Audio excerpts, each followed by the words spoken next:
The following is a presentation of the St. Louis Chess Club.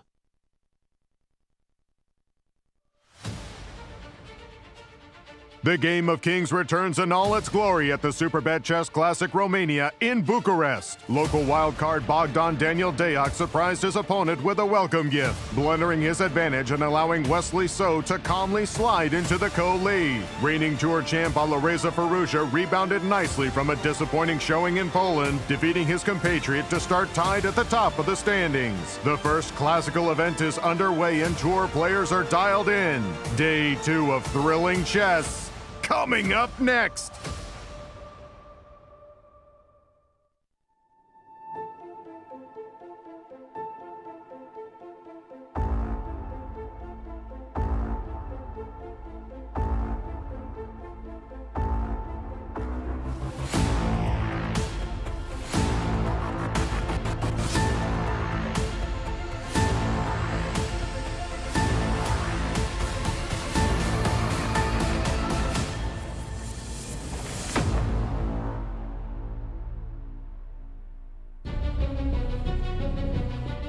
Welcome back, chess fans, to day 2 of the 2025 Superbet Chess Classic held here in Bucharest, Romania. We start the day in the beautiful Japanese garden here in Herăstrău Park. It's a beautiful sunny day here in Romania. We are waiting for the players and we know what they can do. In day 1, it was all action-packed moves coming from the players. We're expecting the same in day 2. Let's go to the studio and start the action. Day 1 of the Grand Hotel Romania saw some decisive games. Today, more classical chess as our coverage from Bucharest starts right now.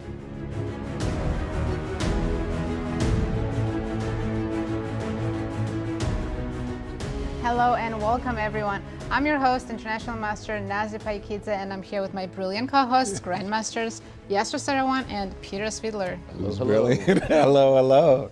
Hello, everybody, and welcome to our show. Day 1 started with a bang as we had 2 victories out of 5 games, but one, Wesley was a really gifted, happy recipient and got the victory. Nazi, do the honors. Tell us the standings. I know it's a 2-8 tie at the top. Let's have a look. Like you said, there's 2 players sharing first already. That's Alireza, Firouzja, and Wesley. So we have a lot of players with half a point. That's Fabiano, Caruana, Levon, Aronian, Nodirbek, Jan-Krzysztof, Pragg, and Gukesh. And tell us about the format for the Superbet Chess Classic. Right, it's a 10-player round-robin event with time control of 90 minutes for first 40 moves, 30 minutes for rest of the game, and 30-second increment from move 1. Players are not allowed to offer any draws, and it's a regular scoring system with 1 point for a win. No, we're going to play 9 rounds, but tell us about the schedule. Today, players will play round 2. Then after round 5, they'll have 1 rest day, then back for 4 more rounds, and we may see playoffs if necessary after the last round. Lovely. And Peter, victories are hard to come by. Absolutely. We've seen yesterday that some more games other than the 2 that we've had decisive could have ended in a victory for one of the players. But let's take a look at the percentages of wins with both colors for our participants. Please note that these are just the classical GCT games, so the sample sizes are not huge, and only really the 4 players on this graph, the 4 starting from left, have significant sample sizes.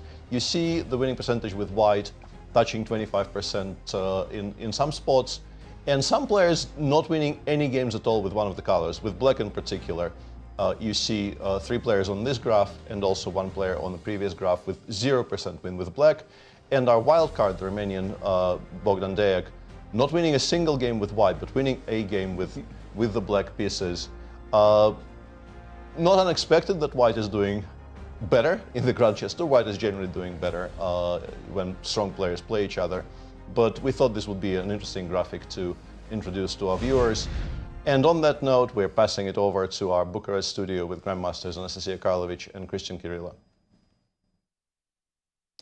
Thank you, Peter, and thank you for covering those very interesting statistics and graphics. Welcome back, chess fans, to day 2 here from Bucharest, Romania. I have to say, day 1 was a thrilling success with 2 decisive results, but it could have been more. And today in the morning, Vachier-Lagrave, 5-time world champion, was answering some questions and answers. Tell us a bit about that.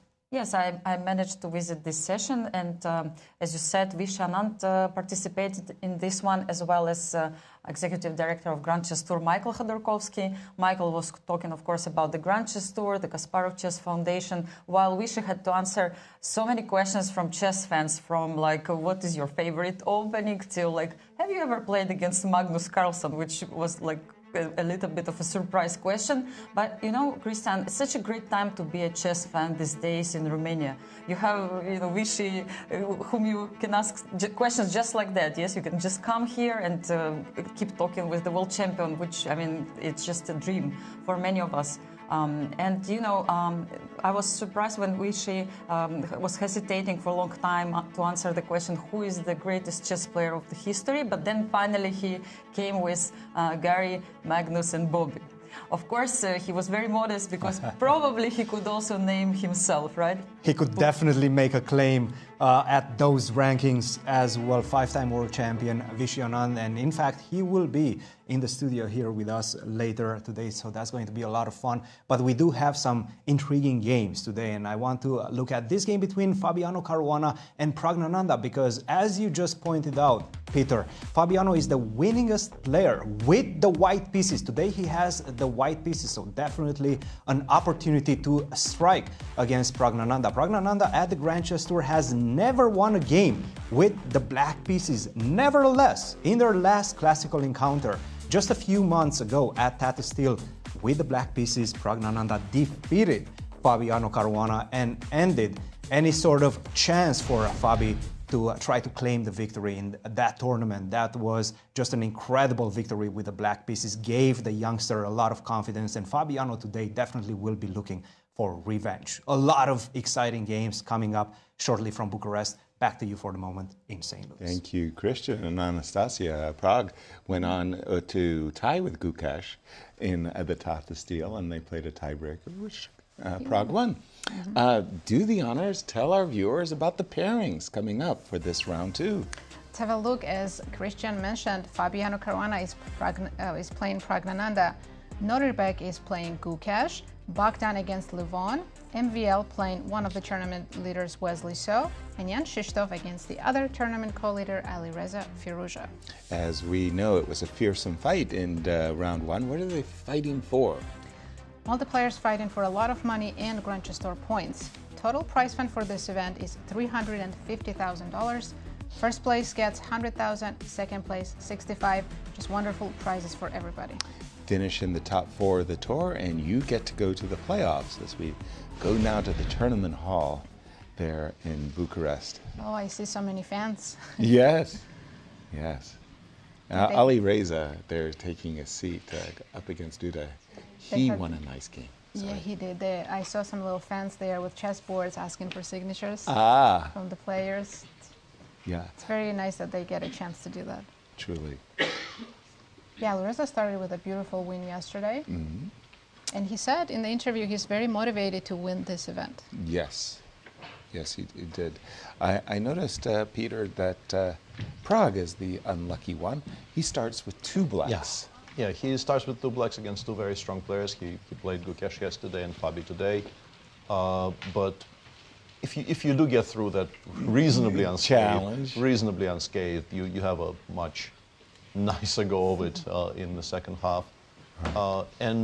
Yeah, as Cristian said, they've played some very interesting games over the years. Although when you say over the years about people like Prague, who's only 19 still, right, can't have been that many years. But Fabi beat him with the black pieces and the candidates in a very important game for the later stages of that tournament. But Prague did win that game in Vaik. So expecting a very fighting game today as well.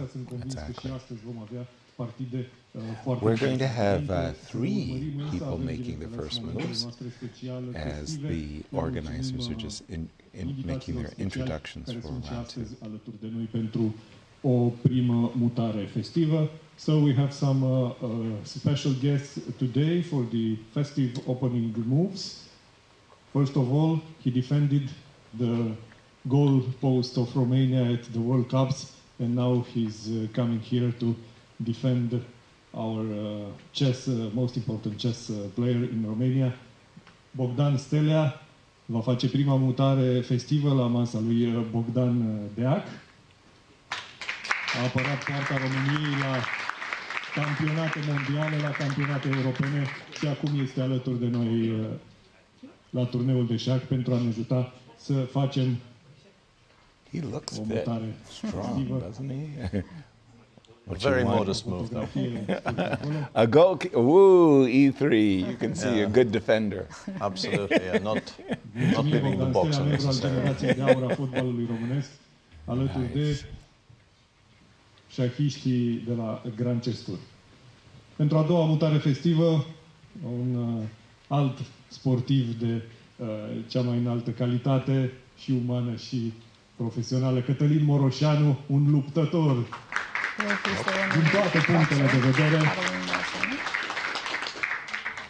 Cătălin Moroșanu is a fighter from all points of view and a friend of us. He's the fourth time here at the Grand Chess Tour opening round, making the move at the third table. Fabiano, Yeah, that's what I'm talking. Knight C3. Bring those guys out. Fabi said no, play c4. English. Looks like a very genial character. Mulțumim. Thank you, Cătălin Moroșanu. Și astfel de turnee de asemenea învergură nu pot avea loc fără sponsori, fără parteneri importanți, iar PartnerVet este unul dintre ei pe care îi regăsiți acolo. Alături de noi este CEO al acestei companii, Ioan Mâșca, și îl invităm să facă o mutare la masa campionului mondial, masa a 5-a, Nodirbek, Abdusattorov, Gukesh, Domaraj. Ultima.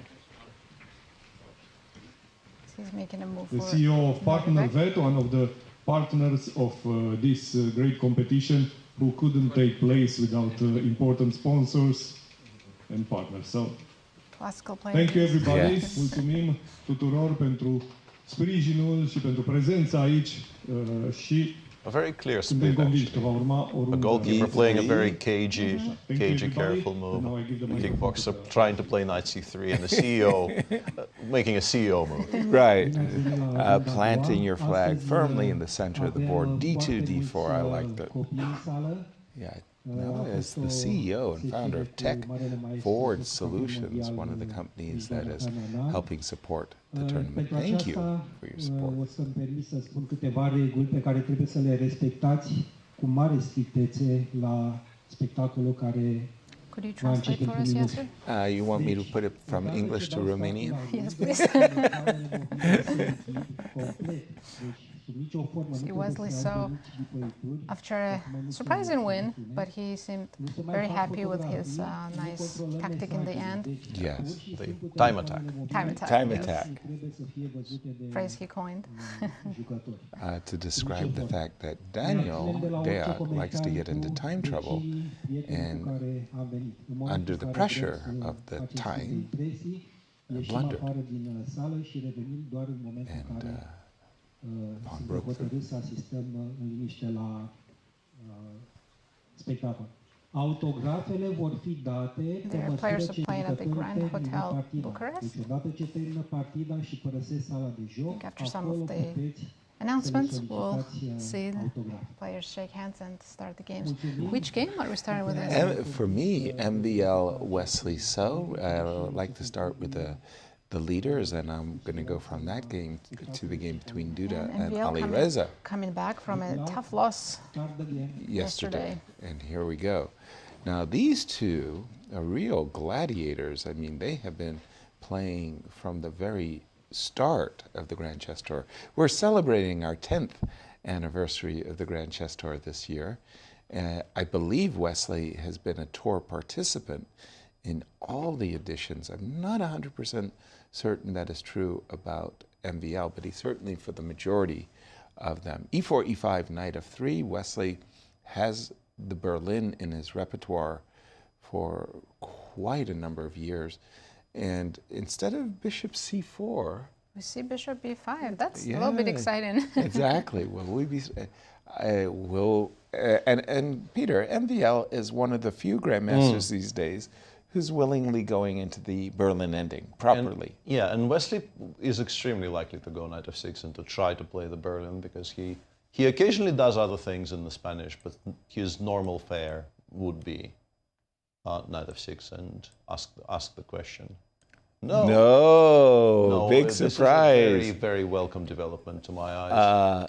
A Morphy defense, Paul Morphy, a7, a6. That's one bears his name. Bishop a4, knight f6. Yeah. An open. Yeah. I was wondering if that's what's coming, because Wesley does like to play the more concrete, the more forcing variations of the Ruy Lopez. I don't think he's one to play slightly worse positions where you just want to play a long game. And this has become a kind of a modern move order. Previously, everybody, B5, everybody just played b5 like almost instantly, and this was a tabia kind of position. And then you, as white, sometimes you had to be concerned that black would play bishop c5 and knight takes f2. Very famous attack in the As we can see, after bishop e7, MBL's thinking a little bit. Maybe wasn't. I'm guessing he was mostly prepared for the Berlin. Absolutely. Bishop e7. Peter, what's the latest and greatest? Why do they play bishop e7? I think that the short answer would be, it used to be considered very dubious, but these days computers, I think, show that you can hold the honestly dodgy looking positions you get in this line. After rook e1, black has to go back to playing b5. Now, of course, if you play bishop b3, d5, and d takes e5, you get a version of the open Spanish where you have committed to rook e1, which is not really a move you particularly want to make this early. So the response to b5 is rook takes e4. Now black has to play d7, d5. Allowing d5 is very dangerous. Knight takes e5, knight takes e5, rook e5, ba. This has been known, I believe, for maybe for more than a century, but was always considered to be very, very risky and not really sound. I would even go as far as to say. But these days, people realize that when you analyze this carefully, you get positions which are, yes, a little bit risky, but are probably fine for black. And a lot of very strong players have tried this with black. Magnus played this with black. Fabi played this with black. I think MVL has previous with this. I'm pretty sure I've seen him definitely on the white side of these things, but maybe even trying it once with black. It has become a kind of a modern way to get a very forcing variation where if your analysis holds, you just make a draw. You very rarely get to play for a win here with black, but you do get to equalize quite comfortably. And we are very quickly approaching all of this. This position arises more or less by force. Now there's a split. You can go, the most natural move in the position is, of course, knight c3, to which I think these days they just give up more material in the center. You can choose which one you would like to take. If you take on a4, black gets a very Marshall-like compensation instantly. Bishop d6, queen h4 coming next, and so on.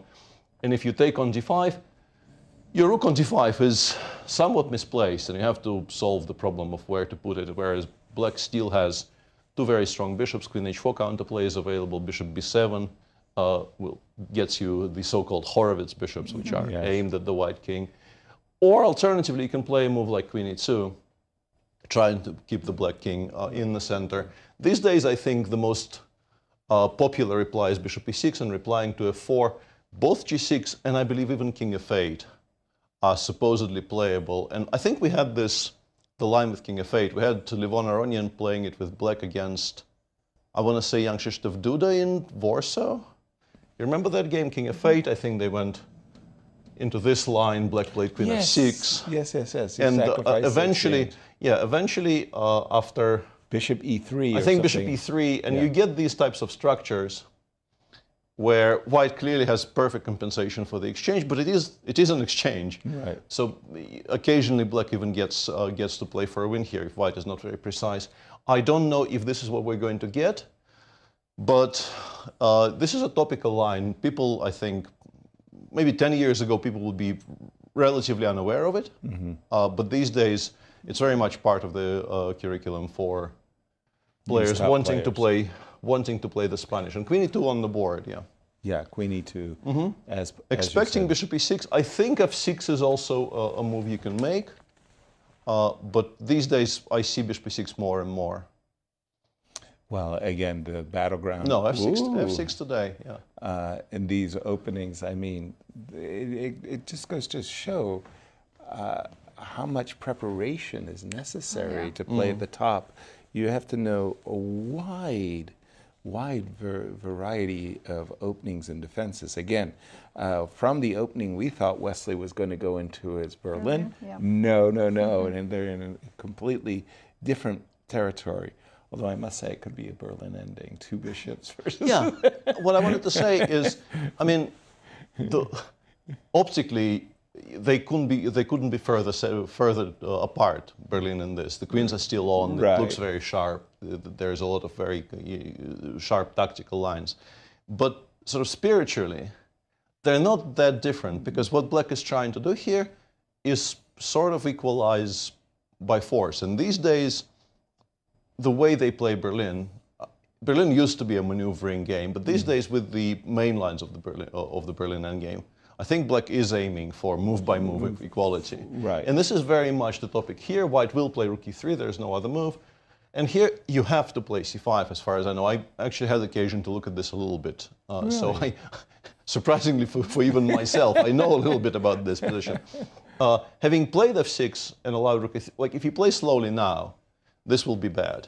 You no longer have your bishop d6, queen h4 counterplay. You no longer really have any bailouts. You have to play c5. The white center is challenged. You probably did play d takes c5, and Black goes king f7. And after, for instance, knight c3, bishop takes c5, rook d3, like your entire position is hanging. You are going to have to give up something Material. here. Yeah. I think rook e8 is playable. Queen e7 might also be playable. I think the main line goes like this. And then you get some very strange positions where the pawn on d5 is doomed. White generally wants to take on d5 rather than a4. But whatever you end up having to part with, you do have your typical compensation of having the 2 bishops in a very open position. And I believe the engine tends to hold these types of positions. But you have to be very, very precise. You're running significant risks here, unsurprisingly, because you are down a pawn in pretty much every single line here. Right. This is And we looking do so have good for white. c5. Yeah, we do have c5 on the board as Yeah, I mean, well. there was no real choice. Having played f6, you absolutely must play c5. Well, we have one theoretical dispute going on there. Let's go see our other tournament leader. It's Duda against Alireza. And they're not quite Nice as idea. deep into the opening, but we have a classical Rubinstein Very classical. e3, bishop a6. I attribute some of this lines to David Bronstein, these bishop a6. I wanted to say, like, my mind instantly goes to Botvinnik books, and True it's that like it's the too. 1950s, and Yeah. games between very strong players have been played in this structure. It seems dry, but it doesn't necessarily mean it will be dry, because after d5, White generally tends to take on d5, Black will take on f1. I will note in passing that there is the option of going d takes e6, which I think currently is not supposed to be particularly good, but it definitely exists. But the main line is this, and then White very often, just more or less instantly, goes g2, g4. Right. And it could become very much a scrap, which is what we would like to see today. I don't know what will happen, but this is a preferred continuation from here. And what does the theory generally say about this approach by White? Does percentage-wise, is it standard c takes stuff? d5 is by far the main move in this position, and it's very evenly split. 33% everything, basically. 33% White win, draw, and Black win. Adds up to 99, and some things we sort of fall through the cracks. Right. But yeah, c takes d5 kind of needs to be played. There's also queen b3, which I was kind of unaware of, but queen b3, c6, I think Black instantly feels like you're not Why really did you being... put your queen on Yeah, e3? your pieces fail to make any sense, at least to my eyes. So yeah, I think c5 will happen. I noted, like I mentioned d6, and I thought currently the engines aren't in love with it. Well, my screen, obviously this is very low depth, says not queen b3 check. And the reason I was saying I'm unimpressed is that the old line and the most obvious line would be queen b3, knight e6. But then the king runs towards b7. And this the engine absolutely hates for white. Okay. Unsurprisingly, the king is stuck in the center, and the black king will be very safe on c8, b7. But the more modern / computer way of dealing with things by playing e3, e4, seemingly bishop c4 might actually be the only move here. Everything else appears to be bad. And this is probably around equal, but the engine is not unhappy about it. Playing quite slowly as well. Bishop b3, knight c6, and currently my screen says b3, bishop a6, b4. Just playing for a mix of positional compensation and trying to remind black that the king is still on f7, so you have to watch out for queen b3 check eventually. I can't wait for my next Ninja game.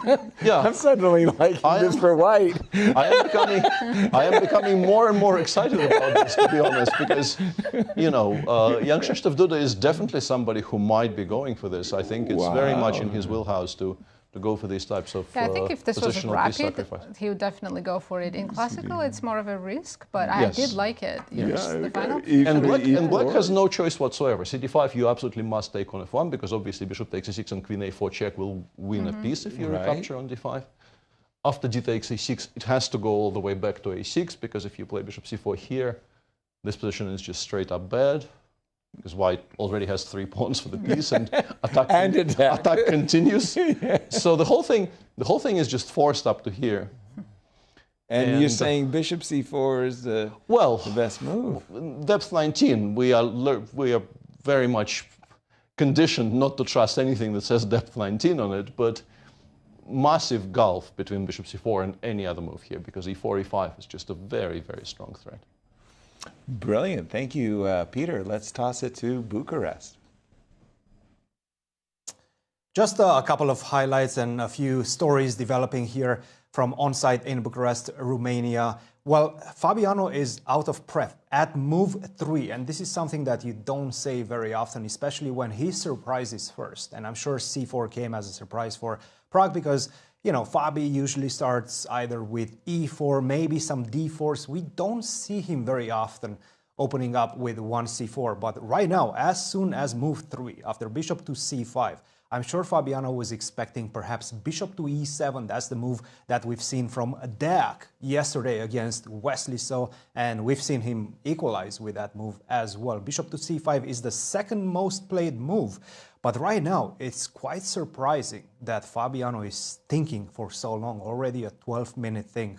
So out of prep, Praggnanandhaa, this is very good news for him and his fans. And another story that's developing is the big clash, and I think this one has a lot of potential for fireworks, is the game between the youngsters, Nodirbek Abdusattorov versus Gukesh. And these players know each other, and they're growing with each other on the chess scene as well. They know each other so well. They're rivals. And these guys are going to be rivals for the next 10, 20 years. Who knows? Maybe they will meet in a world championship match once. They know that they need to strike whenever they can. And right now, Abdusattorov with his bishop to g5 against the Giocopiano, well, he's definitely taking a stand and saying that, you know what, I want a very aggressive game. I want to put pressure early on against Gukesh, and this is exactly what we're seeing. I'm expecting a lot of fireworks from this one. For the moment, back to you in the studio. Thank you, Cristian. Just looking at this game, Peter, it's all about g5, isn't it? In the game of Gukesh. He's thinking over his decision to play g5 or not. Yeah, I think you end up playing g5 in most of these cases, and I think the last time we did the Grand Chess Tour Classical event, we kept on getting these positions. Right. In particular, Ding used to play this consistently with black and then get a good position and then run out of time and then blunder something and lose. It was, we're laughing now, but it wasn't really all that nice to watch because he clearly struggled. He lost a very important game to MVL in the last round, I think, not in this specific lineup, but in this setup. And as I say all these words, G5 on our screen is being replaced by the move bishop G4, which honestly in this particular setups I don't think I've ever seen. But Gukesh doing this after about a 7-minute thing is clearly something that he has prepared. My engine is disagreeing with it violently, though, and says, explain to me why I'm not a pawn up after queen b3. And this is very curious, because after a brief time when it was doing some really outlandish things, like for a while the best line on my screen was this, which is not going to be that great, in particular because I can simply take on f7 twice, retreat with the bishop, I'm a pawn up. But it is now saying you can castle. Queen b7, g5 is some kind of a really sharp position, and if I start with bishop f6 and queen b7, it says you can continue giving up stuff, but the queen might, after this really cute move, cutting off the retreat for the queen. And the evaluation is plummeting. It's still giving white a little bit of an advantage, but d3, d4 is the only move for white to not even be slightly worse. And if it says 0.32 here, I would expect it to actually drop down to close to 0. So maybe this is the point, because queen b3 does look very, very natural in this position. I don't quite know why we can't play h3, or what the idea is after, I don't know, rook e1 or queen c2 or any move. Very quickly, a4 has been played. Oh.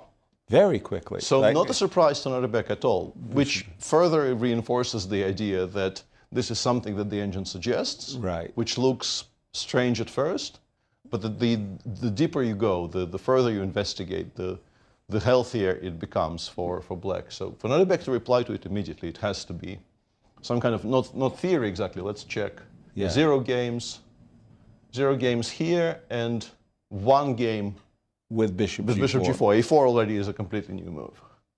But these guys are very well booked up, and these guys look at all the continuations in pretty much every single position, so they both know. Well, this is where it's so confounding. If it's confounding to me, I can just imagine our viewers are struggling with it too. When I see these positions with h6 and the bishop on h4 and the big fight over g5 and then like the arena of battle appears to be the king side as well as the center, and suddenly a4. This I can actually explain. This is not as random, counterintuitive as you might think, because for black we know what's happening. G5. We are probably going to play g5 anyway, and we're going to play on the king side. The source of counterplay white has, generally speaking, is pretty much always connected a break in the center connected with d3, d4. And to achieve that, you very often want to drive the knight away from c6. So a4, b4, and b5 is actually a very, very topical thing that white does in a lot of these positions. So it's not just a wasted tempo. It's not just I am gaining some, abstract space on the queen side. We are connected with d4. We are very often going to be playing for b4 and b5 in these positions. Notably, my screen says a4. Now we go g5, and now it's very easy to explain why we play bishop g4, because if you do it here, you probably lose to knight takes e5 on the spot. This works out because knight e5, we will not be playing queen h5 and bishop g4. That would be suboptimal. But we can, of course, as white, include bishop e5 first and then take on h5, and we're just a healthy pawn up. With the inclusion of bishop g4 and a4, this type of play, which is not often available for black once they play g5 and knight h5 and bishop g3, is seemingly instantly very comfortable for I was going to say, can white go b4, b5 as they plan instead of king h1, or is it too slow? Well, if you don't play king h1, I think I'd be very interested in this. You checkmated.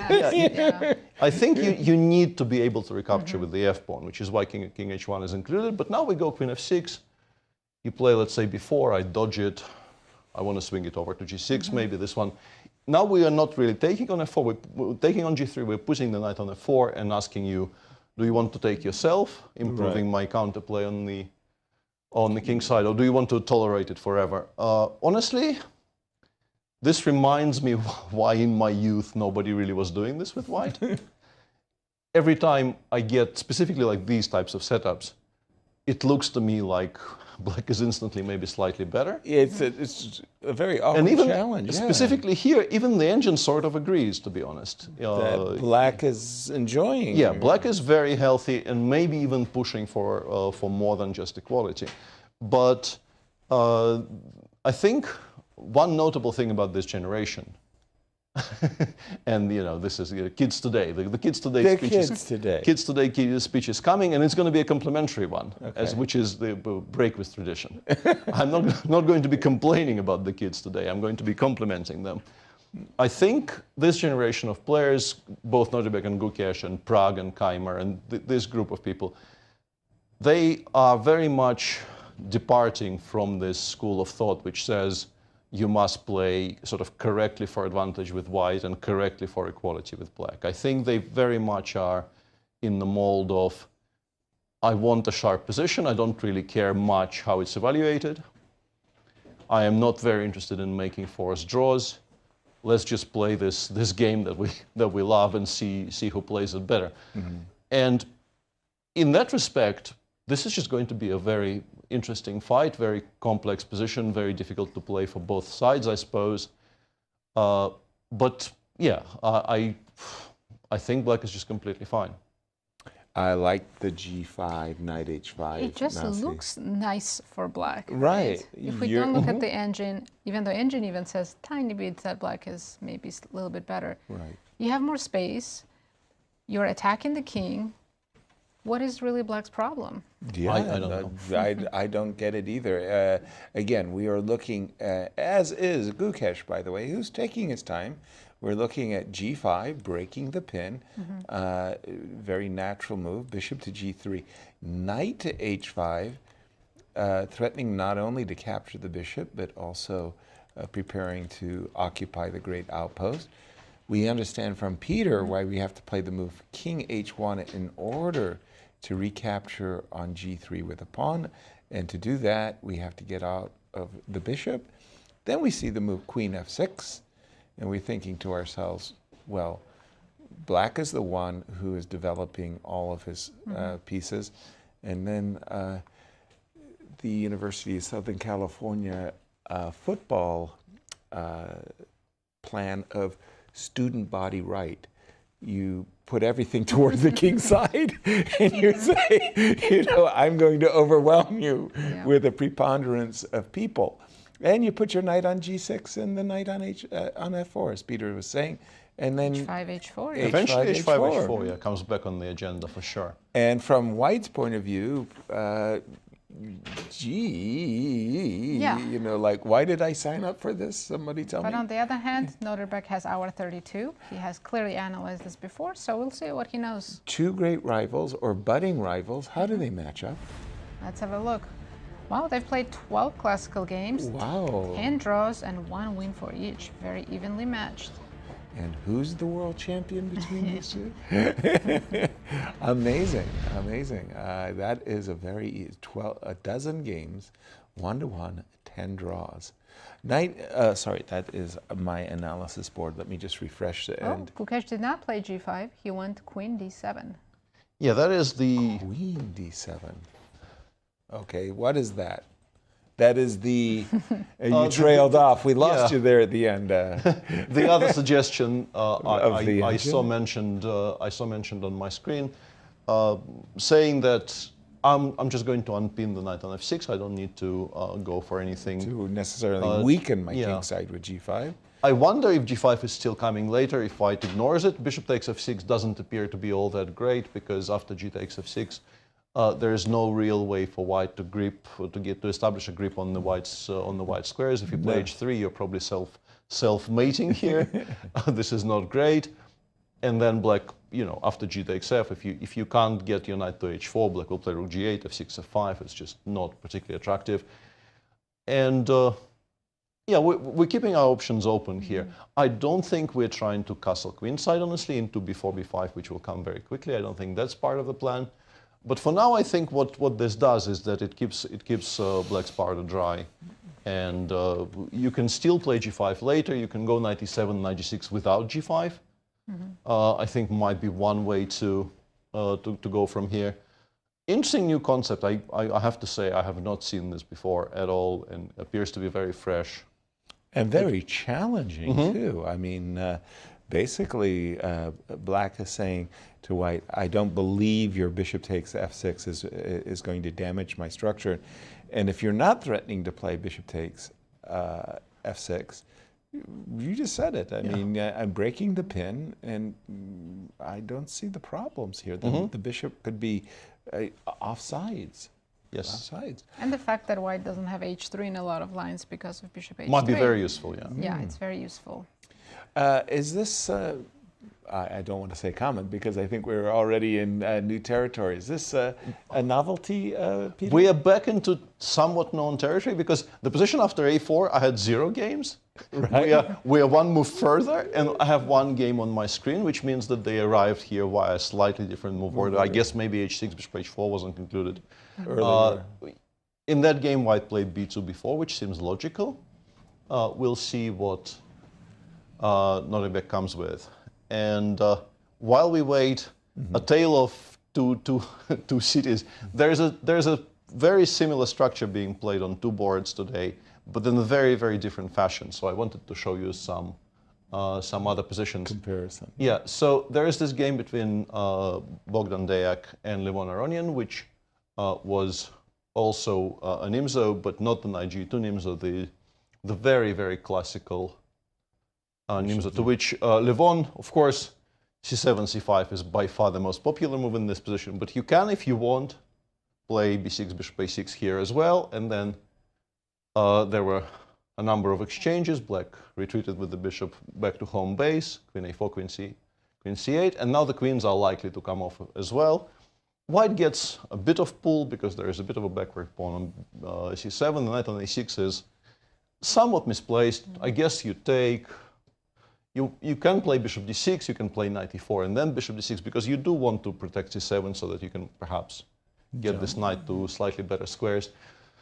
Completely risk-free for now for white, maybe even a little bit of a pull. I don't think it's anything spectacular, but a kind of a calm position with a little bit of pressure for white. And then we get a very similar structure in the game we already spoke about a little bit. Duda. That's the Duda game. And the piece you can imagine a queen. The piece sacrifice did not happen. But the other thing, the other thing I was mentioning, that very much did. Yeah. Queen f3, yeah, g4. And we are now going to have a full-blown fight where, and it's very notable that white goes g2, g4 here, and black just says, yeah, I don't believe you. I'm sorry, not king f8. King f8 would have been bad, yeah. Right. And Alireza just instantly castles into it, so to speak, into the oncoming storm. Yeah. You could play g5 here, but then the knight gets to e8 and d6, which is generally a very nice square for these Carlsbad adjacent structures. White went h4, black played rook e8, and now if g5, the knight isn't going to go to d7, it's going to go to e4 for the tactical justification of bishop takes g5 there in the end. This is why we played rook e8. If you play knight fd7, you're instantly in a lot of trouble. e3, e4 is a very topical idea in these positions. You are creating an isolani for yourself, but you're also opening up the center. You're giving your pieces squares. Nice. This knight is much better on e4 than it was on c3. You can go bishop e3, rook d1. And there's still an attack coming on the king side. But after knight e4, it's very unclear.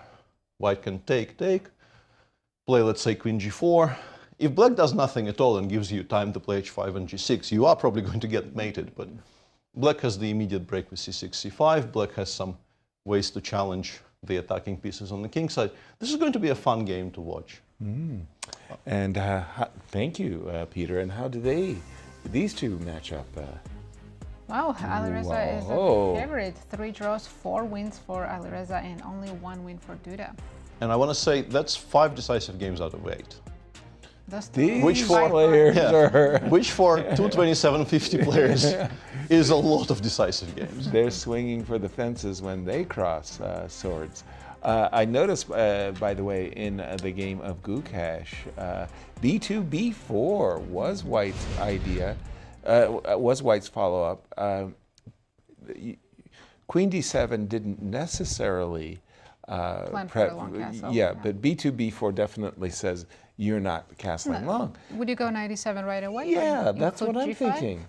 Well, if I was No going to play rush, right? if I was going to play G5, I might have played it earlier with the queen on F6. Right. But here, I like Vladimir Kramnik's knight e7 knight because again, Peter, you had mentioned this idea that if I'm not afraid of the double pawns, there's no knight h4 and there's no big clamp over the f5 square. This is pretty nice, actually. By the way, knight e7 on the board, just as I was So can White drumming. focus on the d4 idea? Which is, I mean, Peter is an influencer. He told us that the idea of b4 is to drive away the knight so that we could play d4. I'm getting nervous here as White that Black, the storm clouds are gathering. Yeah, it's coming fast too. I think it's time I play d4. What about you, Peter? Does the engine say The engine go says d4? it's important to include b5 and to kind of pass the decision over to Black. d4 doesn't really feature. I think it's kind of empty. After knight g6, if you retreat to g3, you might actually be losing that pawn. It's important to remember it's not really protected with the pin still in place. It's often going to be a pawn sacrifice. And if you are, after knight g6, if you're forced to take on f6, you're not really going to trouble Black in the center very much. This is an incredibly sturdy structure. Right. And in fact, if you are planning to take on f6, d3, d4 often will be sort of counterproductive because what it does is it creates a worry for you, but not really much of a worry for Black because you're just never going to do anything to this structure. It plays b5. Okay, b5, a5. Yeah, exactly, because it's not playing a5, it's playing either g5 or knight g6, and I was trying to figure out why not a5. And now it goes h3. It doesn't play h3 immediately. Yeah, it doesn't play h3 immediately because in this position you can take. But for some reason, the inclusion of b5, a5, and that's too deep. I did not have enough time to figure out why yet. So I can't really tell you why this is completely fine for Black and b5, a5, h3, it goes bishop e6 and doesn't take on h3 altogether. That's good. Yeah, okay. It plays d3, d4, and here it says White is massively better. What? Whereas here... Oh, don't play d4. Play b5, a5. No, b5, yeah, here b5 you lose to knight g6. I know, but go ahead, b5, a5. And now? No, this is kind of winning for, well, not winning, but it's much better for White. The question is, the question is why isn't this? Right. What's the huge difference? Right. It goes cd4, e4, knight h5 in this position. Sorry, e4, cd4, knight h5. Sure. And says knight f4 is a massive threat. But once again, what? I don't know. Shouldn't make any difference. Well, I really don't know. As you figure that out for us, Peter, tell us how day one influenced our stats. The pie chart. The pie charts. This was pre-tournament. Gukesh was the favorite at 17%, and then other players are kind of close. Abdusattorov, Caruana, Firouzja, Wesley, Pragg, all above 10%. But wait a minute, Firouzja and Wesley So won game one. What happened to their chances? Let's see, after day one. They increased. How Who knew?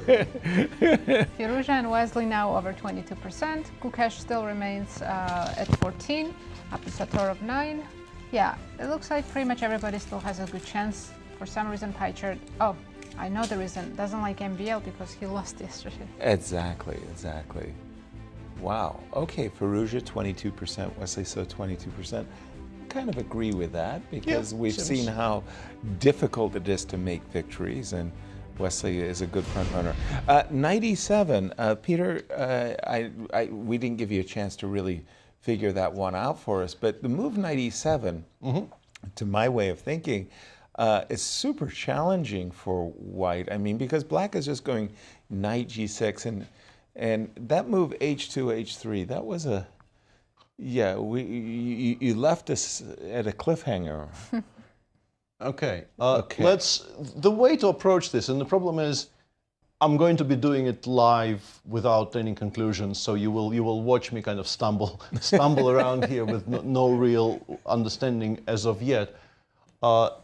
we're looking at this very critical line with the inclusion of b5, a5. Right. Now it doesn't even play knight h5 in this position. My screen goes bishop takes d4.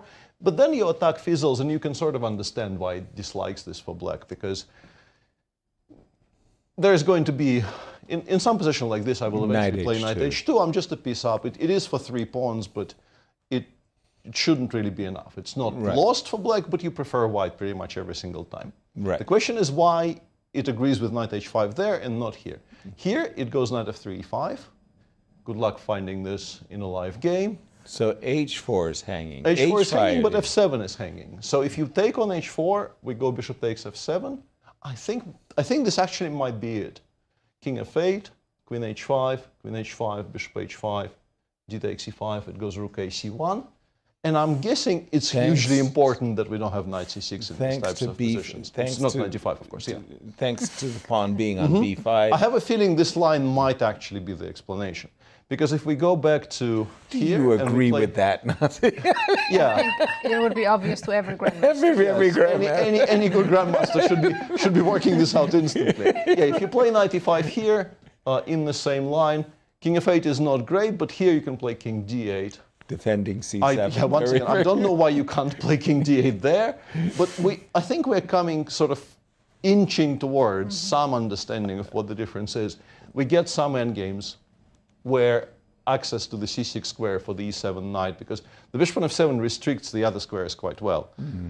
But c6 is hugely important. So you want to take it away, and then you want to progress your game plan. And as I mentioned, in the current position, the engine doesn't play a5 at all.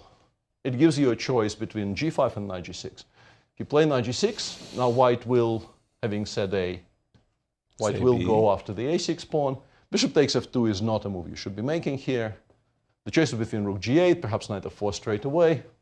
Honestly... Which looks scary, too. Yeah. Knight Honestly, f4. I am very much... You know, in a practical game, I think I'm pretty much always picking black here. Right. Yeah, did we really need to take that pawn? I mean... that returns us to yesterday's conversation. Yeah. You want to suffer for something. Yeah. You're not going to enjoy what's going to happen to your king side, probably. Right. But now every single endgame is much better / winning for you because you have an outside passer. Right. We're not doing it for immediate profit. We're doing it to safeguard against future trouble, I think, to a very large degree.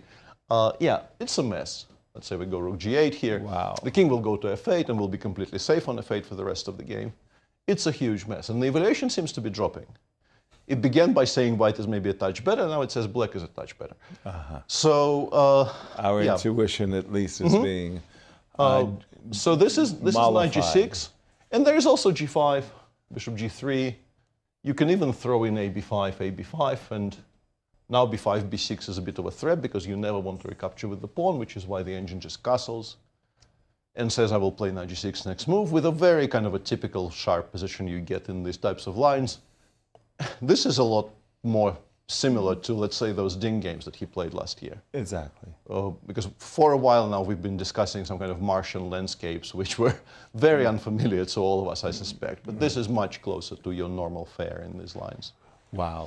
Let's go back for a sec, because I see that this one is progressing very quickly, the game between MVL and Wesley. We left it here. MVL took a bit of a pause in this position, did play d takes c5, king f7, did play knight c3.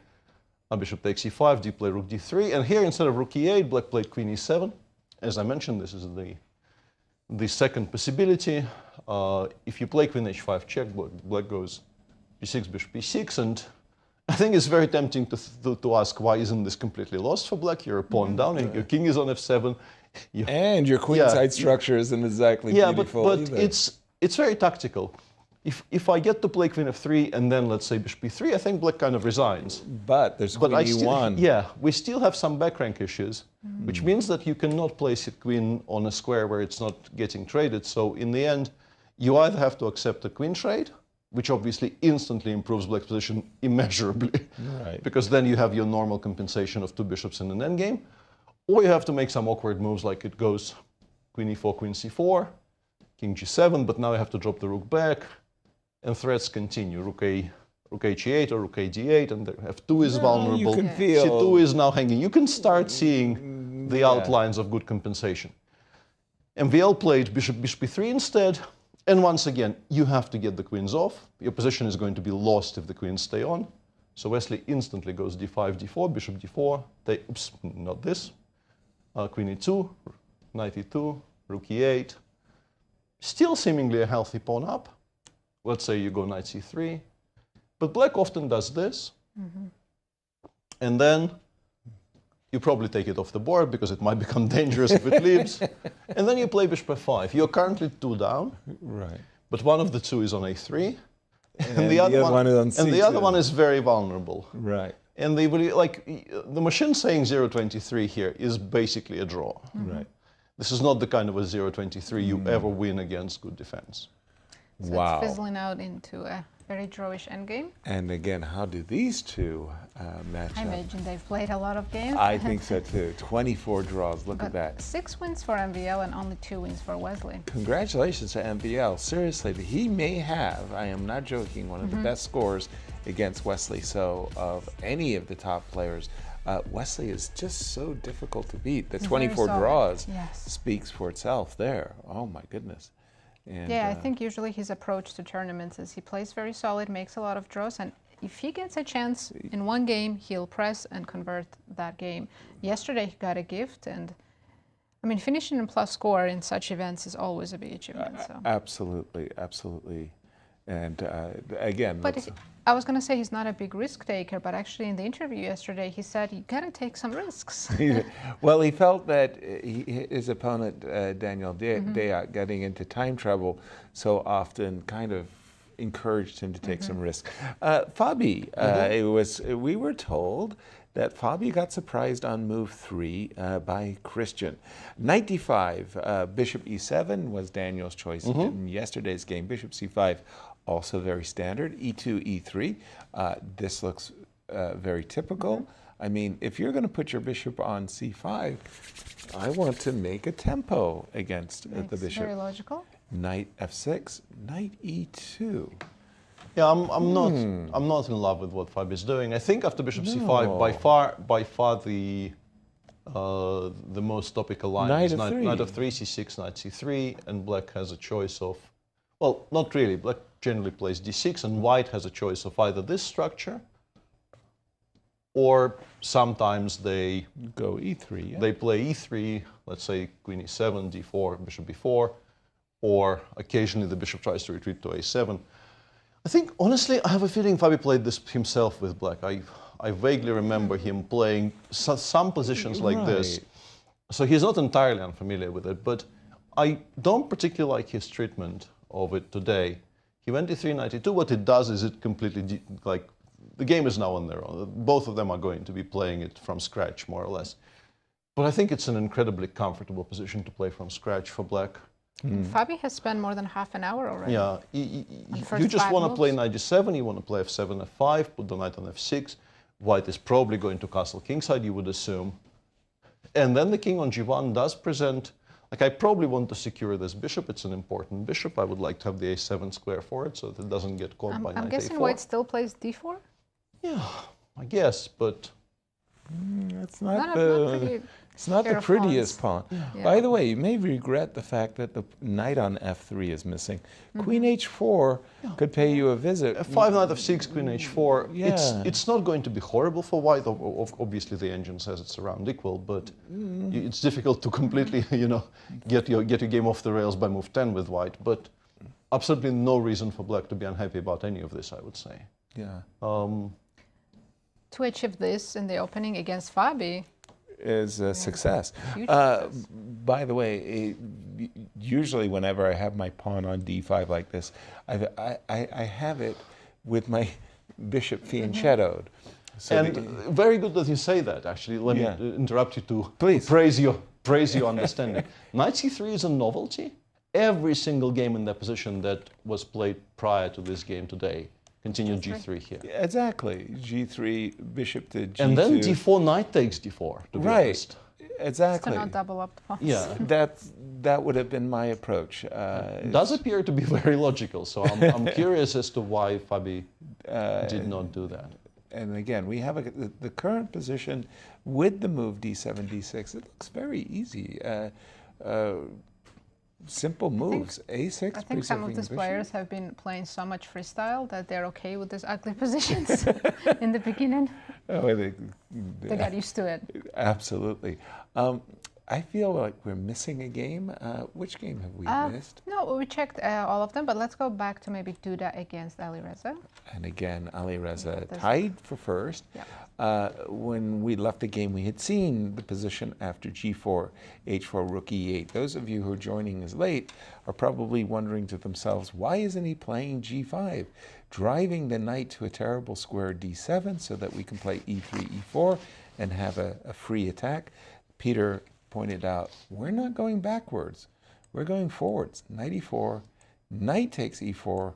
You don't win a pawn with queen takes E4 because bishop is capturing on G5, not worrying about, you know, this open G file or something like that.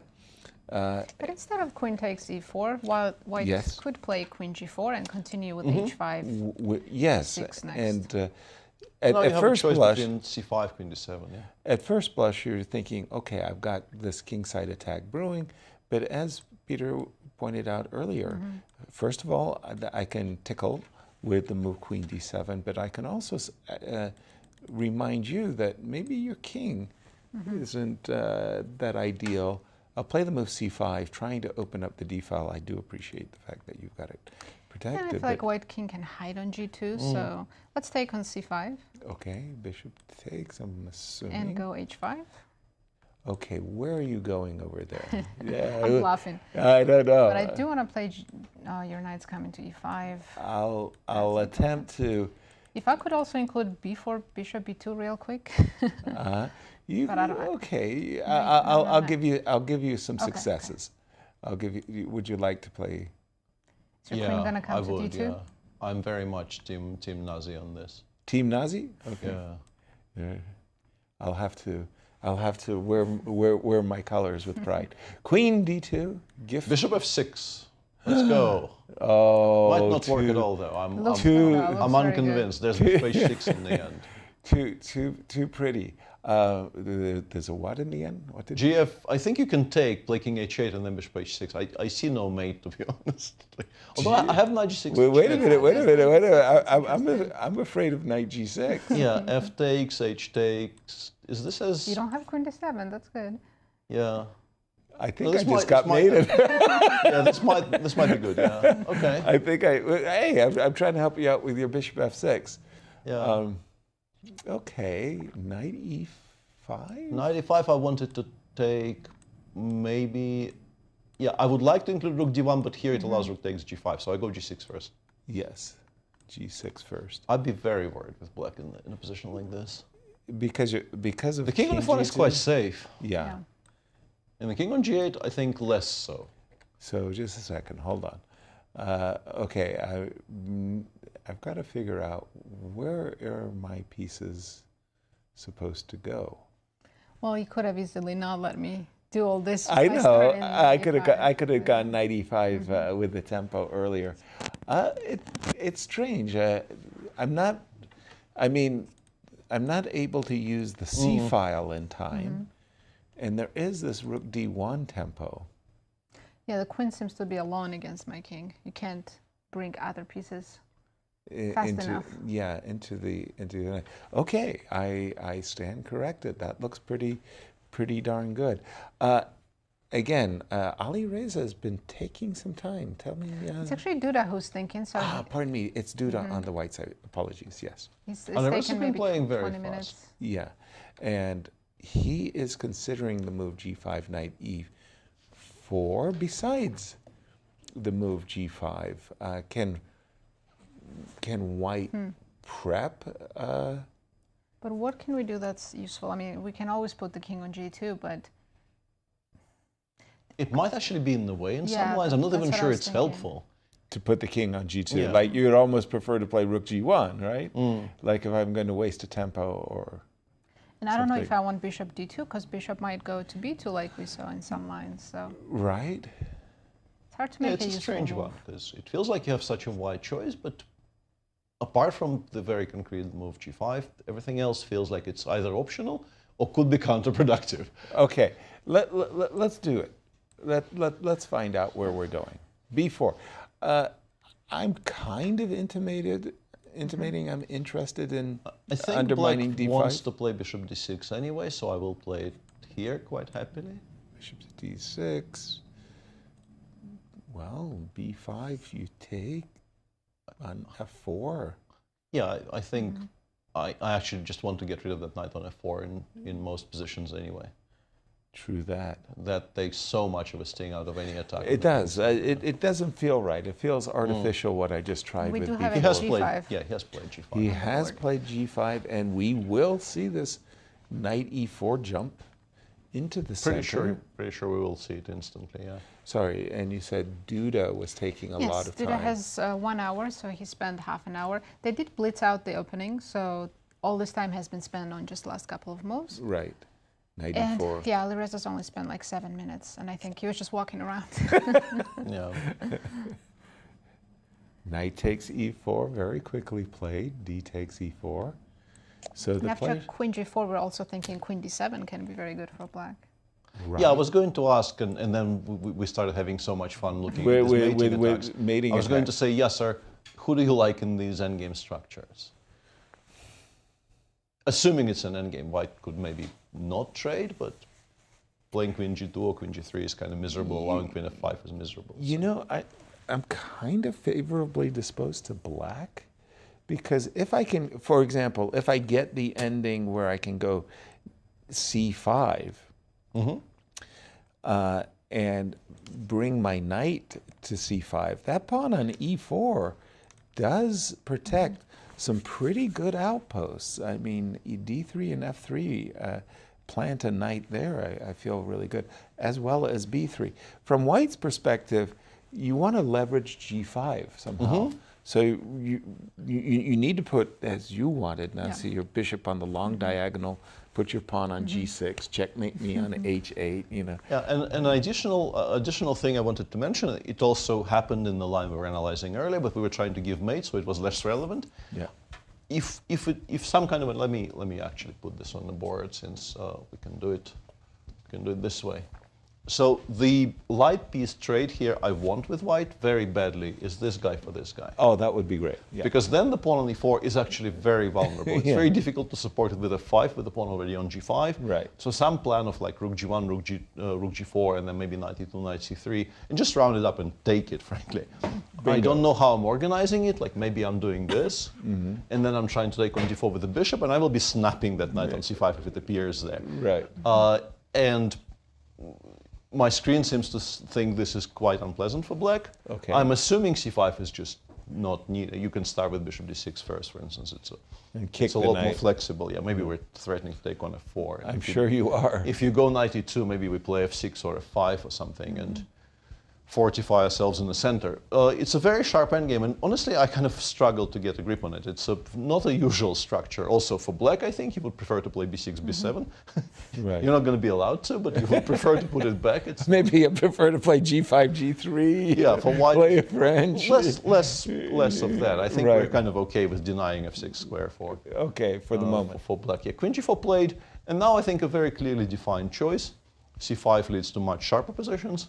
Queen d7 or bishop d6 are the quieter options. But after queen d7, to my way of thinking, if white plays queen takes d7, knight takes d7, I'm doing my opponent a favor. Why aren't I playing rook g1? Yeah. Let's play trade, but on my terms. Yeah. You know, b5. b5 for now, yeah. And we B5 get for the now. same thing. We take on c5, or are we taking and playing b4 and bishop? Here it even includes queen b5 check. I'm not, and yeah, very often I think it will try to play very actively. I think knight's coming to try f3. to get the knight over to f3. Why did we put our rook on g1? Yeah. Who was the clever person who said rook g1? It just happened. It just happened. I'm not entirely sold on this, and neither is my screen specifically because of this. Okay, thank you, Peter. We have reached that time in our show that we've ready to go on break, and before we do that, we'd love to check in with our friends at Q Boutique, and let's see what we're embracing today. Well, here's the thrill of the changing seasons. Prepare for it, the cold. Are we preparing for the cold or preparing for the warm? With this puffy vest emblazoned with the iconic logo over the left breast pocket, made of 100% polyester and available for both men and women at qboutiquestl.com for all your chess shopping needs. And actually, it is a very nice puffy vest. I like them. And as we go to break, Anastasiya sat down with defending GCT champion Alireza Firouzja. So take a listen and we'll be right back.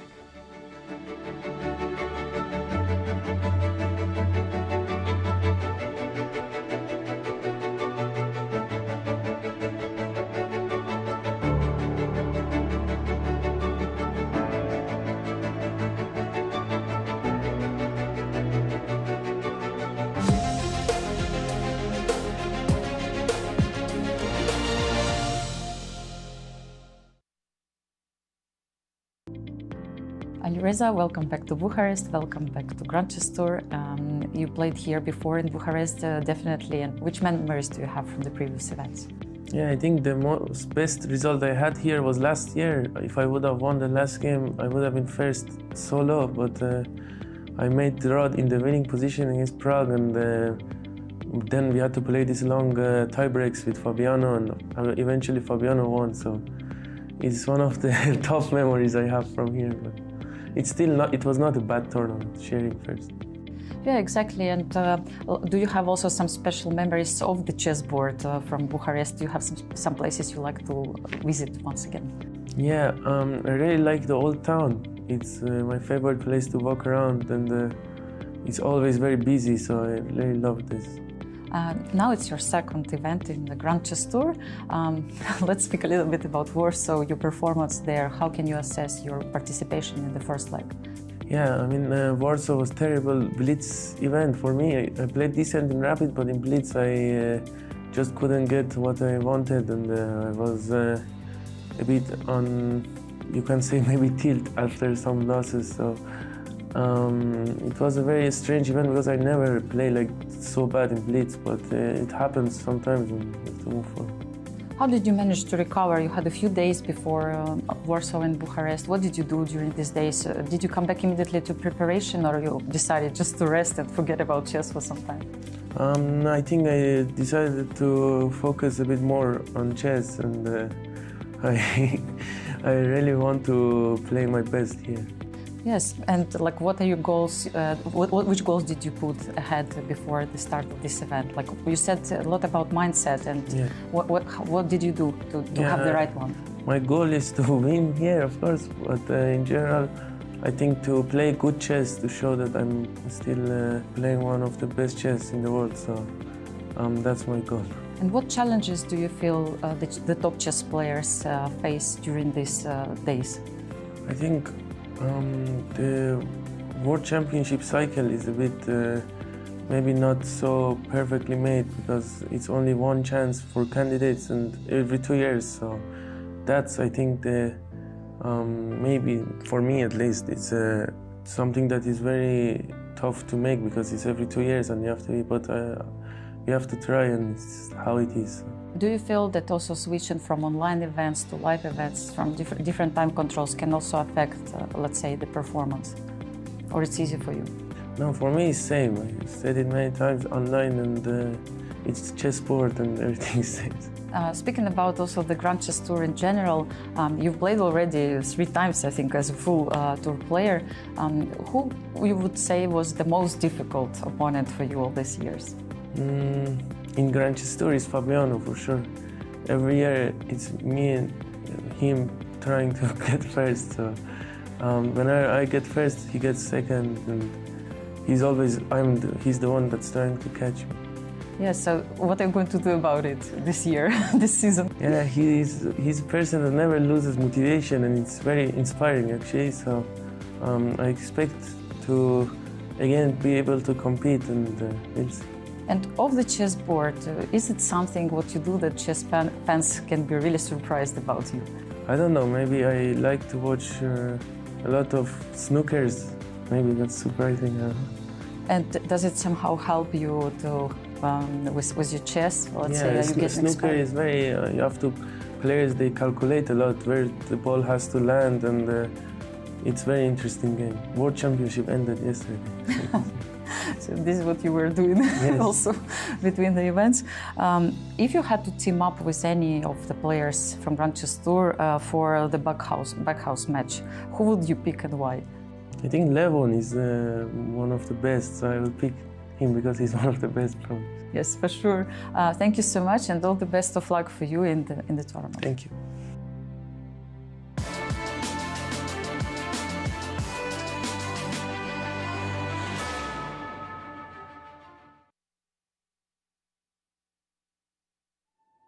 "10 years, one legacy."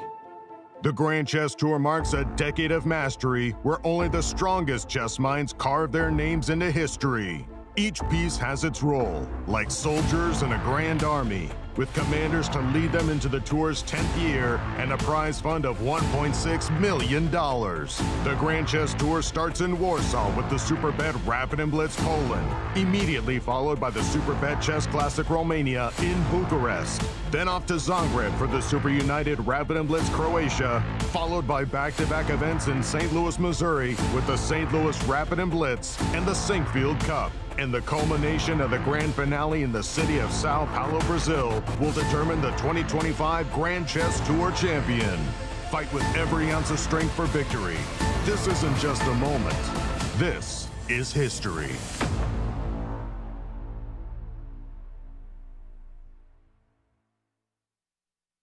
The St. Louis Chess Club has served over 100,000 students with educational chess programming. From engaging in-school programs, weekly classes, and private lessons, to our innovative digital classroom and regular tournaments, there's something for everyone, no matter the age or skill level. May 8th is Give STL Day, and if you love what we bring to the community, please consider giving what you can. Your gift ensures that students all across St. Louis and beyond continue to receive the amazing benefits that chess has to offer. From all of us at the St. Louis Chess Club, thank you for your support.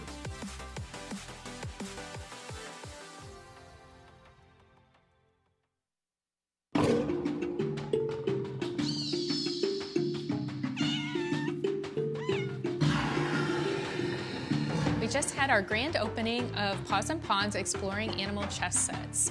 This show contains over 50 chess sets, sculptures, photographs, and other artwork exploring the connection between chess and the natural world. We have sets and boards that date from the late 19th century all the way up to the present.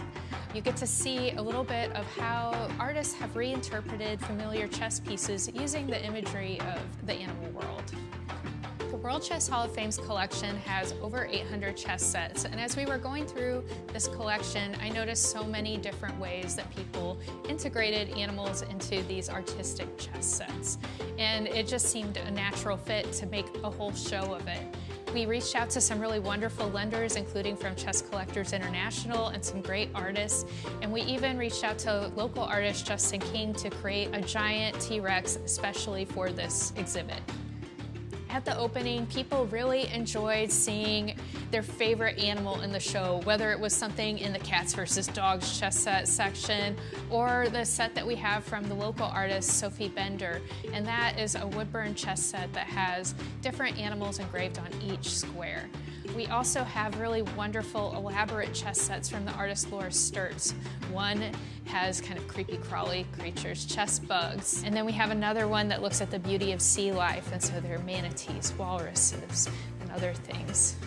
If you'd like to learn more about this exhibition, you can go to the World Chess Hall of Fame's website at worldchesshof.org or check out our social media channels.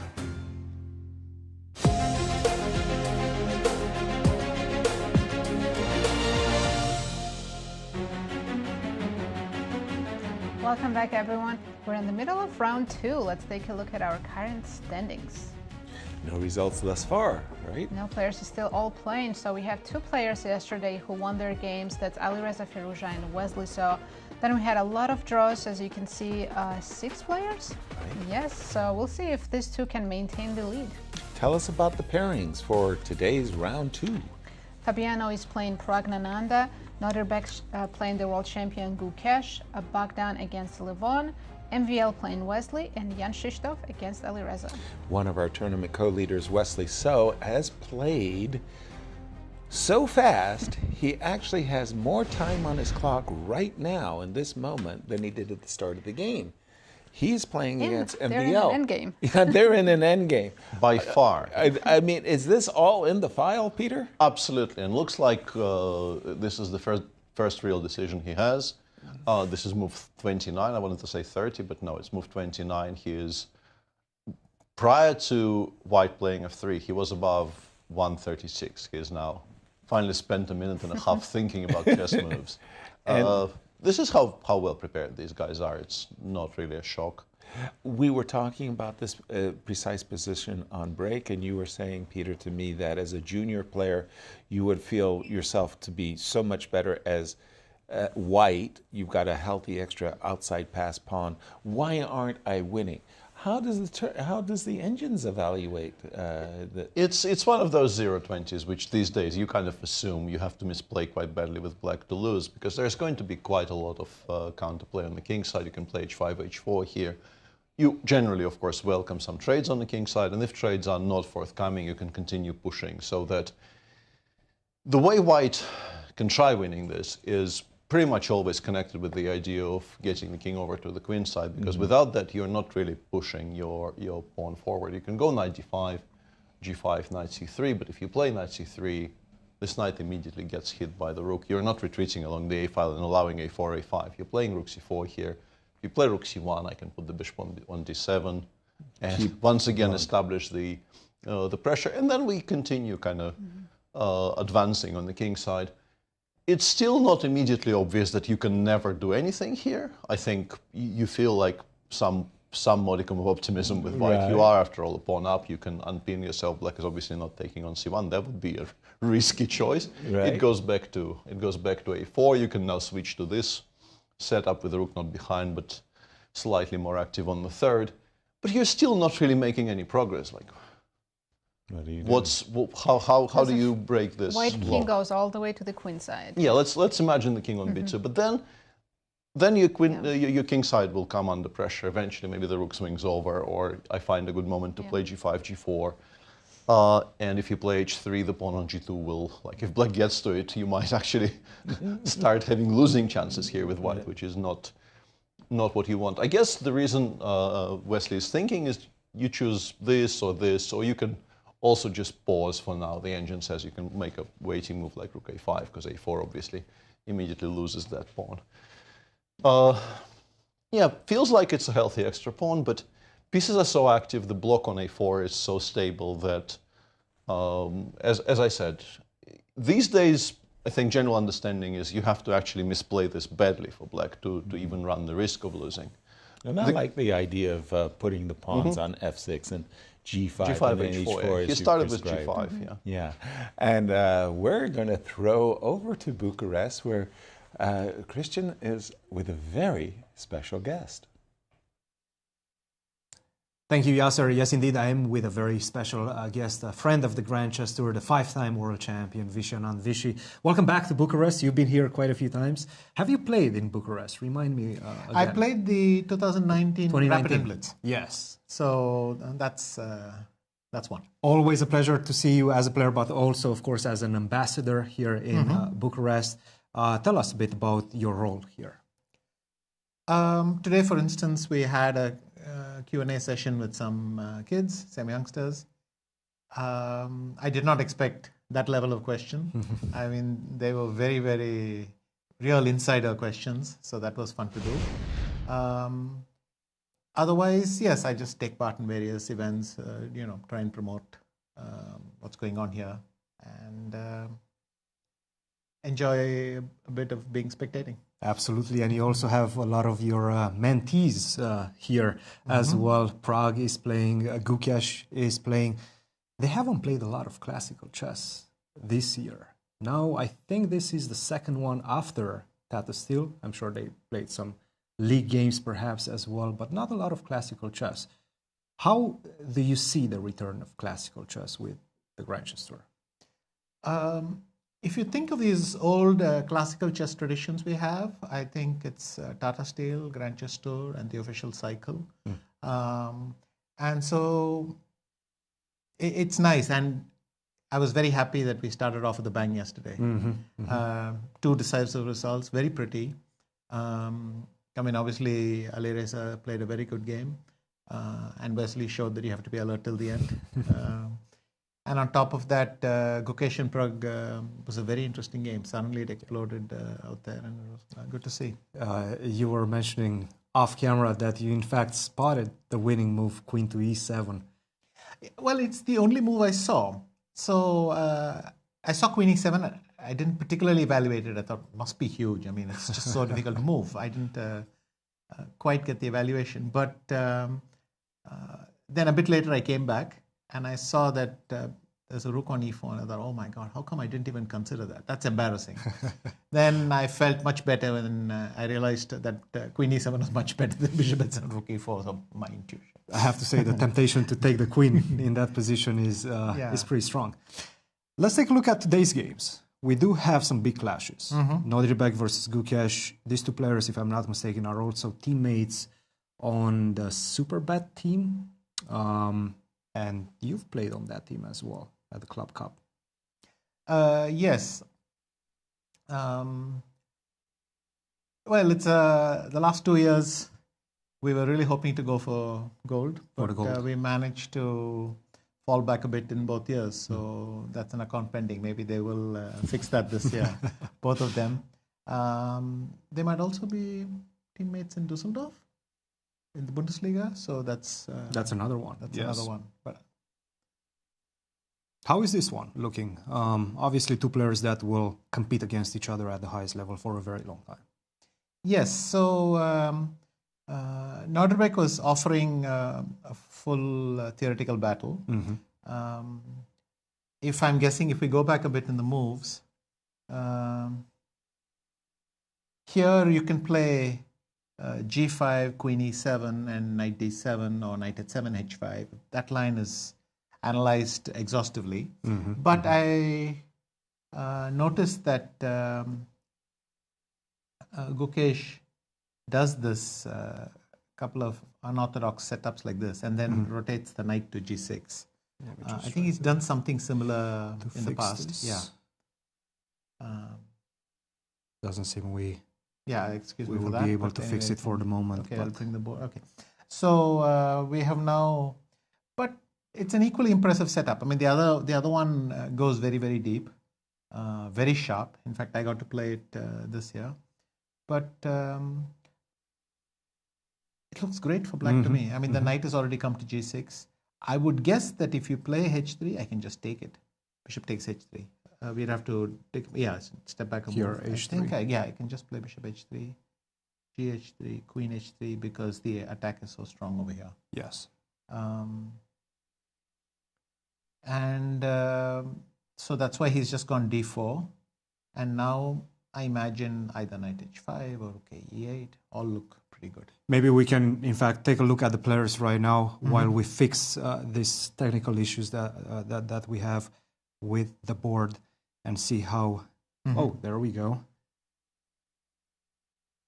They're looking quite focused. Obviously, this is a big moment for Gukesh as well. This is something that this is his preferred, let's say, type of chess, right? It feels like Gukesh is built to play classical chess. He likes to think, he likes to ponder his decisions and his plans, and very often he makes the right decisions and comes up with the right plans. Very much, I think, and to some degree, I think all the Indian players, they respect this classical tradition, and they really want to show. It's almost, at least they want to prove it that they're good in this format. Yes. And it's a kind of nod to our heritage and so on.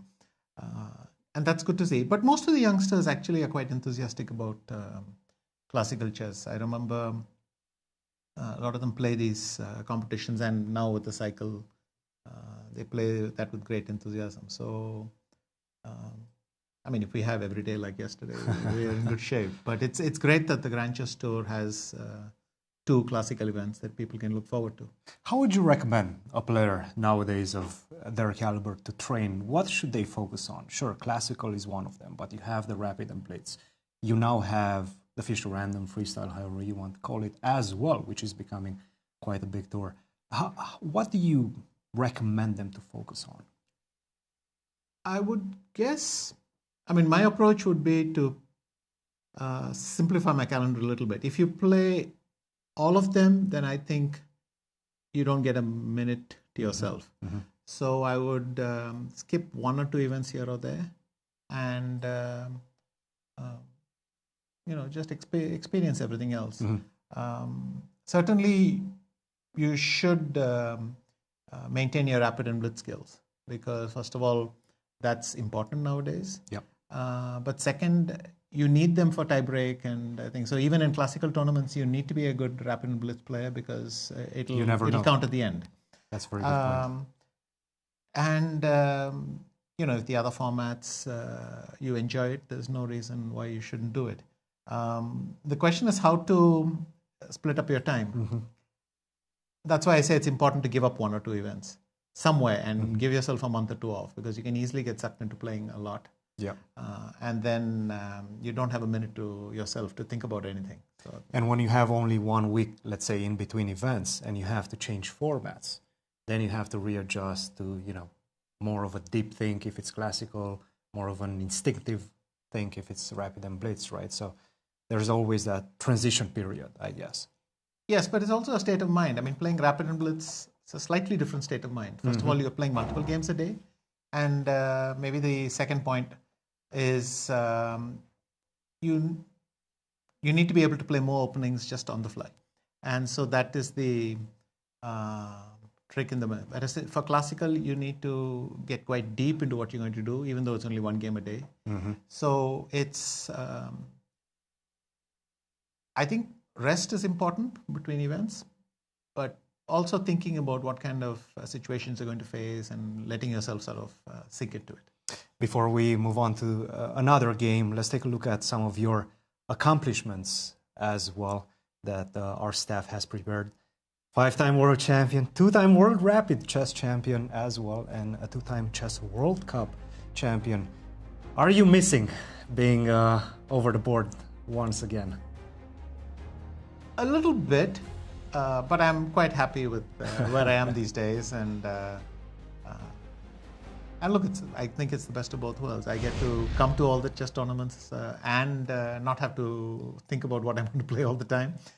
So I'm not complaining at all. But look, every once in a while, you sit there and you start to almost mentally go back there and think. But no, I don't miss it that much. Let's take a look at some other games as well. Let's take a glance at Pragg.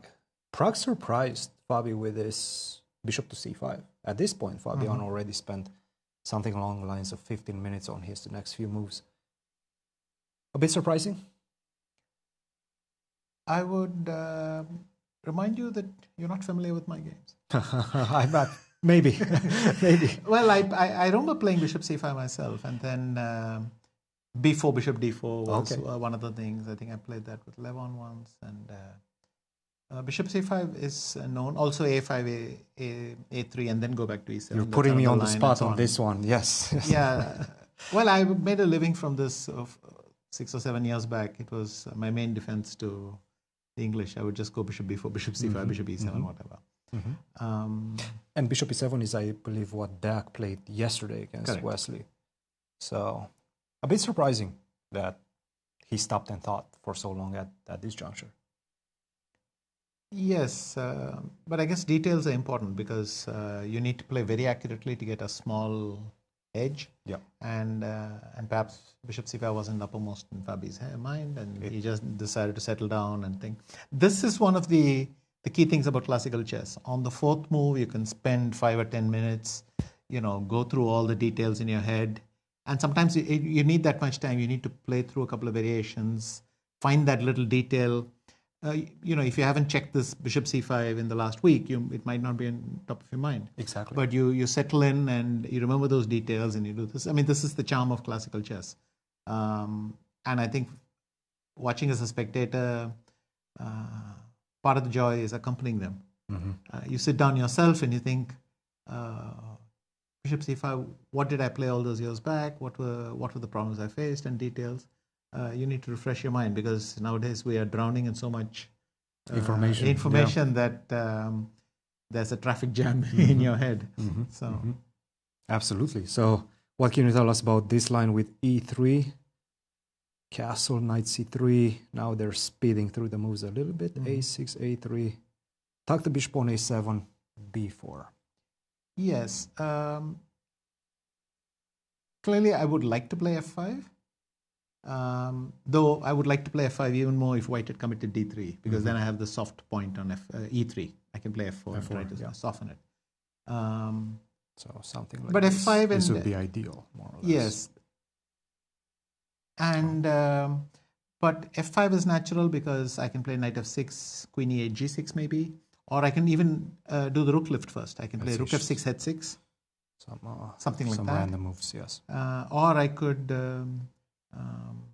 go back to moves. Maybe I could settle in for bishop b2 and now rook f6, h6, and then knight f6, and perhaps even some g5 somewhere. The thing is, even though this pawn is sort of weak, according to our thing, it's very hard to get to. White is lacking the b5 square.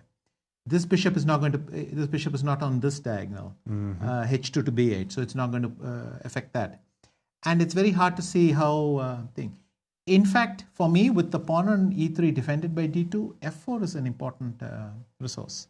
Okay, so maybe because what we are trying to do is to open this diagonal. Got it. I mean, I'm talking general stuff. Here it might not work because you'll get g5 or something like that. But maybe g5. Maybe g5 works and so on. But as a plan, here one of the luxuries for black is it doesn't have to worry about c7 that much.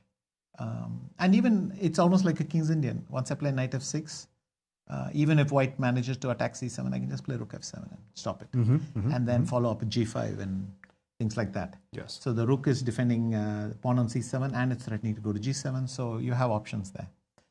Of course, the position on the board is combining a couple of plans, but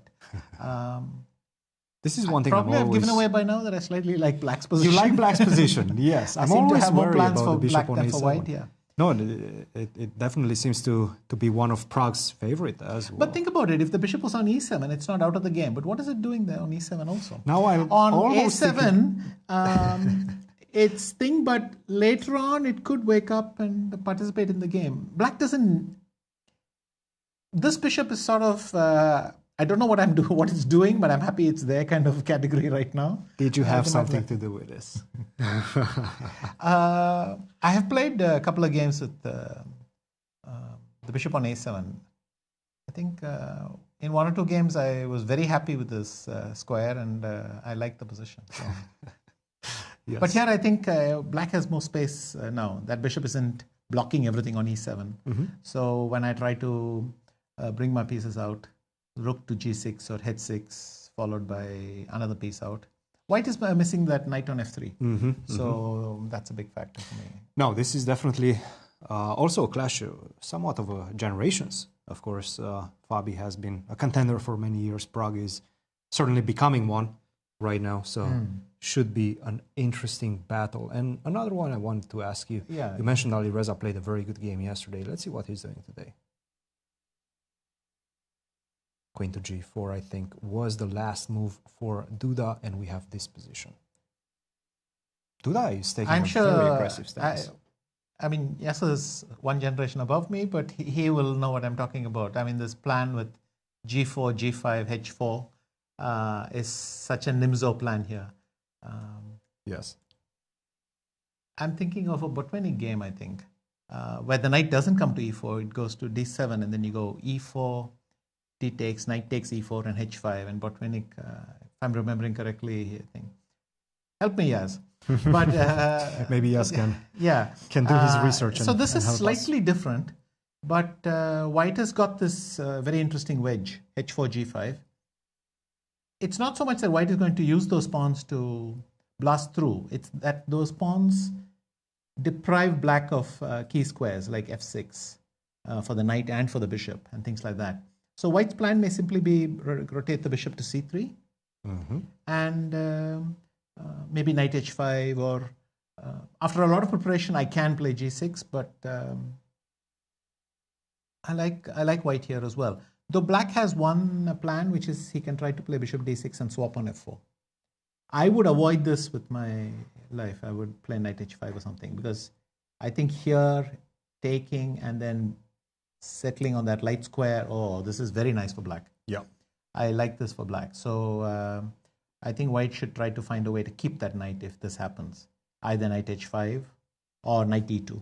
So and I those are think options. knight h5 also you're starting to look at knight f6 Yes. ideas. The only thing after knight h5, knight d7, I don't know how to proceed. Yeah, knight f6 doesn't work anymore. Yes. So this was maybe now challenge. bishop to d2, Yeah. right? That's true. Yeah. But anyway, Alireza went for c5. He hasn't played it yet. Oh, was that analysis by yes, someone? Okay, that was my analysis. He hasn't played c5 yet. Seems to be proposed by the engine. c5 immediately, but it's again, this is a the committal thing. move. It is, but for me, c5 feels wrong because I would take here. Yes. Let's say if you take with the bishop. Well, then I would play this is what b4. you want. Yes, this is what I want, and then bishop b2, and then I think that's a dream. Yes. But the computer could easily have something else in mind. I mean, it could have knight d7 in mind, and then take knight e5 or something like that. So again, it thinks without any bias, or it doesn't have any preconceived or some old game of Botvinnik is not going to bother it. You know, he's just going to go down the thing. c5 is decent because the white bishop is quite far behind. Also, maybe if I take, you can take with the pawn, and that stops b4 as well as a bonus. And bishop d2 as well. So that might be a reasonable thing. But here I would go king g2 and try to play rook d1 and bishop d2. Rook to d1, bishop d2, bishop c3. As long as you stop this knight from going on some dangerous square, right? Though I am worried now that I haven't stopped it. Yeah. But let's say I go here, I could maybe do this or something. Just hang in there. Yes. It's very double-edged. Very but tempo-based position. Yes. It is very nice that g4 and g5 and h4 got played. I mean, this is also from the Keras attack, but I mean, when it happens, it leads to very, very interesting positions. Yeah, and definitely Alireza will be spending some time on his decisions, but with a good shot to destabilize the position as well, and maybe he hasn't played anything, or has he played? Hasn't played anything. No. Oh, perhaps I don't know. he did. What has he played it? Perhaps he just played bishop d6. Let's see.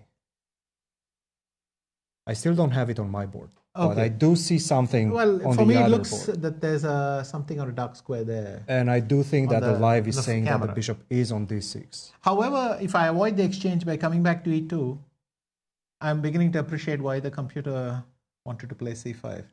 Yes. Because here after knight e2, that knight is safe now, and bishop d2, c3 is coming right behind it. Yeah. Though once you say that, I'm suddenly seeing a new plan. Why not that? I mean, I should not go to d7 because he has no hope there, but I can come to d5. Let's say something like something this. like knight d5. Obviously, this would be the dream. very nice. Yes. And so these are alternate plans. Vichy, thank you very much for joining us. As always, it's a pleasure to hear your thoughts and your thought process as well. And who knows, maybe we'll see you behind the board once again, but definitely a pleasure always to see you here in Bucharest. Thank you very much, Vichy. Thank you. Pleasure to join you.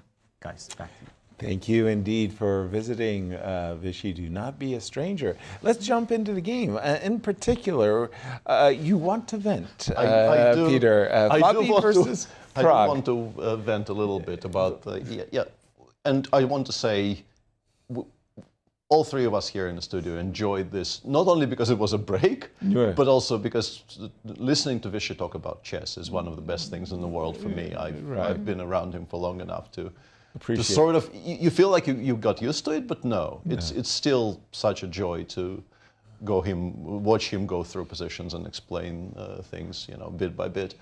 But yeah, this is vexing me. Right. As someone who still, Pragg is dear to my heart, and to see him not play active moves. And what he's done instead, f5 is so natural, not only because you're, as Vichy said, like there are all these plans and rook f6, h6, Vichy and Cristian went through all of this in great detail. Right. But even if you just play knight f6 next, bishop b2, knight. Yeah, let's say bishop b2, knight f6. You compare this position with the one they have on screen.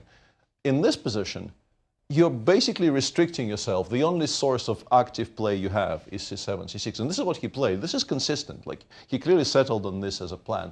But honestly, it looks to me like the young man is trying to equalize a better position, which is something that you do with black, because you come to the board, you black against Fabiano Caruana, you think, you know, equality by move 15 with black would be a good outcome. Right. But this is not your normal structure. This is a position in which Fabi has really taken some liberties. We also have to go back to, this is actually kind of an important turning point, because during the break I was messaged by some friends of mine who have actually looked at this, and it's featured in books on the English as well. And the idea of playing g3, bishop g2, and then d4 and recapture with the knight is very logical, and black has to play kind of precisely to take the sting out of it. It's a very serious plan. But if you play knight c3, you kind of, you're obviously playing for something else because you're not going to be recapturing with the knight. Then there was a minor turning point. Fabiano playing d4 here is actually kind of surprising. It's not great, but what he's doing is very risky.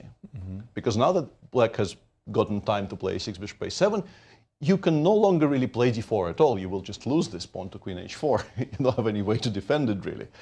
So f5 just seemed so natural and so kind of self-explanatory to me that, and Pragg also, I think, I'm not sure exactly how long he thought here, but it feels like maybe 20 minutes were spent on the move knight f6. And I think it's very much a case of you obviously immediately spotting f5, like there's no way a player as strong as Pragg doesn't understand f5 exists in this position. And then you slowly convince yourself to play in a more restrained fashion, to play, you know, properly, quote unquote. You don't need to.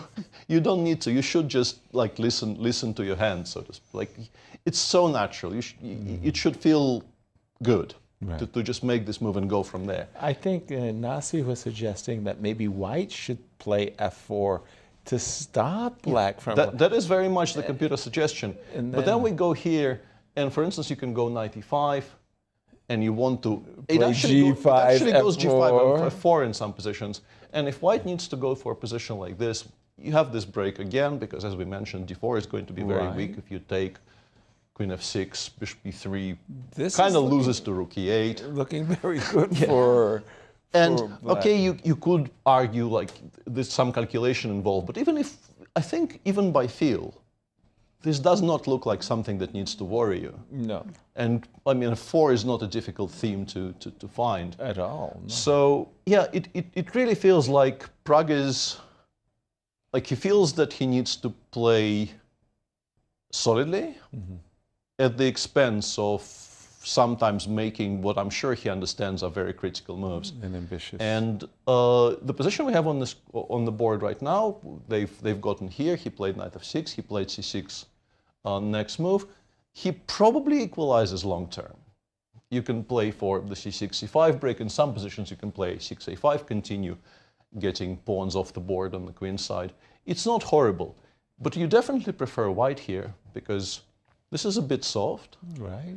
In some positions, white even goes f2, f4 now quite happily because there's bishop on b2. Yeah, the bishop on b2 likes to be on a longer diagonal if possible.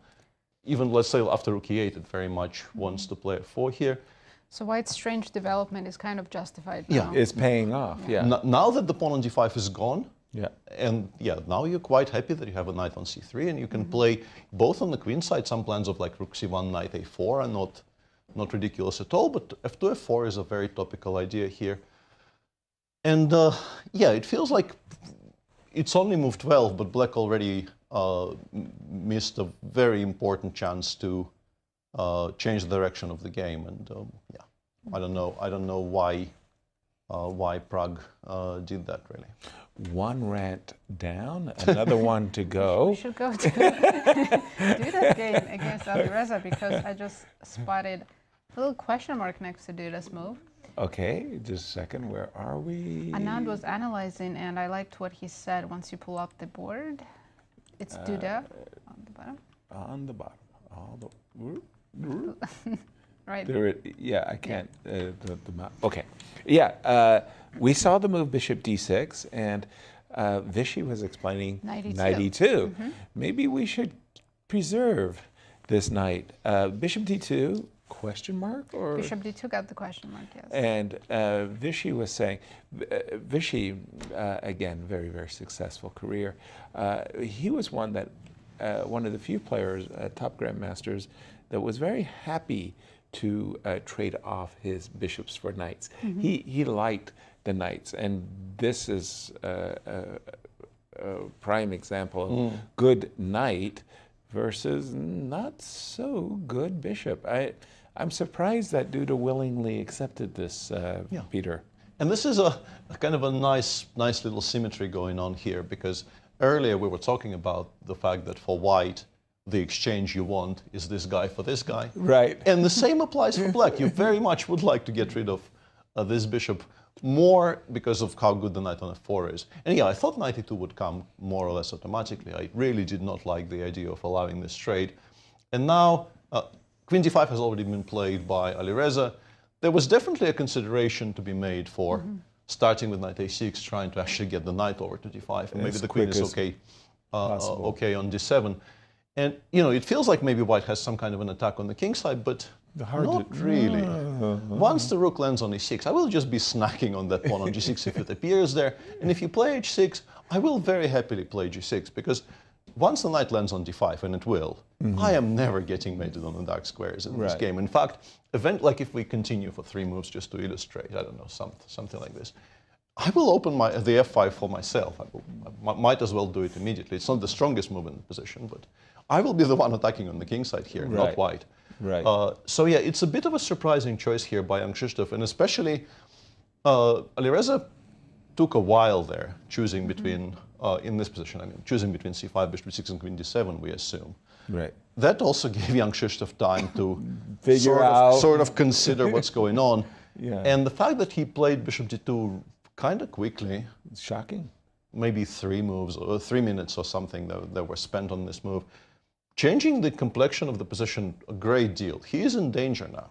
This is strategically very, very dangerous for white. It's not really lost or anything like this, but if you don't do anything quickly, the knight from b8 will get to a good square, and then black will have all kinds of I like what you just suggested, knight d7, and perhaps just f5. If you want to en passant, knight takes f6, and black is the one attacking on the king side, not absolutely, white. Yeah. Let's say rook c1, knight d7. And oh, by the way, I just realized queen b5 check is a consideration. Yeah. Queen d5. In some positions, we are snacking the pawn. You know. And as for pawn breaks on the queen side, I actually prefer f6 to f5. Okay. Because I really want to open. You want to open, open, yeah. Because after f5, let me add something to the board. Let's say we go f5. White might play h5, and then, like, if this lands, it will be painful, but maybe we can deal with it somehow. Whereas if I play f6, and then I will, I don't know, rook e6, rook f8, and eventually I will start opening up the king side, because this is not very safe. But I think most importantly, finding any job whatsoever for this dark square bishop that white now has. Good luck. I really don't know how you make any use of this piece. Yeah, so in that position, Engine was suggesting king e1 for white. So I don't think that's the second line was king e1. So it's now third, but yeah, it's still on my screen running towards b1. I guess I really don't know. But yeah, none of these are joyful thoughts for white. Not at all. And none of this needed to be allowed, frankly. Yeah. Another big game going on, and that's the game between Nodirbek and Gukesh. Yeah, I wanted to take a look at that. When we left it, we were really unhappy, if I put it like, for white, because it just seemed like Gukesh has just organized everything beautifully. The knights on the king side, ready to go to h5, ready to go to f4. What was white playing for? Well, he was playing for d4, and he got it in. And with this move, knight h5, something similar. We were looking at these moves, king h1, in order to recapture on g3 with the f-pawn, rook e8, h3. Now, this is the big moment, because, Peter, we were snapping that pawn in previous versions of these variations. Yeah, but things have somewhat changed, because if you take on h3 here, white takes, you want to include knight g3 or not? Let's try it. So we go for this, white goes knight h2. And we've got a third pawn now. And we take on d4. Right. But then takes rook a3. But basically, it's kind of similar to what we were discussing earlier. We do have 3 pawns for the piece. We have some nice dark squared control. This is a gorgeous knight on e5. It is. But there is never going to be any particular attack on the king side. This is the full extent of our assault on the white king, I feel. We've kind of... And then game begins simply with us claiming enough compensation for the piece. And I'm not sure it's enough, because eventually trades will start happening, and there is still plenty of pieces on the board. And without any immediate pawn marches, it feels like these days you prefer piece over 3. Yeah. Yeah. Interestingly, though, black plays bishop e6. And after d5, we are going to be a lot happier going for similar type positions, because that bishop on a7 is gorgeous, and also we get to land a knight on f4. So this is obviously a very, very different scenario. I do not expect d5 to happen. In fact, white already played bishop h2, and now we can put a knight on f4 and go from there. Knight h4 seems very, very logical. d5 still, of course, not a threat, because you're just never happy with white, providing that bishop on a7 with such a diagonal. Right. The current valuation? Around equal, but preferring black by a smidge. Right. Thank you, Peter. By the way, just I don't know, did you guys see that commercial? It was a really, really funny one. While Vichy was talking with Cristian there, and he was talking about the game with Gukesh, I was forcibly reminded of this commercial from India, where Gukesh and Vichy are in a tattoo parlor together. and Gukesh, with his glasses, getting tattooed, king e5, the move that secured the world championship for him. And Vichy is kind of remarking, oh, that's pretty good. That's your first tattoo. I've got 5. That was an awesome commercial. It was a pretty good commercial. Where would you like to take us, Nazi? Well, let's check in with Levon. We haven't looked at that game in a while. There we go. That one kind of slipped under our radar. Levon is playing against the wild card, Daniel Deac. Oh, yes, this was the queen one to Queen c6. Yeah. And It's a slow game, but white still has a bit of an advantage. Maybe more than a bit. Because of this backward pawn, right? You always have to consider these exchange sacrifices. But what this move, knight h2, is trying to accomplish is we want to boot the knight. We want to play king g2, boot the knight. Or trap it. And trap the knight, Okay. Yeah. This is a lot more unpleasant than I originally thought. I thought black is kind of solid, and it cannot really be all that bad, but the engine hates it with a passion. Considering we're equal material, the evaluation for an equal material endgame is very favorable white. Yes. Right. Yes, thank you. Yeah, just to clarify it, I like white's position too, because I feel that the play down the c file, I've got the half open c file, you've got the half open e Sooner or file. later, black has to play c5 to free that knight from b8, right? Well, for the moment, the move knight h2, I suddenly saw that the bishop on e1 actually F3 is protecting. Immediate threat. Yes. Yeah, you need to create a square. Move the bishop. Let's start, for example, with bishop. So just in case of f3, we'll drop the knight back. But we don't need to hurry with that. The engine goes king g2. Okay. Then, if allowed, it likes actually to expand with g3, g4. The knight from h2 goes to f1, and then I'm guessing later to g3. And I think it finds it very difficult to play c6, c5 in a favorable manner for black. And if you can't play c6, c5, that knight on b8 is just going to be there forever. Well, let's bite the bullet and just play c6, c5. That loses immediately, no? Oh, f3. Yeah. Oh, excuse me. Well, loses is still, maybe strong because we don't loses have a knight pawn. d6 and e3 is I was still hoping. vulnerable, I was yeah. hoping for knight f5. Okay, let's go. c5. Let's try it. What would you like? Let's f3? try f3, yes. f3. Knight back to d6. So I'm eyeballing knight f5. I'm eyeballing knight c4, going after e3 pawn. So you can't really take twice. Yeah, I didn't see knight f5 or knight c4. I thought you were taking rook e3. So if I take on c5, you will go immediately knight f5, right? I was going to recapture, There are options, actually. yeah. I think even b takes is playable. Yeah, because I'm not too upset about the hanging. Yeah, pawns in I this. wonder why it dislikes Maybe all I these shouldn't things rush so then much. f3. I have to defend e3 first. Yeah. Okay. It's good to know that f3 wasn't just killing. Please, Peter. Yeah, it seems like f3 precisely because of the line that you just showed, Yasser, is premature, and the engine reacts to c5 in two different ways. You can go d takes c5, b takes c5, knight f4, and try to create pressure against these pawns, because you still have to worry a little bit about They're hanging pawns. Rook d1 might be awkward in some positions, Right. and f3, well timed, might be awkward in some positions. And another thing that the engine points out is that you can just say, I'm not obliged to react to it just now. We are not allowing c5, c4, and b6, b5. That would be catastrophic. That would instantly, I think, make black very, very happy about his prospects.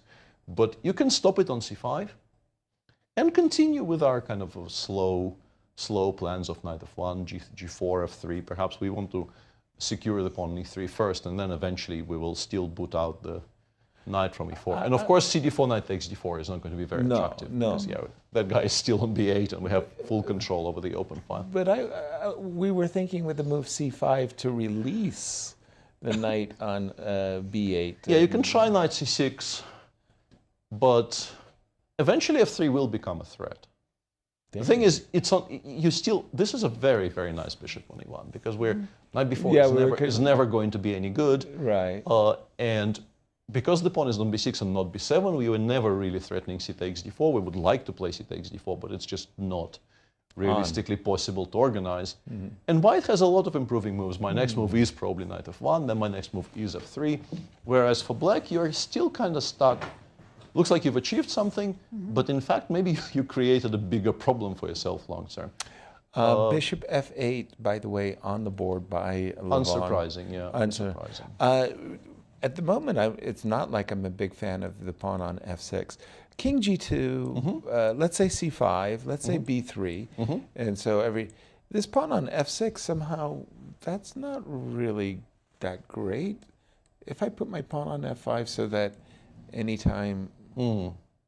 Maybe my knight will come back to f3 to go to either e5 or g5, depending. That's a good move. Yeah, knight f3, knight f4, and then we consider our options. Yeah. Tough. How do these two players match up, Nazi, with one another?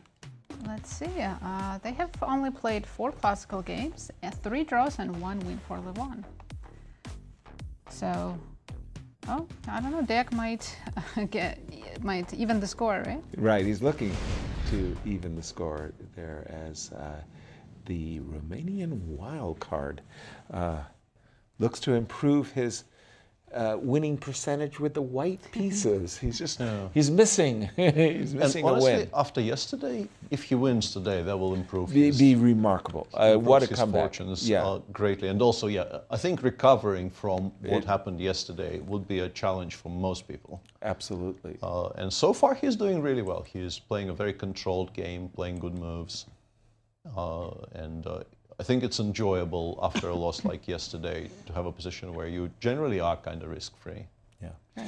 I want to turn our attention to the game between MVL and Wesley. So it's an easy game for us to forget about because Wesley just played 29 moves of his file. He had like 6 extra minutes on the clock. Suddenly he went into a tank. And, a good general should lead his army into victory, And basically, if you go back to the starting position, What do you say White's winning plan is? I heard you, Nasi. You said, bring your king into the center and look at that king go. Yeah. King to d4. But like Peter mentioned, when the king abandons the king side, yes, black will have counterplay against those pawns. Yes. At the right moment, black can play g4 or go after the g2 pawn. I like it here already. Yeah. To play g4. Very much on board with what Nazi is saying. Yeah. I like opening up stuff. And you do break your structure up a little bit, but now you can play for exactly as Yasser is indicating. Of course, it can go to g3 and then it will be kind of safe, but the more pawns disappear on the king side, the closer we are to complete equality. Exactly. We'll be able to just sacrifice the bishop at a certain moment. Rook and knight versus rook, very easy draw. Wesley. It's kind of strange that White's most active piece is the king, right? That's what I mean. You've got to lead your army to victory. Good general, good king. From MVL's perspective, look, this is the way I'm going to win the game. I'm going to play knight d5. I'm going to play knight to c3. I'm going to advance the pawn to a4. And thanks to my king being this close to the queen side, I'm going to chase your rook away. And then, that's the dream. That's the dream. That's how I'm going to win. And that's why I really like what you were saying, Nasi. Make sure you get into the move g4 so that you do get your counterplay against the g2 pawn. Where else would you like us to go here? Let's go back to Duda's game against Alireza. I think that's... by the way, for Alireza, if he continues to show good play, and he's got what we think is a really favorable position. Yeah, he's going for 2 out of 2. Yes. I mean, it's really early to say he's going to win this, but... Just to remind everybody our current standings. Right, it's only Alireza and Wesley with 100%, and a lot of players at 50% since they all drew their games yesterday. Exactly. Rook g1 on the board. I like one thing that Peter was pointing out, and that is, we can do this rook lift. Let's say rook e6. We can bring the rook over to f8. We can play f6. And, you thought you were intimidating us along the g file. No. I'm ready to open up the king side and take over the game. Rook e6, rook f8, f6. And Peter, There's again, also some other ideas, as Peter mentioned earlier, knight f8, knight e6 is also good. But I think at some point black does need to play f6, right? Yeah. To get that active play. I really like it. I like this for black, but I do feel that maybe queen... I'm loath to criticize the move queen d5. But if I could swap them, I would very queen on much d7, like to swap the knight. The knight on d5. Yeah. When they were analyzing, Vichy was advocating for knight a6 and getting the knight to d5. That looked very strong. Yes, this is, and again, listen to Vichy. He was one of those players who really preferred knights over bishops, and he understood immediately that the knight on d7 had a limited scope, but the knight going to a6 to c7 to d5 would have been good. Over to you, Peter. Current position? Current position, knight f8 is an option. Rook d8, a kind of an all-purpose move, is also an option. I wonder what the engine thinks about rook e6. Still playable. It plays h5 for white. I'm not entirely sure what we're trying to achieve with this move h5. Maybe we're preparing for potential f5 or f6. Maybe we would like to play g6 later, because we're definitely not playing g6 unprovoked. We're not giving up that pawn, and also the f6 square for the knight. I guess playing rook f8, rook f8 now, yes, it can get immediately hit with bishop b4. Okay. And seems like this is, I'm not entirely sure why this is weaker than, let's say, rook a d8. I'm not altogether sold on the idea of placing the rook on d8, because I do not believe we're ever playing c6, c5 here. The biggest advantage we have is that this bishop has no play. Right. Opening up the long diagonal for this bishop, I don't think it's ever part of our plan, so I don't know why this is so important. I think it goes knight f8, tries to put it on e6, and perhaps get some additional squares for ourselves. Let's say h5 here. Knight f8, let's say rook g3. I'm just trying to make exactly the same moves with rook on d8 and see why it likes rook d8. I think it's mainly that the rook on e6 takes away a good square from the knight. Okay. I think this is the plan, and if, let's say, queen g4, It even plays G7, G6. As we've established, Black is kind of unafraid about of opening this long diagonal. And then maybe you can actually switch to bringing the knight over to D5. So I think kicking this position about a little bit with the help of the engine, the conclusion I come to is we were not wrong about wanting to switch these two pieces around. Right. It's now going to take some time. We are probably going to have to do it this way instead of just putting it on C7 in 2 immediately. moves. Yeah. We're going to take 4 moves to do something that could have been done in 2. But having the queen on D5, of course, is also quite useful. It stops any potential sacrifices to liven up the bishop on C3. It controls a lot of useful squares. And another thing that you notice is that White can pretend it has active moves, but you don't really. Yeah, well, you went rook G1, rook G3, and it didn't really intimidate it. Black has a lot of time, to figure how exactly to kind of reposition his forces. Wonderful, thank you. Nazi, we have a new feature that we've been doing before we go to break, and that's Stump the Commentators. Tell us what you've got for us today. Let's see, what's the question? Of 884 GCT classical games, how many ended with mate in 3 or less? Confusing question, I'll say. How many ended with checkmate? Yeah, in 3 or less moves. I suppose some kind of a forced combo of I think that's mate in what they mean. 3. I'm gonna go with C. Greater than it's 15. Just classical. Because in Rapid and Blitz, You're right, just classical. But it would still has to be more than 15, right? It's a lot of games. Yeah, it is a lot of games. Yeah, we'll think about it as we go to break. And Anastasia asked the players how they deal with mental fatigue. So take a listen and we'll be right back.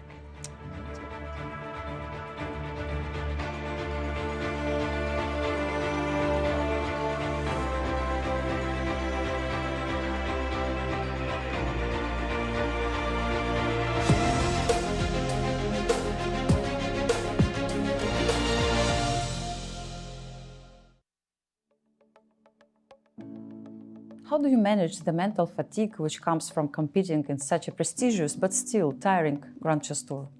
Yeah, sure. Well, I'm a chess professional. Yeah, it's what I do. There's so many things that need to happen if you start as a young player for you to become a chess professional. Like just becoming a grandmaster. Like there are many grandmasters in the world, so you need that special extra something. Of course, you need to be physically strong and also very mentally tough. And that's one of the requirements to be a professional chess player. Yeah, it depends on the result, I guess, because if it goes good, I mean, it's good. You don't feel that much fatigue, I would say. Of course, when things go south, then it's much trickier to handle. But it's also a part of the job, you know. That sometimes you don't win and you have to suffer. And it's also what chess is all about, and because, you know, it's people always remember like wins of certain players, but usually it's like only a small percentage of of their performances. So I mean, unless your name is Magnus Carlsen. So it's tough, of course, to keep in shape, but I have many tricks. I try to do sports. I try to keep healthy and keep in good shape.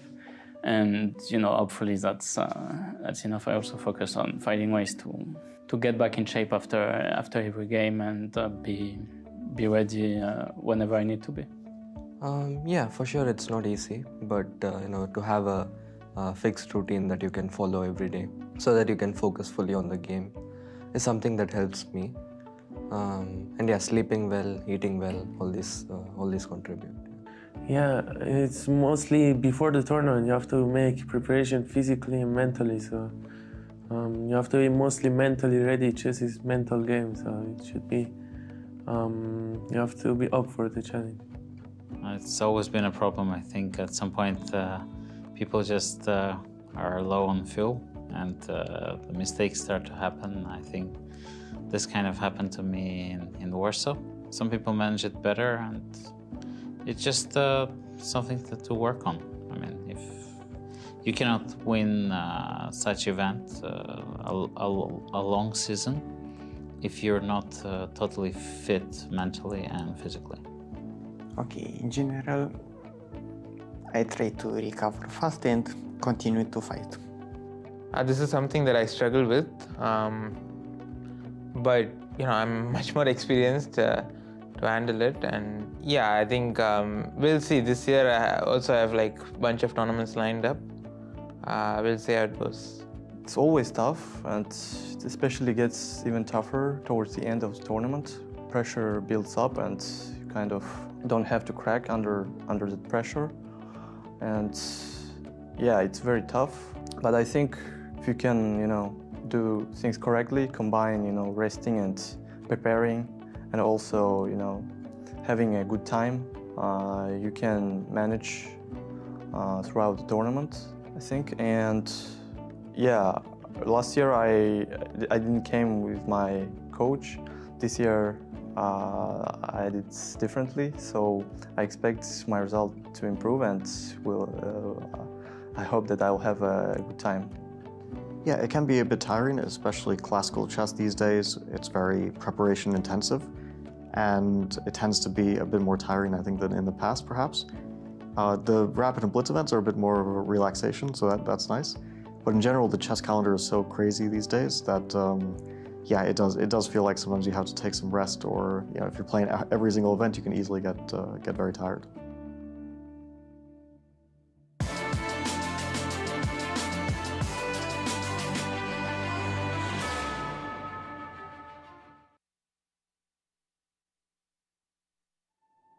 "10 years, one legacy." The Grand Chess Tour marks a decade of mastery where only the strongest chess minds carve their names into history. Each piece has its role, like soldiers in a grand army, with commanders to lead them into the tour's 10th year and a prize fund of $1.6 million. The Grand Chess Tour starts in Warsaw with the Superbet Rapid and Blitz Poland, immediately followed by the Superbet Chess Classic Romania in Bucharest. Then off to Zagreb for the Super United Rapid and Blitz Croatia, followed by back-to-back events in St. Louis, Missouri with the St. Louis Rapid and Blitz and the Sinkfield Cup. And the culmination of the grand finale in the city of Sao Paulo, Brazil, will determine the 2025 Grand Chess Tour champion. Fight with every ounce of strength for victory. This isn't just a moment. This is history.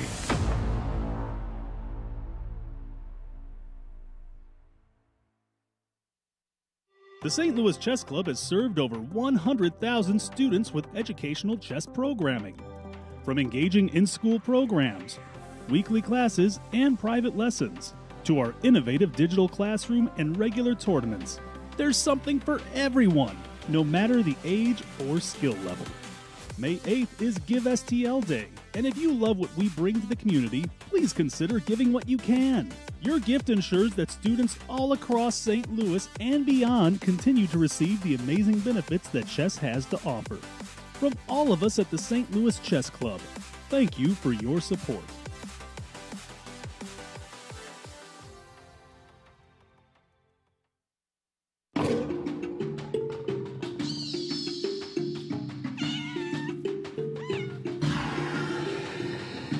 Just had our grand opening of Paws and Pawns Exploring Animal Chess Sets.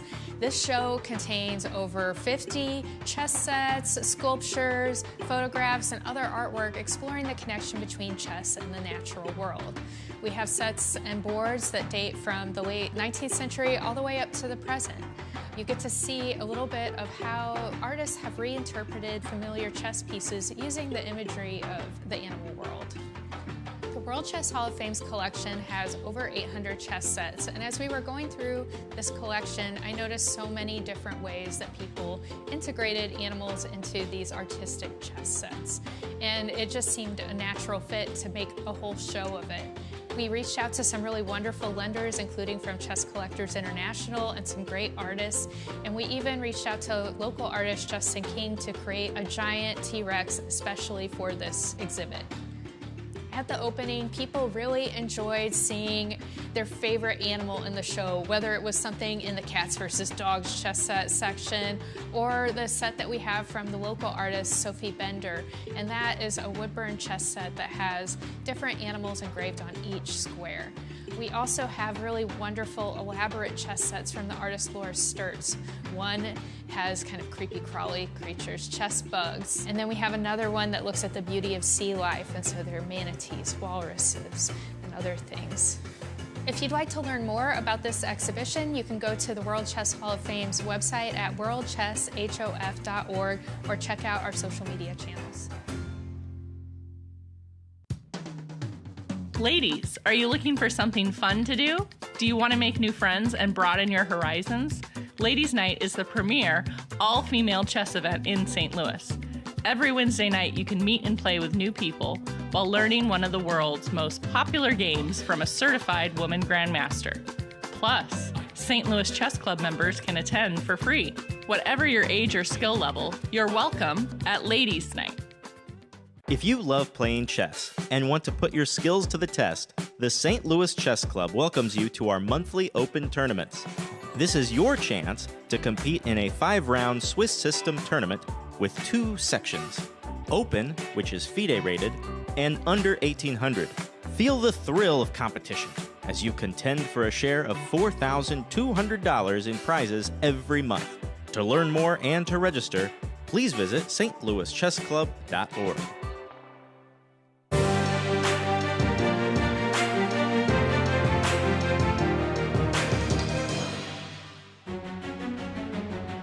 Welcome back, everyone. We're in the middle of round 2. Let's take a look at our current standings after round 1 yesterday. We have only 2 players who won their games. That's Alireza, Firouzja, and Wesley. So a lot of games ended in a draw, and today they're fighting. Alireza's trying to go 2 out of 2. Indeed, he's got a good chances of doing that. So the pairings, Fabiano is playing Praggnanandhaa, Nodirbek is playing against Gukesh, Deac against Levon, MVL against Wesley, and Jan-Krzysztof against Alireza. Now I can ask, what about Stump the Masters? I don't know, that question. Right, let's say, how many games ended with mate in 3 or less? I'm going with the C. What Yes, do you? me What, too. what do you do? I'm taking 10 to 15. 10 to 15. And Brian on our production staff is taking A. We'll see. And the answer is? Brian's right. Well, our quality of life just took a nosedive. I mean, Brian doesn't even play chess. This is really rough. Stump the Masters, hey. That was a good question. That was a horrible question. Don't encourage Ben. I want to jump into the game of Fabi and Pragg because I hate to say this, but I don't like what Pragg is doing, and not at all. No. And Fabi's last move, f2, f4, is an indication that that bishop on b2 is going to be a dragon, a monster. Ef, rook takes f4 is kind of a dream come true for the first player, Peter. And it feels like we've gone from a situation where I thought, well, yeah, I don't want to harp on about it. Vishy spent some time explaining why f5 was good, and then I vented for 5 minutes about it. But we went from a position where it felt like black had kind of a free roll to a position where already it seems like if you don't play c6, c5, which is a reasonably natural move, you just played bishop b7, you need to give that bishop some air. Right. But if you don't, you might already be in significant trouble. Ef, rook f4, yeah, this is just bad. Yeah, bishop f3 or bishop d3 is coming. If you play c5 now, you run into bishop f3 and winning for white basically. Just winning. Kind of winning, because the queen will come and then the attack on the king side is probably going to happen very quickly. Black is still sort of okay after c6, c5 here, because now after bishop f3, in comparison to the previous position, there is no rook on f4. We can go, let's say, cb4, a4, rook b8, and start creating some counterplay on the queen side. The machine still prefers white. The pawn b4 isn't hanging all that much because there will be some tactics connected with bishop a3 in the end. But you can make some kind of a quiet move like queen e7 and claim that you're doing fine. Although, just to indicate how things have changed, this is now first line, and you might be okay move by move. But this is now very, very dangerous for black. Yeah. Yeah, it's a massive turnaround, considering this is move 15, and on move 12, Black could have been quite a bit better. Well, you started today's show telling us that Fabi is one of on the tour the most winning player with the white pieces. I think in the classical, we saw that graphic at the start of the show. I think he's at 25.8% in classical games at the GCT, not career-wide, but yeah, there you have it. Fabi at 25.8. So basically, every time he plays the white pieces, his projection is he's going to win 1 out of 4. Yeah, and honestly, it's just very remarkable. 25.8 plus 13 plus 2 is 39% decisive games in GCT in classical chess. This is an unbelievable percentage. It's a very high number. Yeah, very high number for Fabi. A lot of it is from that tournament where he won 7 games in a row. Yeah, that wasn't the GCT. See, that was Sinkfield. That was not part of GCT. And these were the other players too. Firouzja, he's very... won in 4 games. As well. And as for Abdusattorov, Pragg, and Gukesh, they are not regulars at the GCT yet, so the sample size is much smaller. But for Pragg, yeah, this is. Yeah, and he's sitting there facing the black Fabi pieces, but with the black pieces. I just wanted to say. Cristian mentioned he beat him in Vachier-Lagrave with the black pieces. Yeah, one of the things that I mean, as a chess amateur, when I was just starting, I dreamed of these types of sacrifices. Like you just don't allow them. None of the top grandmasters in the world will ever allow you to do this. But when you get these types of situations, it feels so good. I've only had chance to do that in the Sicilian with the black, rook c3. Rook takes c3. Yeah. I don't think I've ever managed to take on f6. Like, yeah, boy, but you could just immediately in particular, considering this is in English. Oh, yeah. Right. In the English, this doesn't happen very often. At all, no. But these are the types of opportunities that Fabi is looking to capitalize. And one question, it's probably a terrible move, but why can't black play e4 to just close their file? Because I don't want white to attack on the king side so easily. Are you going to go g4 right away? I think the answer connected with it is simply that long term, this bishop is just looking so darn good. Your last move was bishop b7. Yeah, I'm not doing that bishop any favors. And when you play the move e4, that bishop on b7 is sort of like a coach. I was dreaming I could get d5, d4 very quickly and change our position that way. But you have knight a4, knight we always c5. have knight a4, knight c5. Yeah. You mentioned g4, g5. I would go in that direction as well, but I would just think that long term, more or less, I don't have to do that much to win. I've already established a position, and I like that knight a4 just to take the sting away from d5 because I could park the knight on c5. The bishop on b7 is crying. The bishop on b2 is gorgeous. This bishop on a7 is not bad, but the fact that my pawn is still on d2, and Pragg understanding that things are not going his way. He heard you, Peter. The only chance for him actually is connected with c5, and he found it. I'm not sure only chance is exactly right, but it is the best move in the position. And nice awareness there from Pragg. He understands he is in danger now, and his play is consistent. Once he played knight f6 and c6, his follow-up is fine. The moves he's making are okay. It's just that he is now fighting very hard to equalize this position, which was very comfortable and really did not require him to be fighting for equality. Also, to Nazi's point, one move as white I'd be very attracted to in this moment is bishop f3. You would play e4, I would play bishop back to e2. And, you know, like we kind of... If white goes bishop f3 here, e4 is not on my screen. Well, it appeared now, but its first reaction wasn't even to suggest it as one of the top 3. It prefers trading the bishops off rather than killing your own on b7, even when it wins you 2 tempi, not 1 but 2 tempi. Even 2 tempi. Yeah. Okay. As for white, bishop f3 is definitely one of the main moves. You could also try playing knight a4, cb, ab, and trying to create some pressure in the center. But now black is a lot happier. You can You can try to solve it tactically. The engine, for instance, suggests playing knight d5, of e5, queen g5, and suddenly there are some counter threats on the king side, pretty much forcing white to go bishop f3.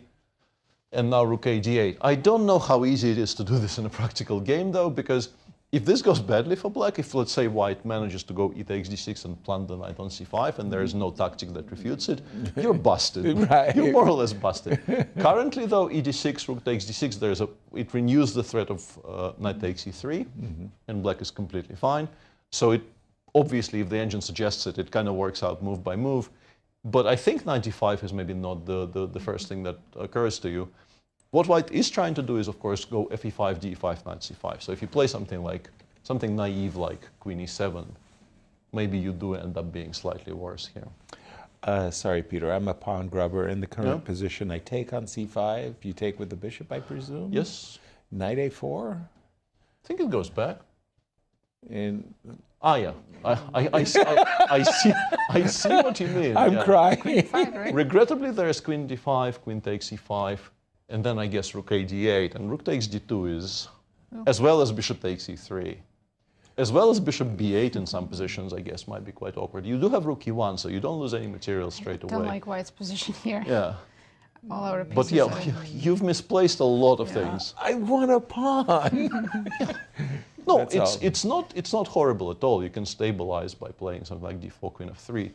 But the threats to your entire structure continue. Yeah, strangely enough, I get that it's not just that play on one go. But I had to ask. You know, I was drawn. I understand. Yeah. I was drawn to the idea of. I don't think that's happening though. I don't think Fabi. No. It's not his nature to seize to cede the dynamic chances to his opponent by winning a pawn, as I've just described. The move c5 does have a drawback, Peter. The bishop on a7 is saying, "Hey, wait a minute. What if I play b5?" Yeah, exactly. Yeah, I was wondering about that as well. Exactly. Yeah, and the engine goes takes and puts it on b8, and then I guess hopes to maybe play rook e8 and d6, d5 in the future, or just keep it solid for the time being. Once again, the pawn seems to be hanging. Right. But there will be jumps, as there often are. Yeah, this one I'm actually it's less clear to me where the compensation comes from, because we seem to have parried most of the threats, but the engine goes rook a5. And suddenly it's a bit awkward for white.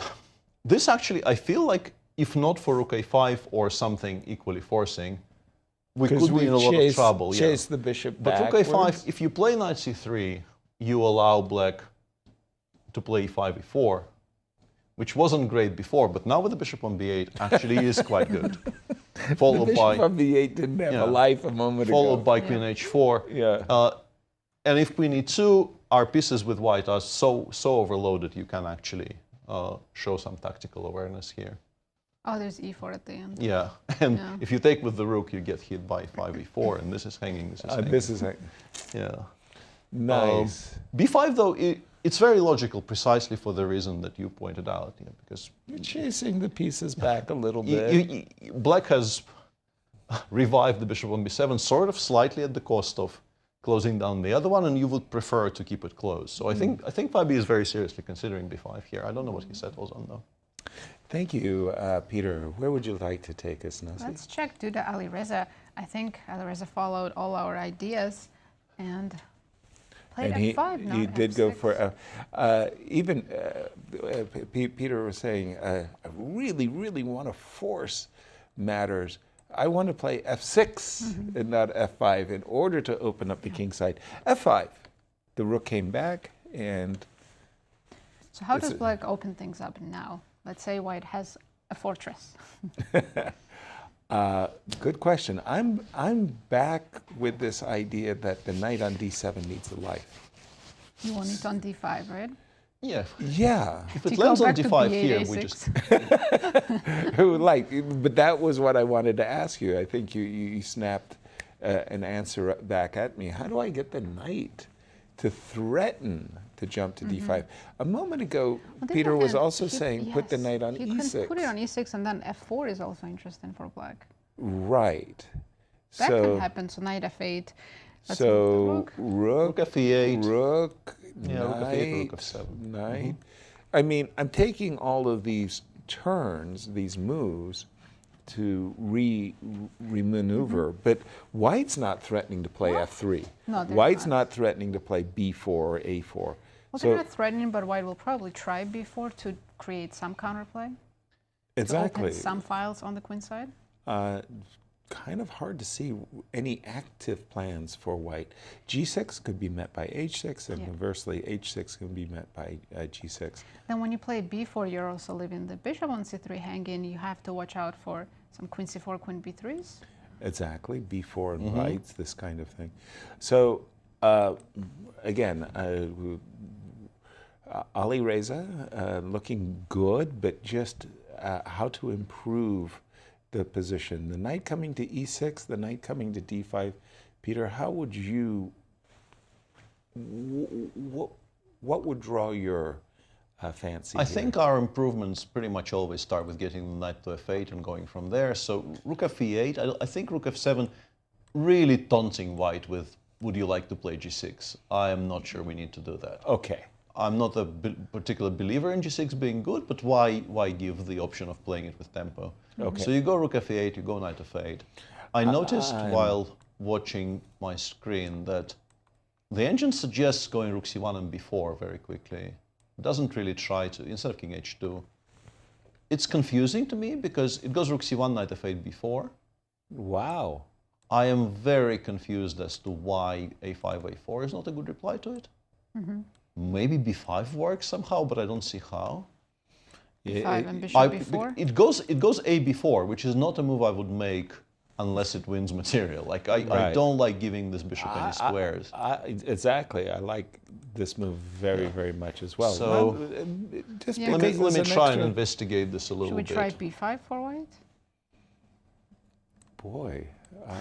Yeah, I was actually right. And I mean, it's a logical conclusion, because otherwise it makes no sense. But I still don't understand why this works. Machine obviously throws this pawn away straight away just to give yourself squares. And I guess if we go knight g7 here, we have some immediate counterplay. I still don't understand what this is, though. g6. And now it says there's no way to smoke out the queen on c7, and with the pawn on h6, we're never playing knight f8. So it just goes king h2, and says, I've got a fortress. And it says now I want to play rook c2, rook g1, rook gc1, and you, sir, have no moves. Oh my goodness. This is not going to be an easy concept to find over the board, though. But yeah, I had a feeling that that must be the reason why we're not playing a5, a4 here. Because otherwise, obviously, you do not want to, restraining it on c3. Right. And if we get to play rook 6 or 7, knight e6, b5, maybe even play on one go. Yeah, it's get just out of here. Yeah. But yeah, it's always b5, before b5, and instead it goes a b4, bishop b4, and puts the knight back on b7.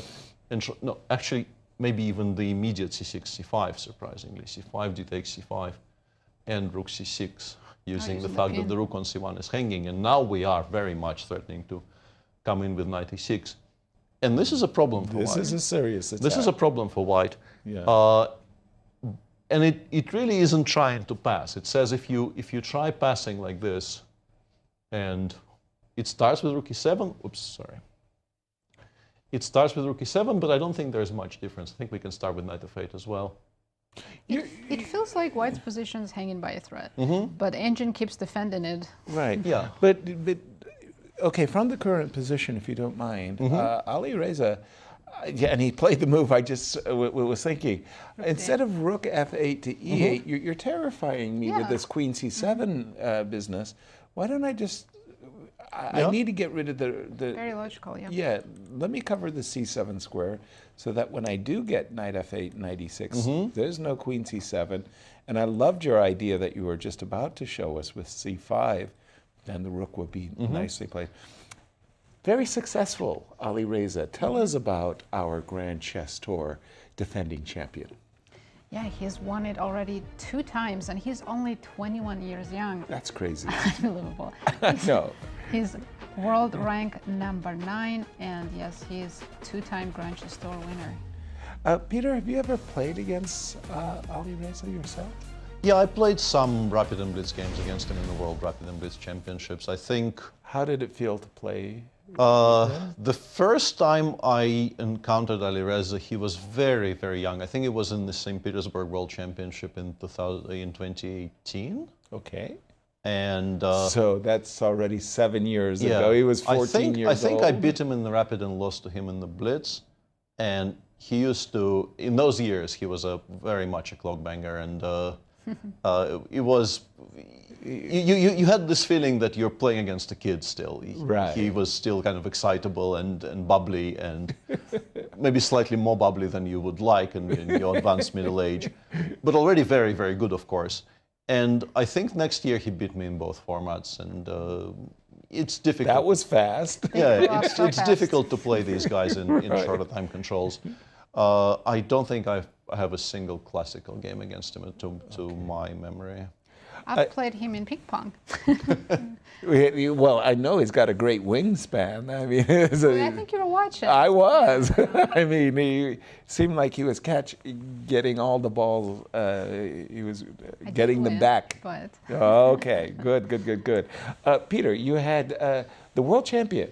Yeah, I wanted to return to this. This is also a very exciting game in progress. Exactly. We left it somewhere around here, and eventually, Gukesh did manage to provoke d4, d5. As you can see, black is wasting a lot of time just trying to make sure white does this, because it instantly provides black with all kinds of sources of counterplay. You could even play c6 immediately, but Gukesh decides to prepare it by playing rook c8. White went c4, c6, queen b3, and now black went queen e7, introducing another potential pawn break with f7, f5. The engine likes this for black quite a bit, unsurprisingly, because these knights are much more passive than these two, and honestly, I mean, those seem to be like corresponding squares. They're sort of the same square, h2 and a7, but the one on a7 is doing a lot more work than the one on h2 currently. Feels more mobile. Yeah, and the way the engine seems to be approaching it is not even f5 immediately. It starts by taking on d5. C takes d5. Feels like, I mean, f5 is very strong, but even simply doubling on the c file, because f2 is hanging, you can't play rook c1 in response, because that loses the f2 pawn. And if you imagine even black... queen d7, queen b5 looks very good here for Yeah, black. so cd5 pretty much always forces this. Yeah, this is... And now we can... Oops, I keep on doing this, yeah. And now we can go in, which does make the position a lot more double-edged, but it feels like, with the knight landing on d3, with the pawn on d5 potentially very vulnerable, with just simply black kind of proceeding down the board a lot faster than whatever it is that white is doing on the queen side. This is, hold on, this is chaos, right? What happened? We switched the position? Sorry, yeah. That's his No, I don't. Yeah. His magnetic personality. Yeah, let me get in front of the first line. Okay. What do you play, Yasser, after you CD, hold on, I'll put it on my board. CD5, ED5. But don't make human moves, go make engine moves. Yeah, F5, okay. F5, C5, E4. F5, C5, E4. Yeah. You know, it's the thing really is, weird. I'm looking at G4, because once you get asked this question, you start looking at things which you don't look at normally. Yeah. G4 is by far the best move in this position. Yeah, exactly, to undermine the pawn on E4. That's chaos. It very much is chaos. And by the way, Gukesh did play a prelim move. He didn't take on D5. He kind of like, okay, I'll make a move that's very flexible. I'll keep F5 in reserve, and CD takes D5 as well. Very understandable choice. And here, another quiz for you, Yasser. C5. What do you think is the best move? C5, I don't think... Knight takes E5, bishop takes F4 on my agenda. C5? C5, CD... C5, CD, ED. And then there's a bunch of things here that are strong, but I very much like the idea of playing F7, F6. What? And saying, I actually have enough time here to prepare D takes C5, to make sure I take on C5 in absolute left. Every case. I mean, you clearly are not a disciple of the Ben Feingold school of chess. In some Never positions, play f6. But in fairness, DC5, knight e5, queen takes d5 is also a healthy extra pawn. So is it? Okay. That also works because queen takes g2 is a strong threat. It's like I'm panicking to get rid of this knight on f4. I wanted to. That is actually something you need to do, but you need to do it slower. That was not on my agenda. I think this is findable actually because you can't really coexist with this knight on f4 for too long. Exactly. Eventually something will start crumbling, and getting it off the board, even though yes, this is not a particularly attractive move to make, and it takes you too tempted to challenge it. Once it's off the board, your position starts looking a lot healthier. So if black takes on d5 and still goes f5. But we are kind of readier for it. I still like how the pawns look in the center. Yeah. The other knight. I'm still picking black here every single time. Yeah. But it's a fight, and G4 continues being a topic here. Like we're not actually creating any realistic threat of c4, c5, but we can try to get our knight to e4, which would be a massive improvement in our fortunes here. Yeah, this could be a very interesting mess. Down to 20 minutes for Nodirbek. This is move 23. Nodirbek has move 23. Nodirbek has under 20 minutes on the clock. I have to make a confession. I mean, knight g1 does not jump to my mind, but once you see it, and then you want to... It makes sense, yeah. Yeah, right? Knight on f3 is not that good anymore. It really isn't. And just to bring up something, you have to make some moves which you shouldn't be making here to make that point, but for anyone who's played the old school Giocopianos of the past, where this normally wasn't happening on the queen side, but the black knight often landed on f4. It did. The idea, like you want to take this and this was commonplace. Is very much commonplace in a lot of those old school ideas, which means that your mind is sort of accustomed to seeing knight g1 as an option. Right. It's a slightly different twist on the same idea here, knight g1, knight e2, but the point that reaction to the knight on f4 sometimes involves playing knight g1 is not really such a novel idea. So maybe he finds it. All right, thank you. It seems to be stronger than everything else. Let's toss it over to Bucharest and Cristian. Well, it's sort of impressive to see how Vish's understanding works, because even in this position between Jan-Krzysztof, Duda and Alireza, immediately after he saw the bishop land on d6, he understood, hey, what I want with the black pieces is to take that knight off the board. So anything you do, just don't allow that to happen. And of course, Jan-Krzysztof, Duda played bishop to d2 instead of knight h5 or knight to e2 and got a worse position. Now he's sort of climbing his way back. But it's just about the understanding of the middle game that these legendary players are showing, even to the youngsters right now. Fabiano versus Pragg. I have to say, Peter, you are, not liking the way your pupil is playing with this c6. But I have to say, right now, it's looking good, especially from a practical perspective. I understand Fabi is not worse as he was before if he would have played f5, if Praggnanandhaa would have played f5, but right now they have a very complex position which can go either way, and this is very similar to what happened in Tata Steel as well. Fabiano, in fact, had a great position with the black pieces, maybe even better, maybe even borderline winning or getting close to that at some point, but then time trouble arrived, and this is exactly what's happening right now, and in time trouble it was Praggnanandhaa that came on top. Fabiano needs to start speeding up the process because he only has 12 minutes and 54 seconds against 30 minutes. And we're only at move 16 right now. So plenty of moves to go in a very complex situation before the time control, the next time control. And another game that I was having my eyes on while I was in the playing hall is, of course, the big clash of the youngsters. Nodirbek, Abdusattorov versus Gukesh, and you guys were covering that. I'm a bit surprised by Nodirbek's decision to go d5 and open up all these possibilities with c6.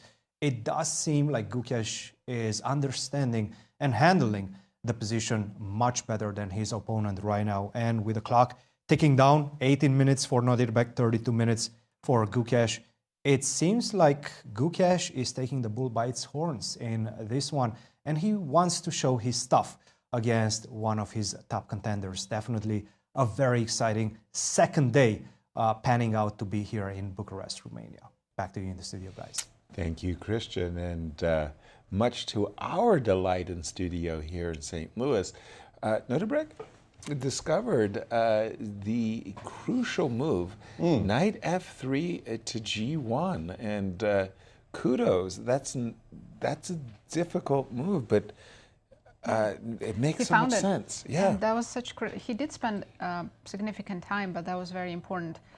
Critical moment. Without knight g1, he would have ended up in a very uncomfortable position. Exactly. Now his plan is clear. He's going to play knight e2, get rid of one pair of knights, and the game will be easier to play.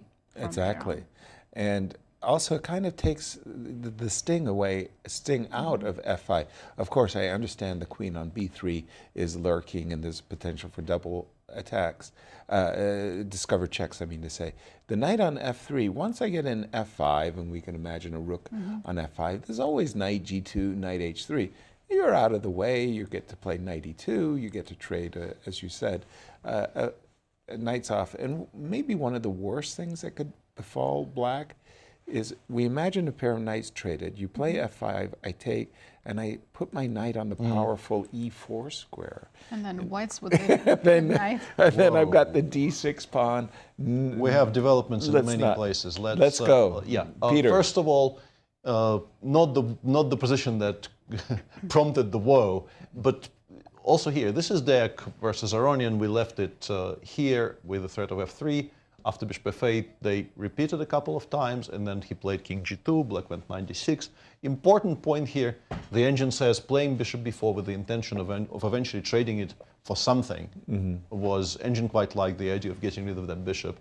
But what white did is also quite okay. He did allow black to play 6c5, note the knight, a proud knight on e4 is now on b7. White is still better, but black is actually sort of improving his chances.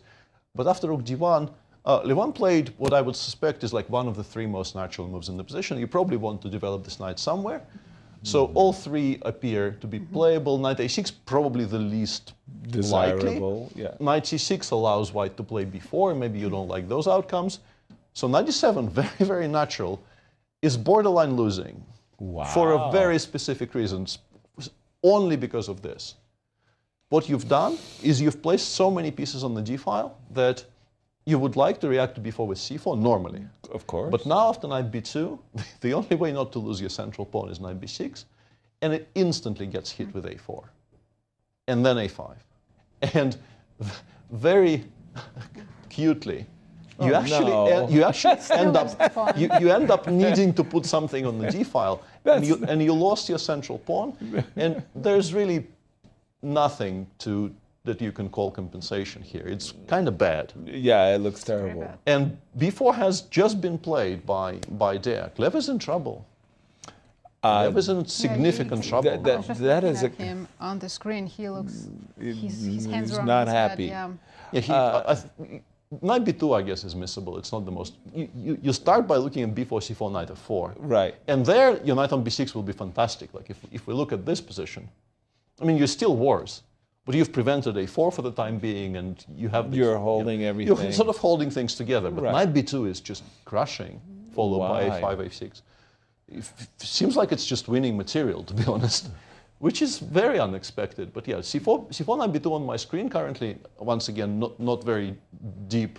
This is a screen engine, +2. +2 in an equal material position. Wow. He's been playing great so far. He just needs to not get himself in time trouble. Yeah. And today his time management is a lot more reasonable. He's on 20 minutes and it's only 10 moves to go. So yeah, playing a very nice game, Deac. But the woe I yes, what was the woe? Well, not we. I mean, I should take responsibility here. I spent a lot of time saying, Black is never playing c5 because that revives the bishop. And guess what? Here we have it. Yeah, rook c8. White played a4, which was actually the engine's suggestion, trying to fix the pawn on a5 and play before next move. And as in the previous case, the engine was ignoring it and basing it on this idea of rook e6 with knight e6 coming in. And even here, I suspect in this particular position you would prefer the rook on e8. And also in our previous version there was a rook on c1, meaning that c takes b6 was kind of illegal. But even if you allow c takes b6, the attack that you immediately launch on the other side of the board is extremely strong. Yeah, this king is suddenly feeling very, very drafty. Right. c5 kind of surprises me. His idea is that if we take on c5, we're going to take with the knight? I'm pretty sure, yeah. I mean, if it lands on d3, that's not going to be great. Right. But we can wait. We can play something like rook f1 or king g1 currently is one of the... Well, then can he play c5, c4? But... I'm not sure why my pawn is better on c4 than c6, but... You know, we are now so kind of calm in the center and on the queen side, we can maybe start... Black burns through so many moves, doing pretty much nothing, that we can start thinking about playing f3 suddenly. But yeah, I don't think Alireza wants to play c4. Yeah, I don't think that's the plan. But I don't know what is the plan. Let's take on d4. Let's have but now, bishop have. But now it's alive. Yeah. I will snap the knight. If it appears on any of those two squares, it immediately gets traded away. Can I do anything with my rook on the c file? There's nothing Let's there. double. There's Rook really e2, nothing there c6. to attack. Yeah. No, I want to double the rooks. Okay. King f. Okay. Rook e6. Let's say we go rook f1. I would consider maybe king h2 as well, but let's say rook f1. Once again, I'm thinking Knight about f8. f3. I'm thinking about f3. The f3 comes in just right in time.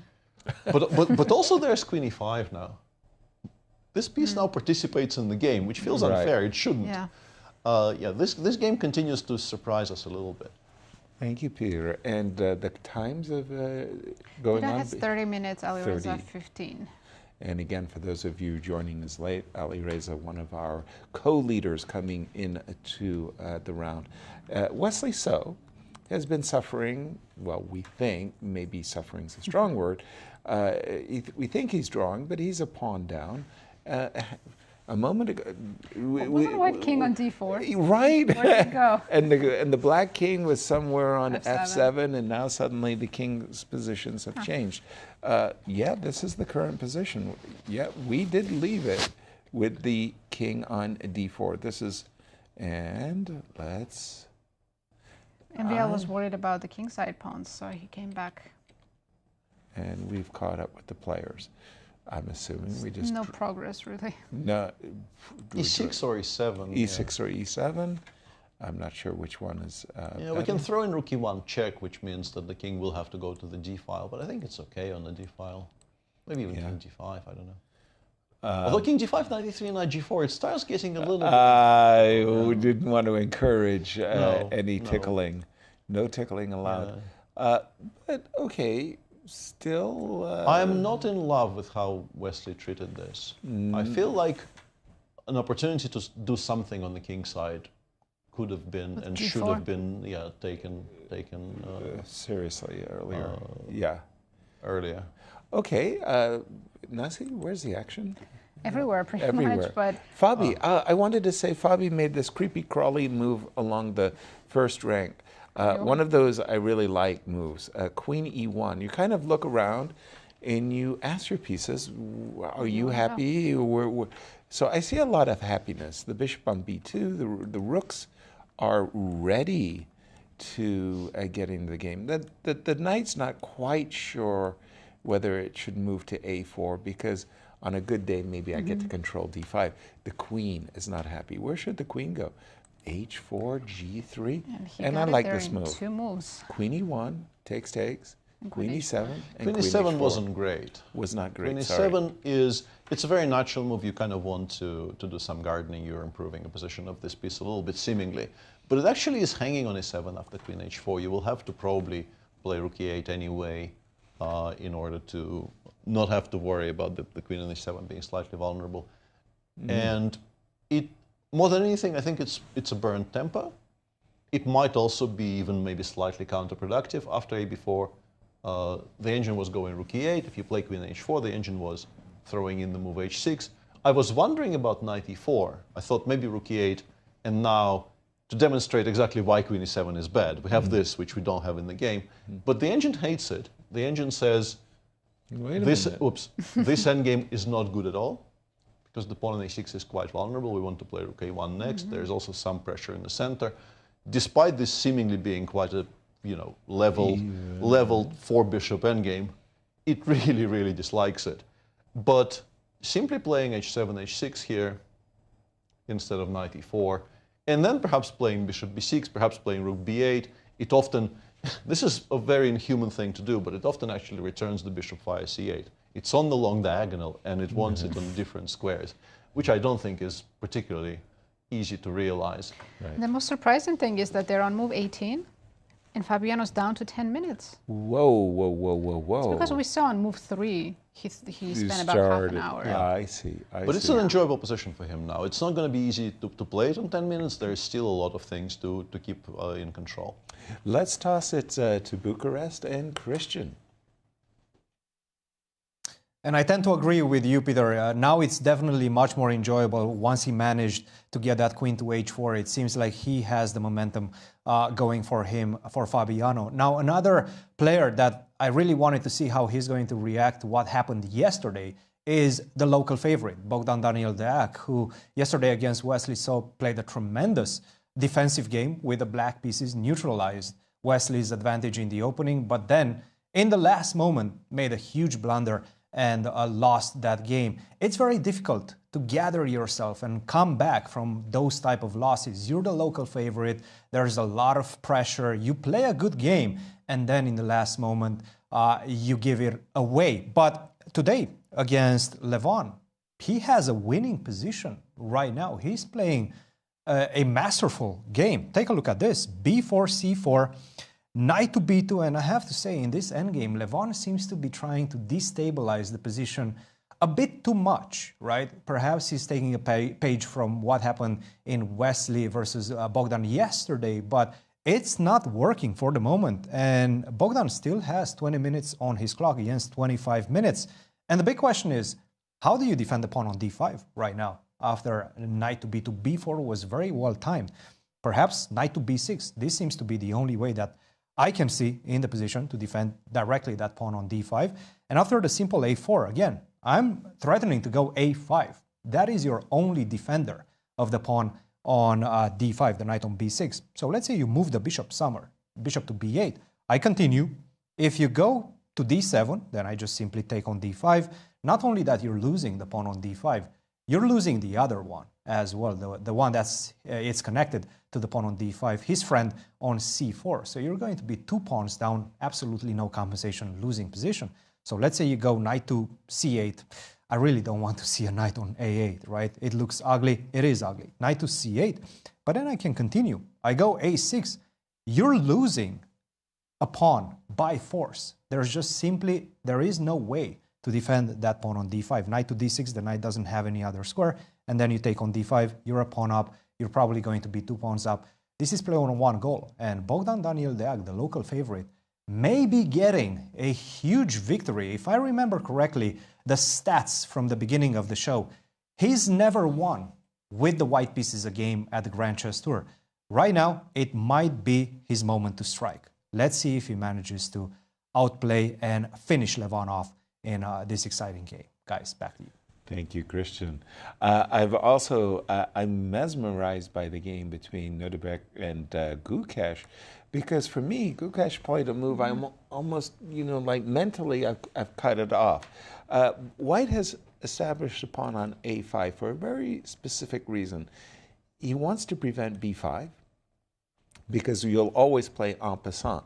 And because you don't necessarily ever want to trade in a b pawn for an a pawn, you don't think about the move b5. And give yourself a weak a pawn. Exactly. Yeah. And he played, that's really for me thinking outside of the box.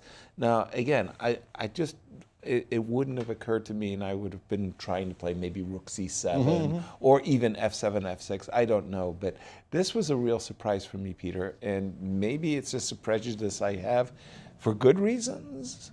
Or no, bad this is reasons. not bad at all. And after the en passant capture on b6 and bishop takes b6, White needed to take a decision which I don't think is very, at least it's suggested as possibly stronger than what he's doing.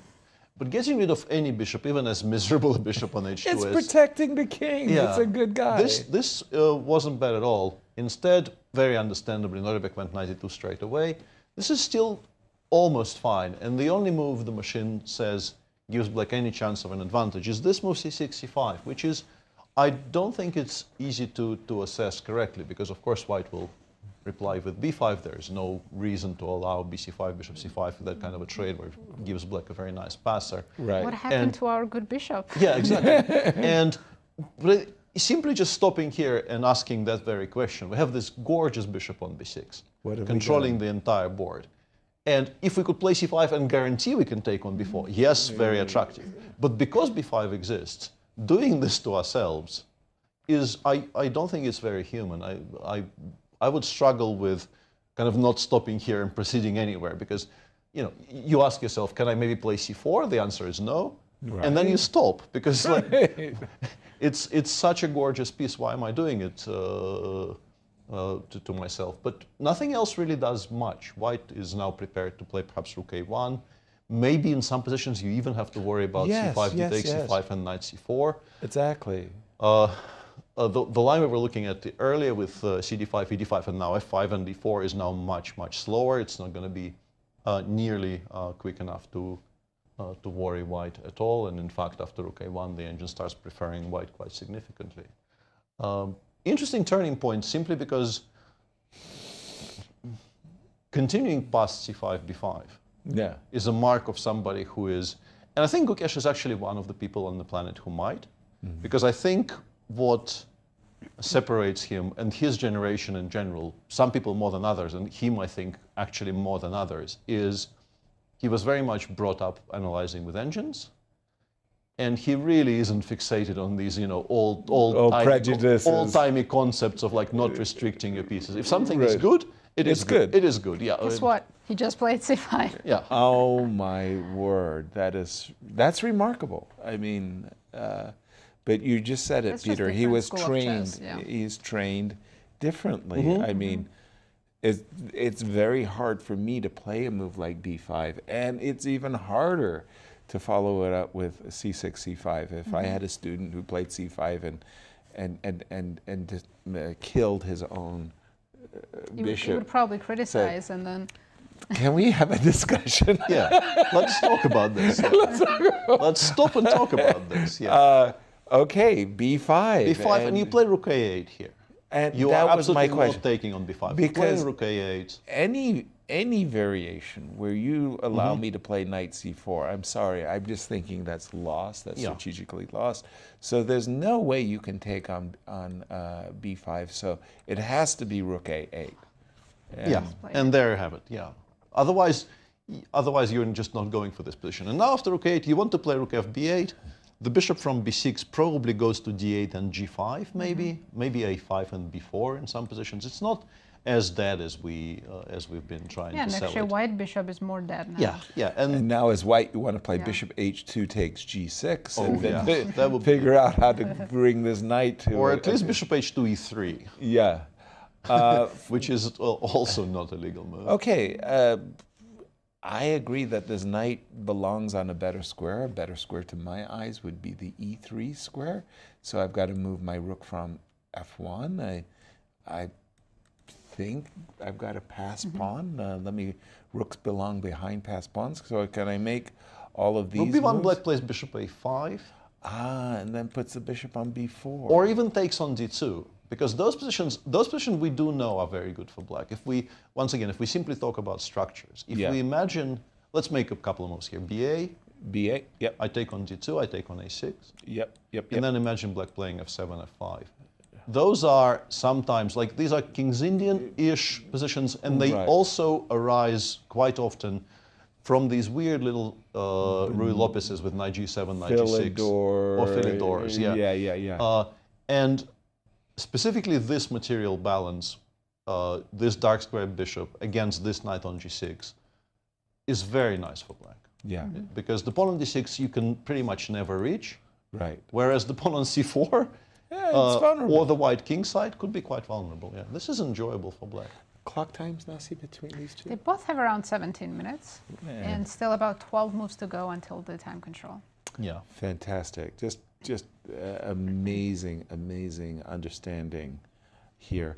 The more I'm looking at this too, I'm beginning to concern that move Bishop A5 is beginning to concern me. If I play the move Rook A1, trying to be provocative, you must take. Taken, yeah. Yeah. Okay. Well, you are allowing Rook A1 check in the And that is nasty. I agree. Yeah. I'm still fixated on the Knight C4. But there's Knight F4 coming in as well. I think you just lose by force, right? C4, it's just over. C4. Yeah. I would.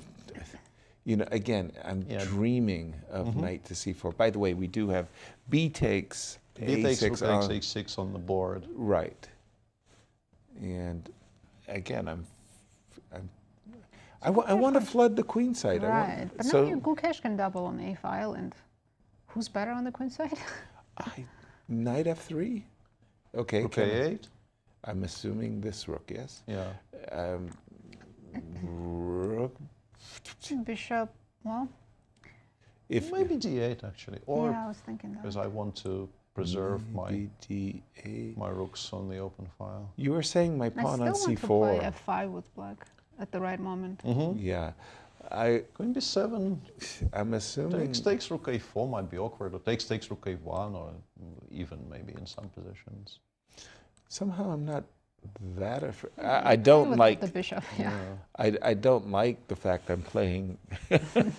My bishop feels stuck. Yeah. Maybe Rook A1 wasn't very precise. I have a feeling I threw away much of my advantage in the last 3 moves. Starting maybe with Bishop D8. Let's go back a bit more. I like with queens on. I very much like what Nazi said about keeping F5. Maybe I should go F5 here. Yeah. Maybe it's time. It's time. Yeah. F5. Because you don't have a firm enough control over the E4 square. Not yet. Haha. Queen C2. I'm trying to get firm control of the E4 square. I'm really tempted to play F4 just to completely kill your bishop, but I think maybe I can go G5, G4, just move pieces back to the king side. That student body switch. We better get in a break really, really fast because the players are going to get into time trouble before we know it, and we'll be right back. Yeah, we're going to take a short break. See you very soon. Okay.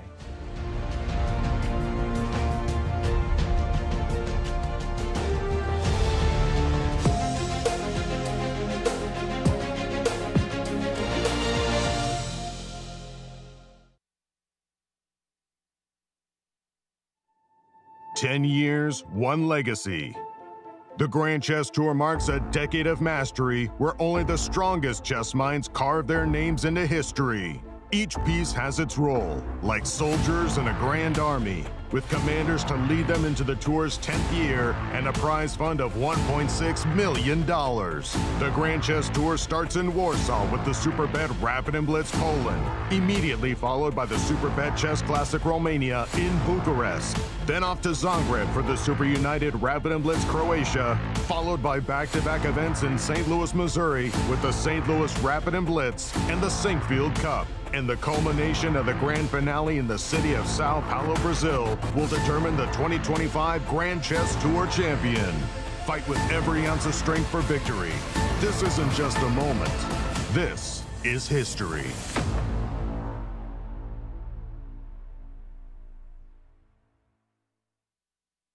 The St. Louis Chess Club has served over 100,000 students with educational chess programming.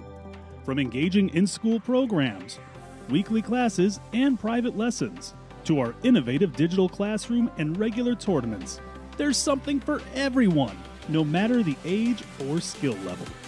May 8th is Give STL Day, and if you love what we bring to the community, please consider giving what you can. Your gift ensures that students all across St. Louis and beyond continue to receive the amazing benefits that chess has to offer.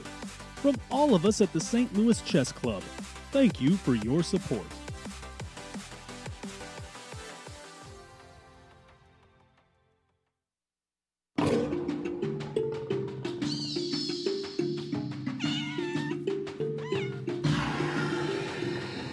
We just had our grand opening of Paws and Pawns Exploring Animal Chess Sets.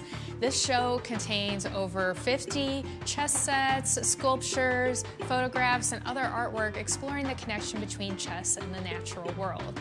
We have sets and boards that date from the late 19th century all the way up to the present.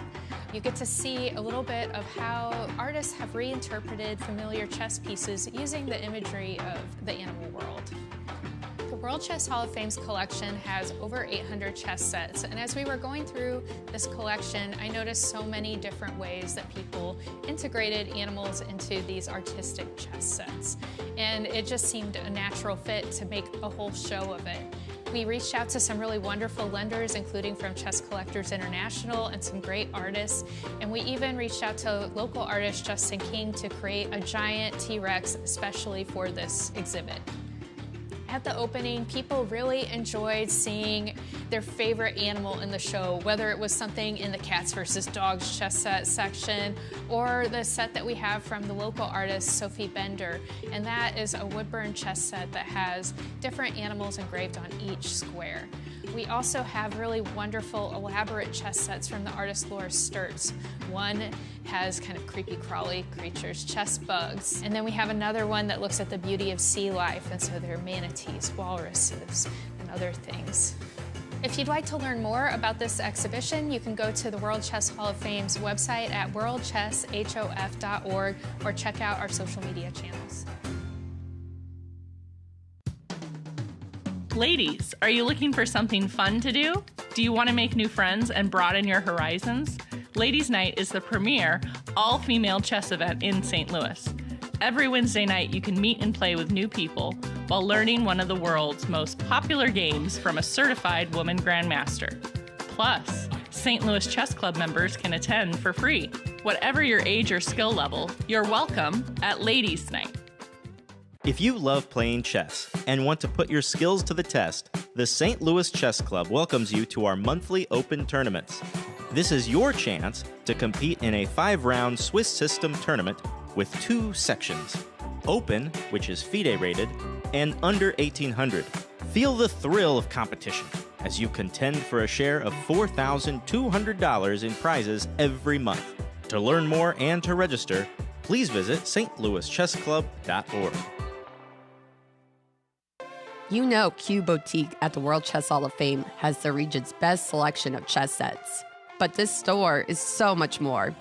Discover our masterfully curated selection of unique jewelry, clever kids games that nurture critical thinking and creativity, quirky greeting cards, books for all ages, and a wide variety of locally made goods. Find just what you're looking for at Q Boutique at the World Chess Hall of Fame. Mark your calendar. The 2025 Strategy Across the Board Gala is Saturday, August 16th at the Chase Park Plaza Hotel. Enjoy fine dining and world-class entertainment, all while helping to support chess education, cultural exhibits, and public programming at the St. Louis Chess Club and World Chess Hall of Fame.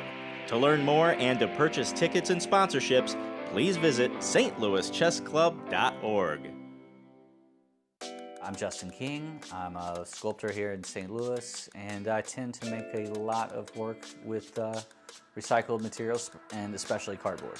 I make a lot of animals. It's one of my favorite things to make. So the World Chess Hall of Fame, they're doing an exhibit called Pawns and Paws, and it's showing off all the animals that are influenced within chess. And so we got this crazy idea to make a T-Rex. It's a wonderful opportunity to work with the World Chess Hall of Fame, and I've had the pleasure of working with the Chess Hall of Fame before. We got together during Chess the Musical at the Muni, and we were promoting that. And so we made a night chess piece out of other chess pieces.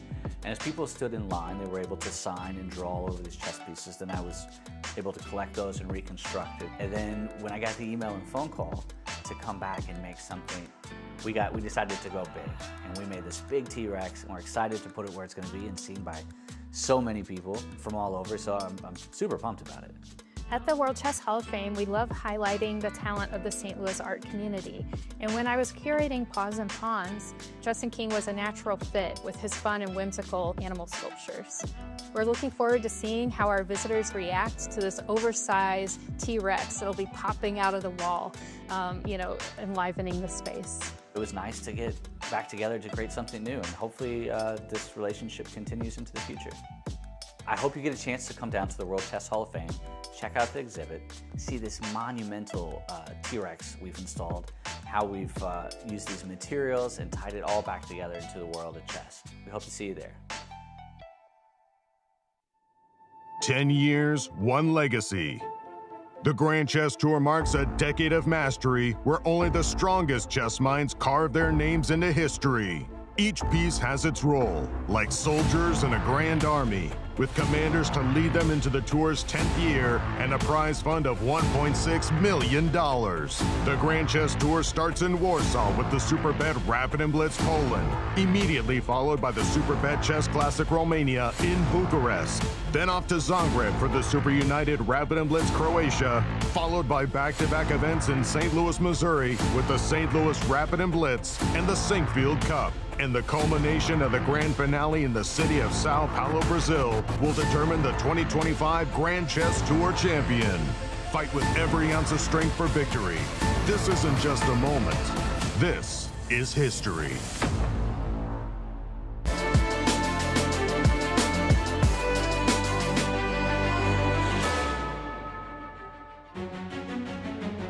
Welcome back, everyone. We have a lot of exciting games going on in round 2, but let's take a look at our current standings so far. Yesterday, there were only 2 decisive games. Alireza, Firouzja, and Wesley So won their games, and rest of the games ended in a draw. Big pairings going on right now in round 2. Tell us about those, Nazi. Right, Fabi's playing Prague, and it's a very interesting game. Nodirbek against Gukesh. We don't know what's going to happen there. Bogdan seems to be outplaying Levon. Big time. MVL, Wesley might be in a bit of trouble as well. And Jan-Krzysztof Duda against Alireza, also a big fight. Peter, I'm looking at the game between Fabi and Prague, and I mean, no time on the clock for Fabi. Tell us about what's going on in that game. And also missing some things, which those two might be connected, frankly, because Fabi in this position, and also I want to call back what you were saying earlier, the best plan here by a long distance was this idea of playing Rook F2, with the intention of doubling on the F-file and re-establishing that idea that you were talking about of the exchange sacrifice on F6, which would have been kind of awkward to meet, actually, for Black. Instead, it feels like Fabi just wanted to sort of, not simplify exactly, but clarify and define the position a bit more. But what it does is it actually makes Black's life a lot simpler. There's no weakness on A6 now to worry about. All the endgames are completely fine. There's now ideas of Rook A2 and maybe Rook A4 in some positions to maybe create some issues. Fabi played Bishop C3.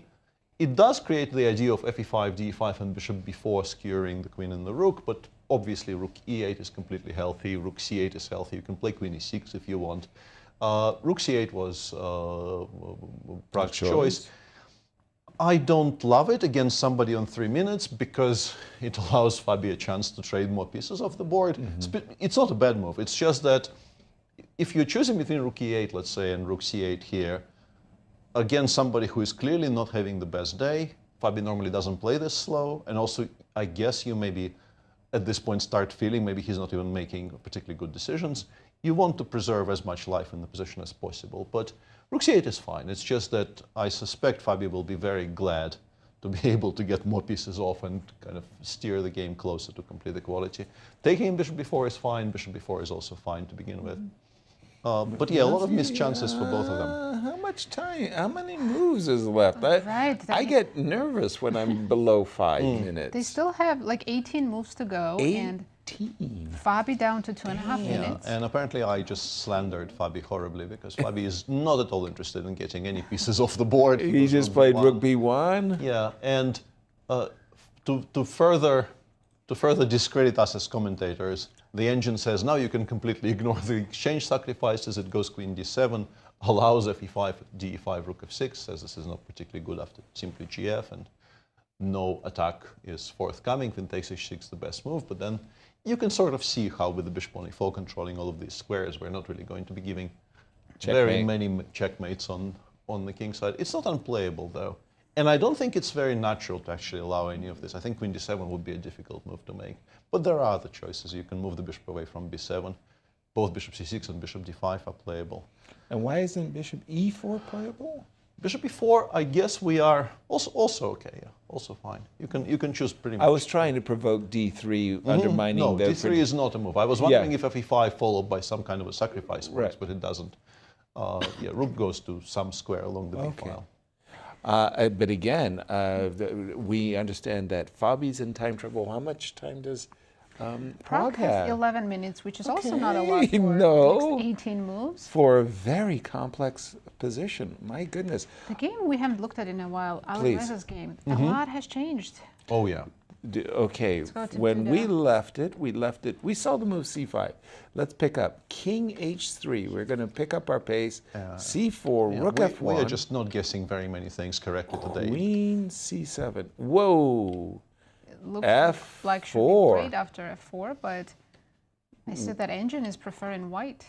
No, but that is because the follow-up wasn't correct. In the position after f4, e4, the engine move here is rook e6, e8, which I think is difficult to find. Rook My apologies. Okay. Sorry, Peter, you had okay, please, on your board. Yeah, after f4, ef, the idea of rook e8 is to play rook c8 and not give white this very useful square on b7 for the queen, and then we will very happily take on f4 next move. And white is in trouble. There is no real way to stop it. The engine suggests going f5. Let's say rook c8, rook takes f5. Queen e3, rook cfa. This is horrible. Yeah. I hate this for white. This is horrible. No, I'm not Probably objectively lost, frankly. Yeah. Instead, rook c6 was chosen, and now after queen b7, the position is very, very unclear because it's such a good square for this queen. It kind of locks the rook on 6 in place because you don't want to be playing endgames. Rook f4 was played, bishop d2, rook f5, bishop e3. Knight f8 was White played. Stabilized. Knight f8, and now you can start thinking about throwing in h6, either immediately or after king g2 followed by h6. This is a mess. And a mess with with clock times? And 4 minutes for Alireza. 17 for Duda. What's happened to our tournament co-leaders? Alireza and Wesley are on the back foot suddenly? My goodness. Things can change quickly. I mean, we know it takes just one inaccurate move. Turn around quickly, and that rook c6 move allowing queen b7 in this game. Yeah, well, as it turns out, I mean, that move h6 suddenly, whoa, that got my attention. I mean, you're threatening checkmate. You're almost forcing the rook to drop back, and queen a8. Wow.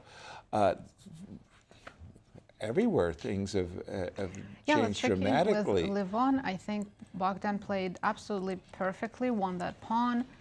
Right, I think. He even is ahead on the clock, which is something we haven't said before about him. And extra pawn, and he's got an initiative. Knight went to d4, rook went to e5. I think we were looking at positions where the bishop was coming to c3. Bishop was lording over the position with the bishop coming to d4. But knight, rook... This is also very strong. You can play b4, b5 here and put the knight on c6. Oh, it's a Trade nice the knight. b pawn for the a7 pawn. It's still That's just basically lost for black. overwhelming. Yeah, basically lost for black. That just is overwhelming. Levon down to 10 minutes, but they're close to time control, only 3 moves left. Wow. Well, for Levon, it's like, why did I get Daniel on his best day? What's going on here? Again, I'm going to go to the game of Duda and Alireza because the position has suddenly become well, you described it as a mess, Peter, but I'm thinking, I'm optimistic if I'm Duda now. Yeah, I think king g2 played is a good move. It wasn't really as safe on h3, so moving it to g2 makes a lot of sense. I'm wondering, in terms of how I would like maybe to try and defend myself with black here, I want to play knight a6, and then I want to try to give a threefold perpetual check to the queen. Rook f7, rook f8, rook f7, rook f8. This is my one big hope now, because we are completely tied up. And also, if we actually offer the queen trade, if we play rook d6 and rook takes d5, the pawn on e4 is going to be back on the menu for What white. about pawn on d4? The black will take that one, right? But bishop against knight, and also white managing to play a3, a4 earlier means that the pawn on b6 is going to be a huge weakness forever. And games might be dangerous for black, to be honest. Yeah, black king even might end up being very badly placed. Because of rook f7, is it completely unsound to play g6? Taking away rook f7, rook f8 threats. I can't take on h5 because I get mated. Don't take, and I don't think you want to play h6 either. G6, yeah, the engine goes h6. It does. does. H5 is very weak, and it doesn't like that move at all. So maybe later in the endgame that will actually be a weakness. Well, I was trying to prevent the perpetual that you were saying, and I was understandable. I was going to go rook to c1, and intimate. I might play b3, and by rook the way, f7 immediately by Alireza. No knight not the greatest choice, because now after both queen b8 and queen a8, you're going to struggle to play knight e6. Queen a8 looks very logical. You're pinning the knight, and you're pinning the knight to the king, and you're pinning the rook to the queen. I think queen b8 is also quite logical, because queen b8 to be able to play queen e5 in case. In some cases, queen e5 might be okay, and also with the knight completely stuck on f8, white has a lot of ways to improve. Rook h1, h4 comes to mind. With the rook on h1, I might actually start considering playing g6 again. Yeah. Whereas for black, I'm struggling for moves, frankly, and also Alireza is way down on the clock. Ooh. Again, our tournament co-leaders, Alireza and Wesley. Should we check with Wesley if he's actually in trouble? MVL. He's down to 4 minutes, but no, they reached the time control. They've reached the time control. Just hasn't flagged yet. Funnily enough, when you say Wesley's down to 3 minutes, they were at move 30-ish. Let's put it that way. He had 96 minutes, considering this that is not the cleanest defense at all. This is now. But still holding. I'm guessing the engine holds this. Is like at this point you have to make qualifications to your statements. Like yes, it's probably still a draw, but it's the kind of a draw you don't make every single time as a human being. Rook a1 and start pushing. Tell me why. Bishop e6, rook a1 and start pushing. Yeah, you can give a check, but it doesn't really. Yeah, king g1. King to g1. You have rook b3, I suppose, but can I drive this knight somewhere away? I was thinking, could black use the king to stop the pawn so I can keep the active rook and the... That's what I was thinking too, that if I can drive the knight to a passive square, play g4, put the bishop... Counterplay, yeah. Okay. That seemed pretty easy though, Peter. Are you sure about this? He'll have to play bishop b6. You are never allowed to take on f5. Of course. And if you go rook b2, rook e2, white goes rook. It's actually still maybe okay. Rook a3, and then you play king c6, a5, king b7, king a7. This is what Nazi was suggesting. Just blockade with the king. At the moment, actually, the engine says playing king b7 prior to the move f4 is a massive mistake for some reason. It really is very insistent on playing f5, f4 here. Okay, this is, nobody does that. What? It says knight g4, and it says the only move that makes a draw here is rook a2. No, you have to. I would not. Because I guess the point the machine is trying to make is that the only real square from which you can attack the pawn on g5 is f7, and we've taken it away. So we actually have time to go king b5 takes a5 without losing anything on the other side of the board, and the king is very far away. But this, without the surety of having the engine tell you this. This looks like white knight goes to f6, and then I want to play knight h7. Thank you. Yeah, you know it. Yeah. Do you go bishop b1? No, actually, you just give me the it lets you take. Yeah. Oh no! How is this a draw? My goodness. Zeros. What? No, this. No, I mean. Yeah. Okay, that's flabbergasting. I don't know. This is very realistic at all for. even after the time control, even with Wesley having an hour, maybe you get there by process of elimination. But you can play King B7 without F4. But now after A6, King A7, Rook C3, you actually struggle. Wow. Because White, we're not trying to queen the A pawn anymore. We're trying to switch to attacking the king side. Yeah. And yeah, it gets very, very awkward for Black. Levon, poor Levon, is facing a player, Daniel Deac, who's playing one of the best games of his career. He's just playing really well. Sorry. Yeah, Levon is in big trouble. We should check with Gukesh because... Sure, let's go there. I think Nodirbek just sacrificed a pawn. Well, might be temporary. One of the, we're talking about playing without prejudice. This moves B5, C5, and this move too, F2, F4 didn't occur to me. I wouldn't have been eager to play it myself because I'm thinking... He was sick of looking at the bishop on H2. Exactly, the bishop on H2 has been so passive. So from the perspective of the world champion, put my bishop on F6 and I'll take control of the E5 square, bishop G3, bishop F6, knight F3, king H2, queen this E7. Next move, E5. E5, knight takes. And we sacrificed a pawn for what? Probably just to go into the queen and rook ending and save it there. This is a very interesting position because, shockingly, if you just go d takes e5 here, it goes queen g3, and it says my protected passer in the center and some activity against the white structure here on the king side. The engine appears to think some position like this is not even really worse for white, which is really, really not obvious to me. I would feel like, yes, I obviously have drawing chances. My king is now saved. There are some problems with the black king. I do have this passer. Maybe I can activate my rooks via the b file in some kind of a perfect world. But yeah, none of this... I'm a pawn down. None of this will be clear to me. And what would be clear to me is that this is an extra pawn. Right. The evaluation here is like 0.15 currently on my screen. And it appears to be extremely critical to the assessment of the position is the question whether f6 works or not. What? So which you allows, want to play for f instance, takes, which allows, for instance, rook f6, gf, and queen g3 check.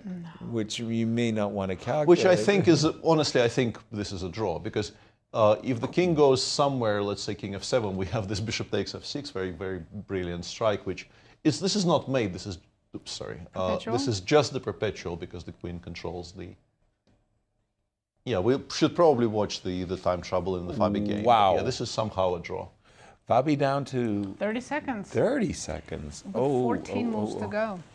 But I know it's not that Prague has that much time either. How much time does Prague have? 5.5. Yeah. Okay. I feel like both players are going to be doing some gambling here. Peter, weigh in on this one.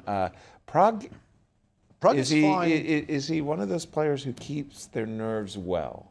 I think so. I think he actually is reasonably calm under pressure. That's one of these stronger points.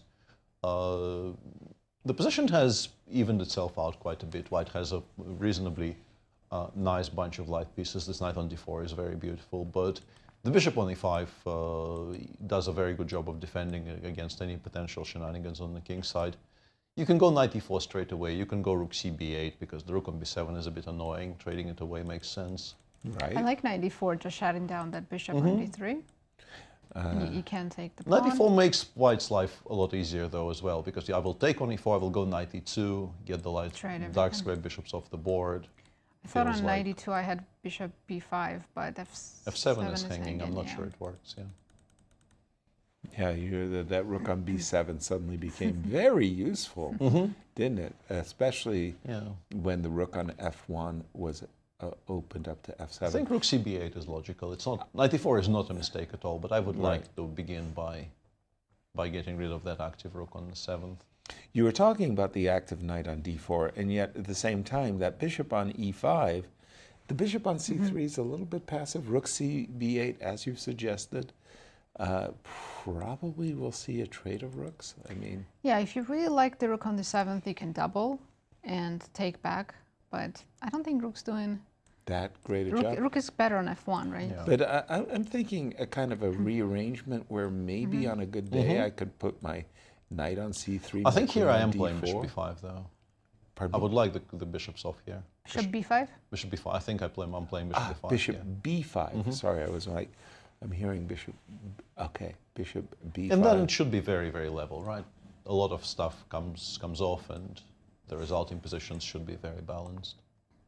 Good point. You have a beautiful knight on d4, but there are so few pieces on the board that I don't really believe I have to worry about knight f5. And like rook b2 here, I don't think black has anything to worry about at all. No. Fair. This might fizzle.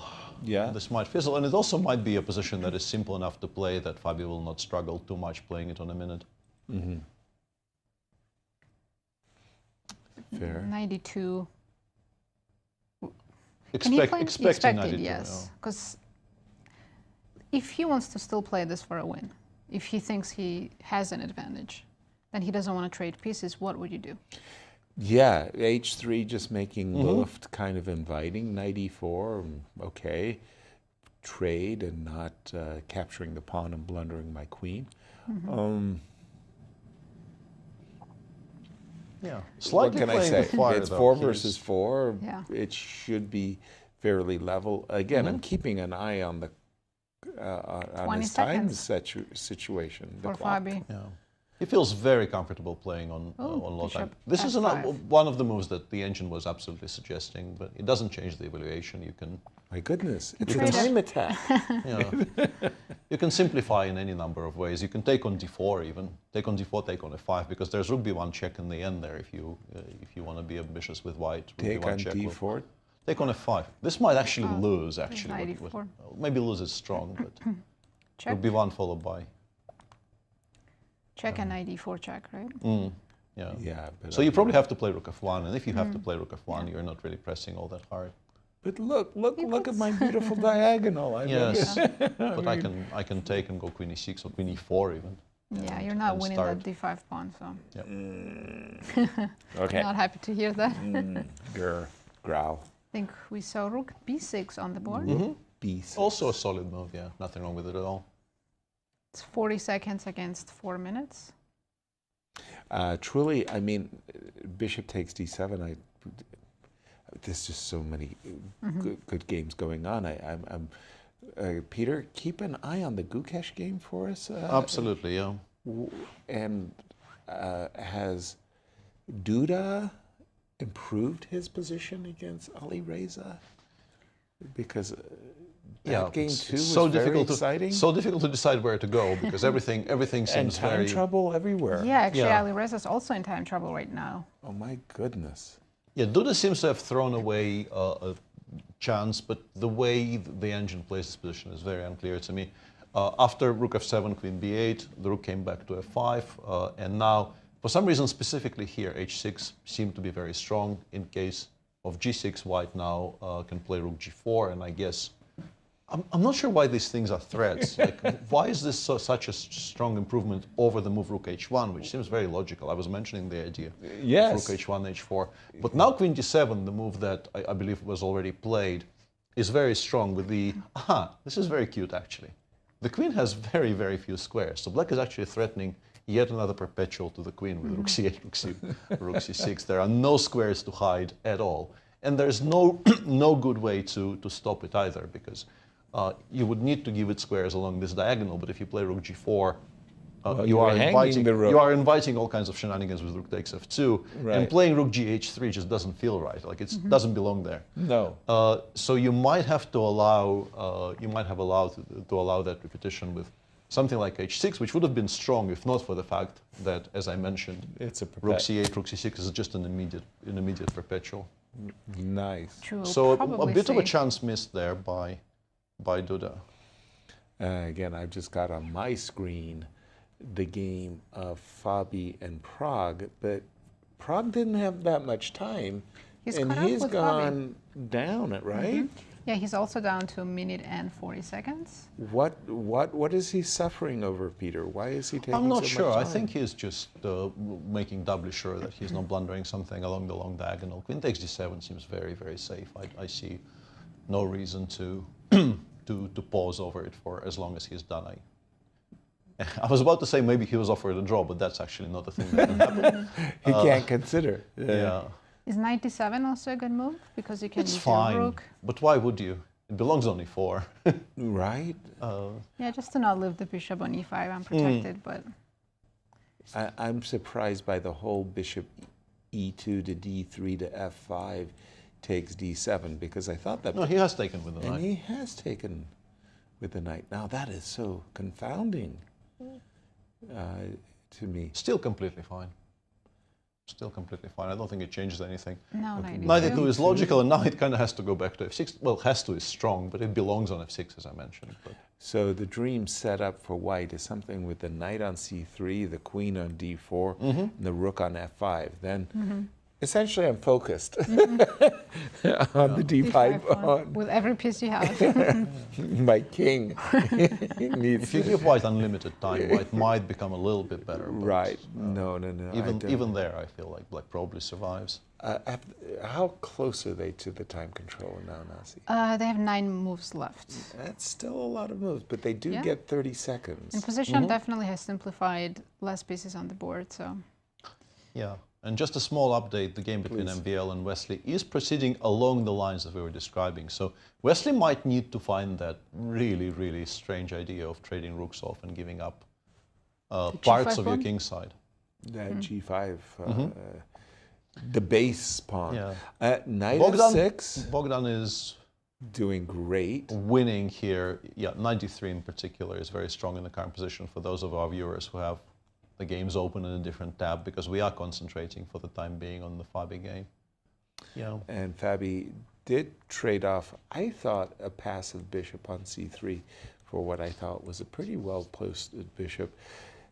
Still not making much progress. 4 versus 4. I want to go to I'm going to change my, apologies, to the Gukesh game, because they have proceeded directly into that ending, and the judgment of these two Nodirbek has just made time control. Superstars is fantastic. Oh, they have made time control. Gukesh is about to make his 40th move. Yeah. Okay. Yeah, and this is the setup where you start seeing why the engine claims the compensation is completely sufficient. Because if you give white a move here to go rook e-b2, you maybe start worrying for black a little bit. Right. So you start seeing very real threats dropping up. As you said, that protected pass pawn on d5 starts to loom large. It covers the e6 square, and for the moment, f6 and e5 pawns are not doing anything. I'm going to go back to the Duda versus Alireza. Alireza did not take the immediate draw after h6. He played g6, but after rook h4, I'm pretty sure it's still available. It's time to... He's down to 30 seconds. No, Whoa! He does not. Yeah. I mean, okay, so he's got his ideas. Takes rook c8, queen b6, rook takes b5 is his idea. Sure. But is he overestimating his position, Nazi? Yes, because white doesn't have to take on b5. Okay, I could take on e4. There's rook e4. Rook takes e4 on Duda's agenda. Yeah, that's one option, and also lengthening the diagonals for our bishop and starting with d4, d5 here is sensible. I don't know how easy it is to play on low time, but he does have 4 minutes, and it's only 4 moves to go, so he can definitely invest some time in this position in trying to figure it out properly. I remember my friend from Seattle days, Bill McGarry, would say to me, after d5, the position blowed up. That it did, yeah. That it absolutely did. And the point of d5 is to give yourself the a7 square for the queen. But of course, I mean, that occurred to me instantly. Yeah, rook takes d5, a5, rook c8, we have queen a7 at the end of that variation. Wow. All of those positions are probably still a draw. But I'm a pawn grubber. I'm with Nazi on this one. What but if if I take the Alireza pawn? wanted a draw, he had it. Right. So he clearly believes he can have some chances. In It's quite remarkable that he continues playing for a win here on a minute. In a position that where, confident. You have to be supremely confident. Tell me why rook takes e4 is not good rook for c8 Duda. and b takes a4 simply So is rook the c8. machine reply. Now here suddenly I have an escape, which is why you just played the move b takes a4. Okay, but I'm not worried about black pawns on the queen side. Right. But you still are somewhat worried about your queen. It still has very few squares to avoid all Rook those. b5 is still coming. Rook b5 or rook c6, c8 is back on the agenda, actually. So maybe he's not running as many risks as it might, appear. But still, you have to admire these levels of ambition. Right. You're down to a minute. You're basically playing on increment. Your position is no longer as fully in control as it used to be, and yet you're refusing three folds. And time again. And Duda's saying, okay, rook takes e4. For the moment, I've got queen e8, maybe even rook e8 on my agenda.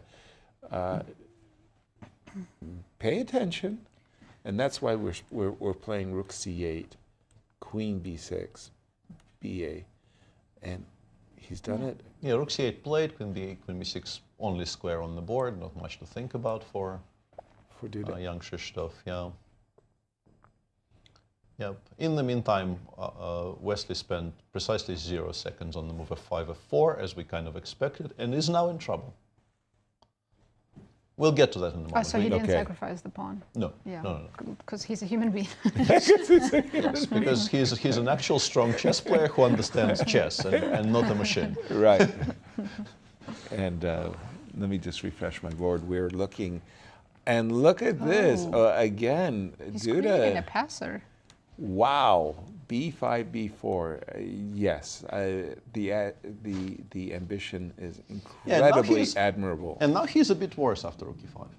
Yeah, he's definitely taking a big risk. Yeah, not a huge deal. And yes, he will. I guess he feels that the emergent passer on the c file might be useful. But yeah, we go queen d5 check. Well, it probably goes king h2. I'm not sure if it's h2 or g1. I'm guessing king h2. Well, I didn't want to give a check because then I'm leaving g7 unprotected. It's gonna be on e5 next move. Then. Oh, you're taking that one. I Probably, just wanted to push. Yeah. Yeah, and how much time control? 2 minutes against 1. Sorry, I meant 2 moves left. 2 moves left. Yeah. Okay, so that's not bad. That's not. I mean, this position is really. I mean, your judgment has to be extraordinary. Right. Wow.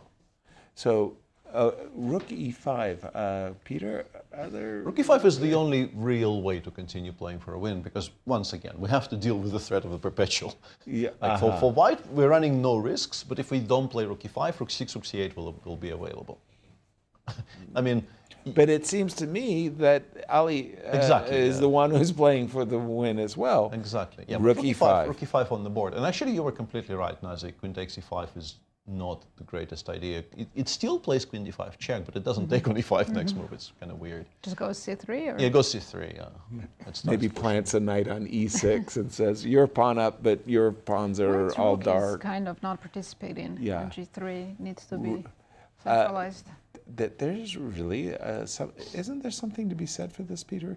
You put your queen on d5, king h2, and then you just put your knight on e6, and you just kind of say, "I'm a pawn down, but I've got this great blockading knight. By the way, I'm the one with the passed pawn." Yeah. No, you can sort of see why Alireza might feel he has winning chances here, but he is pushing. It's not without its inherent risks. Wow. So rook e5 on the board. And last 30 seconds for Alireza. 30 seconds. Yeah. Can he do anything else besides take on e5? Not really. He's done it. I think he came to the same conclusion that you just made. Can he do anything else? No. Really. He took it. So Duda just reached time control, but Alireza still has to one last move for Alireza to make. Yeah. Exactly. Queen d5 check, isn't it? Yeah. I remember he can also take on a4 maybe. But then e5 e6. Yeah, I don't like that. That I don't like. Then e5 e6. You can play queen e8. You're still alive, but it's not great. What you intended. But actually, after queen e8, do you lose the e6 pawn or? Yeah, but I pick up a5. I probably pick up a5 and b4. By the way, you said one more move. 12 seconds. Somebody better tell Alireza, you got to make one more move before you get 30 minutes. 7. 7. 5. I hope he knows. He does. Oh, whoa! He took the pawn. just when you said you shouldn't. It's still not horrible, but he is worse now, after both e6 and also this really quiet move, king g to h2, to stop the queen trades, just to avoid black, Queen to not c6. give black any checks, yeah. But by the way, I mean, the move e6 is just so tempting. I don't see how you get beyond that, because on a good day, if you could ever play queen d4, queen f6, bishop d4, handshake, it's over. By the way, everybody reached time control, so no more time troubles. We can take a deep breath, as can the players. Yeah. That was an extraordinary move 40 move to make. We used to say, you know, the 40th move was always wrong. And people blunder on the 40th move. That was I would have played queen d5, check. Safer move, but yeah. Knight e6 That's and not just said, Firouzja style. No, he's pushing the envelope. Let's go around the houses a little bit. Yeah. Tell us about beginning Deac. with the one position where we sort of know the evaluation. We don't know the result just yet because, shockingly, there is no immediate way to break through. We are not collecting on a7 just yet. We are not collecting on c4 just yet. But black has been pushed back completely. Like with the inclusion of knight a4 and knight d7, which just happened on move 40, there is just nothing after, let's say, king e2. Right. There is not a single source of counterplay. The only question remaining really is how are we going to land the final blow here. I'm kind of drawn to the idea of playing bishop b4 somewhere, to maybe trade on d6 and then plant a knight on c6, and that, in my view, should probably end the game. But yeah, the engine does it kind of weirdly. It keeps on improving by very incremental ideas. Like, I don't know why rook c1 is important, and then it wastes another tempo on king f1 later. I really don't understand what's happening here. I suspect it's because black is completely tied up. As long as we don't do anything, black can't do anything. And there's a difference between not knowing what to do and not having anything to do at all. And maybe it even wants to do something like g4, f3, bishop g3 in some positions. Wow. We are so dominant that we can honestly invest as much time as we like in these types of sort of gardening and improving our position. Is knight c3, knight d5 anything? Just bring that knight. Sure. Let's say king f7. Yeah, it goes g4 here, but knight c3. I guess knight c3 allows some knights. We're still completely winning. We're not throwing anything away. As long as we don't blunder like a full piece here, feels like we're still going to be winning. I'm assuming, like, if we remove the h-pawn off the board, we're probably still winning. So this one is kind of settled, and the only question remaining is which way Deac will go from here to convert this into a full point. Elsewhere, a kind of a dry position in the Fabi Pragg game, but f7 is a bit weak. I think maybe you don't, like, it feels very natural here to play rook b2. But the engine says, just put the rook on b7, play king g8, play knight e4, offer, well, I mean, once again, you can't offer a draw, but you can make a draw. Rook b2, very, very difficult to criticize, d3. I guess you still, like, rook d2 doesn't do anything, rook e2, rook f3 also doesn't do anything. So keeping rook b7 open as an option may have been useful. He's gone rook d2, g4, rook e2, rook f3. They reach time control. Now you have some questions to answer. Let's say king g8, there's h4. It's still fine. Of course it's still fine. But you start getting to a point where the engine kind of distinguishes between first line and second and third. Whereas I think somewhere here, most of your decisions were instantly completely level. Right. So he'll have to solve a bit of a puzzle here. The engine goes rook d2. I'm guessing to be able to meet takes with knight h7, and D3 against knight f7 we have rook d3. Yeah, so it's useful to have this in your back pocket. All of these things are findable, of course. You can start with. For the time being, f7 isn't hanging because g4 is vulnerable, so rerouting the errant rook. Yeah, like the engine just says, come on, it belongs on the 7th. Stop fooling around. Right. Should be a draw, but not as clear a draw as it may have seemed five minutes ago. Previously. Yeah. Elsewhere, Nodirbek against Gukesh. This is the position on the board. The engine starts preferring it for white. Not by a great margin, but a little bit. And honestly, it feels like Gukesh might be incentivized to just calculate this to the end. Queen f5, rook c4. yes, white is by far the more active, but both queen f7, queen h4, or even the most forcing move in the position, this move rook f8, which immediately gets a lot of material off the board. Yes, you are maybe slightly squeamish about allowing d6, d7, but rook d4 followed by rook f d5. This is not a queen. It's just going to get to d7, but then we're going to start pushing our own. Right. But the point is, I think it's maybe time to return some material and simplify. Because allowing white to get the pawn back, let's say to d7 with the queen still on the board, might be recipe for, maybe not disaster, but something issues. Going wrong. Yeah, issues. Yeah. Issues. Does MVL have an actual chance to win this endgame? Yes. Everything that, no, this hasn't been played yet, only king b7 is on the board. MVL hasn't played a6, rook c3 yet. But I'm assuming he will, or even the immediate rook c3 is quite strong, actually. And now, I guess we are threatening king f1 and rook c5 is the point. We want to kick the rook away from the e2 square and start attacking the now vulnerable king side. F4 knight g4 is no longer anything you would like, because rook c5 is a massive, massive Wait, take threat. on g4 and rook e5? That looks good. FG is the only win. HG is a draw. How is this winning? Because you need a path. Yeah, but if I don't take on a5, is it going to be tuk-tuk? Yeah, I think you're just you'll eventually have to I have to allow move. me some sort of activation. Even this Let's looks drawish. make some moves here. Let's say you go rook e6. It goes rook a1, rook e5, rook a2, rook a2, rook e6. So he wants to play rook e2. Now it goes rook And e2, then and rook e5, it wants to play rook e2 with the rook not on e5. Right. And then it lands on e5, and from there on you can sort of see how it loses, right? So yeah, rook c3. The engine says you have to play rook d2. Now if rook c5, black goes f4, and if knight g4, once again. But this is how you don't lose. But And it's maybe, so hard honestly, maybe he gets there because he realizes everything else is completely lost. You can't rule out Wesley going for it simply by realizing everything else is so bad. But it's difficult. It really is. It's difficult because like you have to be very certain that this pawn down position with your this pawn down, and actually that was very relevant. Yeah, I saw that. I briefly went king b5. This is one tempo. Yeah. This is one tempo. We're lost. Right. So it's a draw move by move here after king takes a5. We know this because we know king b5 loses. Right. So we're not going to see this on This the is board. borderline impossible to find in a practical game, I would say. Wow. Wesley is in trouble. So our co-leaders not picking up points today, Nazi. And I see Duda did play e6, the most critical move. Right.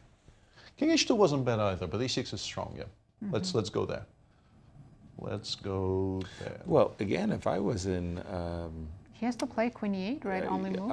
Alireza's shoes, I would be terrified of the prospect of bishop e3 to d4, rook sliding across. You keep this pawn, you got this bishop? No, you don't keep the pawn, though. That's the pawn the will thing. fall. But after queen takes a5, black's position is very, very dangerous. You can't really preserve the pawn on b4. I was wondering about b3, but b3, queen e5, you've lost. That's a mate. Because after knight takes Oh, e6, bishop bishop d4, you actually get mated. Yeah. You take a picture of this. You know those before and after photos, right? Yeah. So this is a before photo. You put a bishop on c3 and a pawn on d4, and you say, 20 look, later. look what you've done. You got yourself checkmated. What how did you manage that? But this would be a.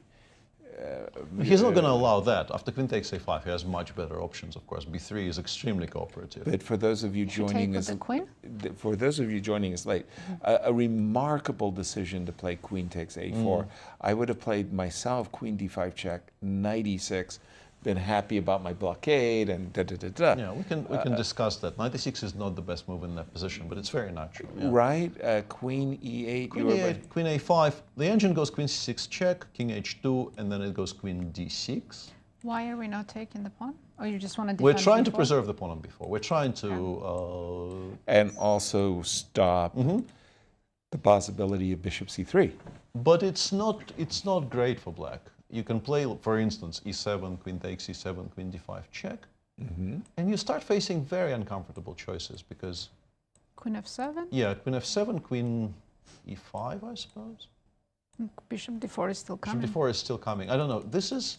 Maybe you're still sort of okay-ish after rook e8. Because if you play knight e6, rook f3, you're in big trouble.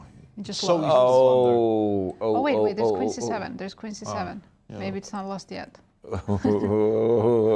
But you're flirting with disaster. That's the point. Yeah.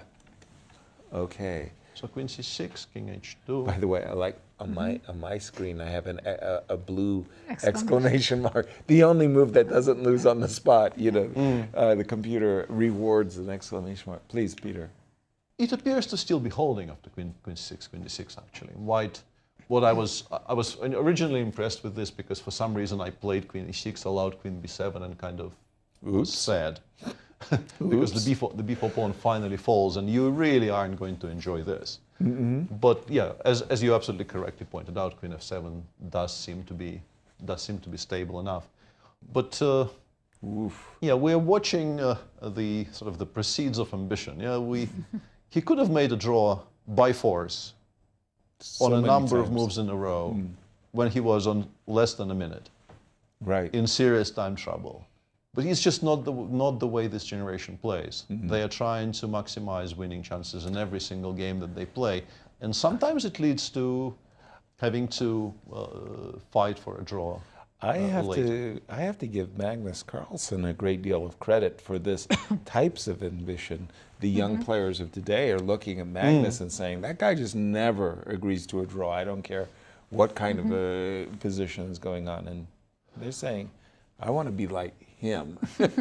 So, yeah. He clearly is a very good role model for a lot of people. But they grew up with Magnus being the unstoppable force at the top of the tree. So yeah, they are clearly influenced by him. You've got the game of Gukesh on your Speaking screen. of this generation, yeah, the Gukesh. The ambitious crowd. F5 was not played. He played rook f8, and now after rook f2, it starts getting a bit awkward because we've stopped f6, f5. It's no longer as comfortable to play. Just kind of unplayable actually now because if you have to trade the back rook, you will never be able to take on c4 because you'll get mated.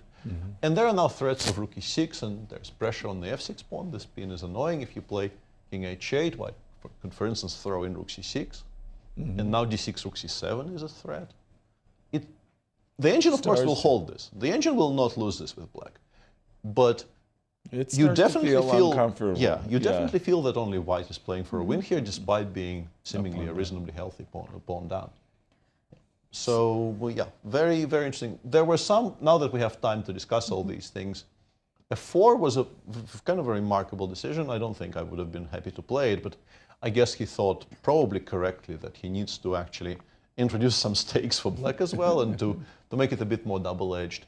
Here, black had a very strong positional choice. Bishop a5 played specifically when knight f3 isn't available, because the bishop will be hanging. And if bishop g3, we just snap on d2.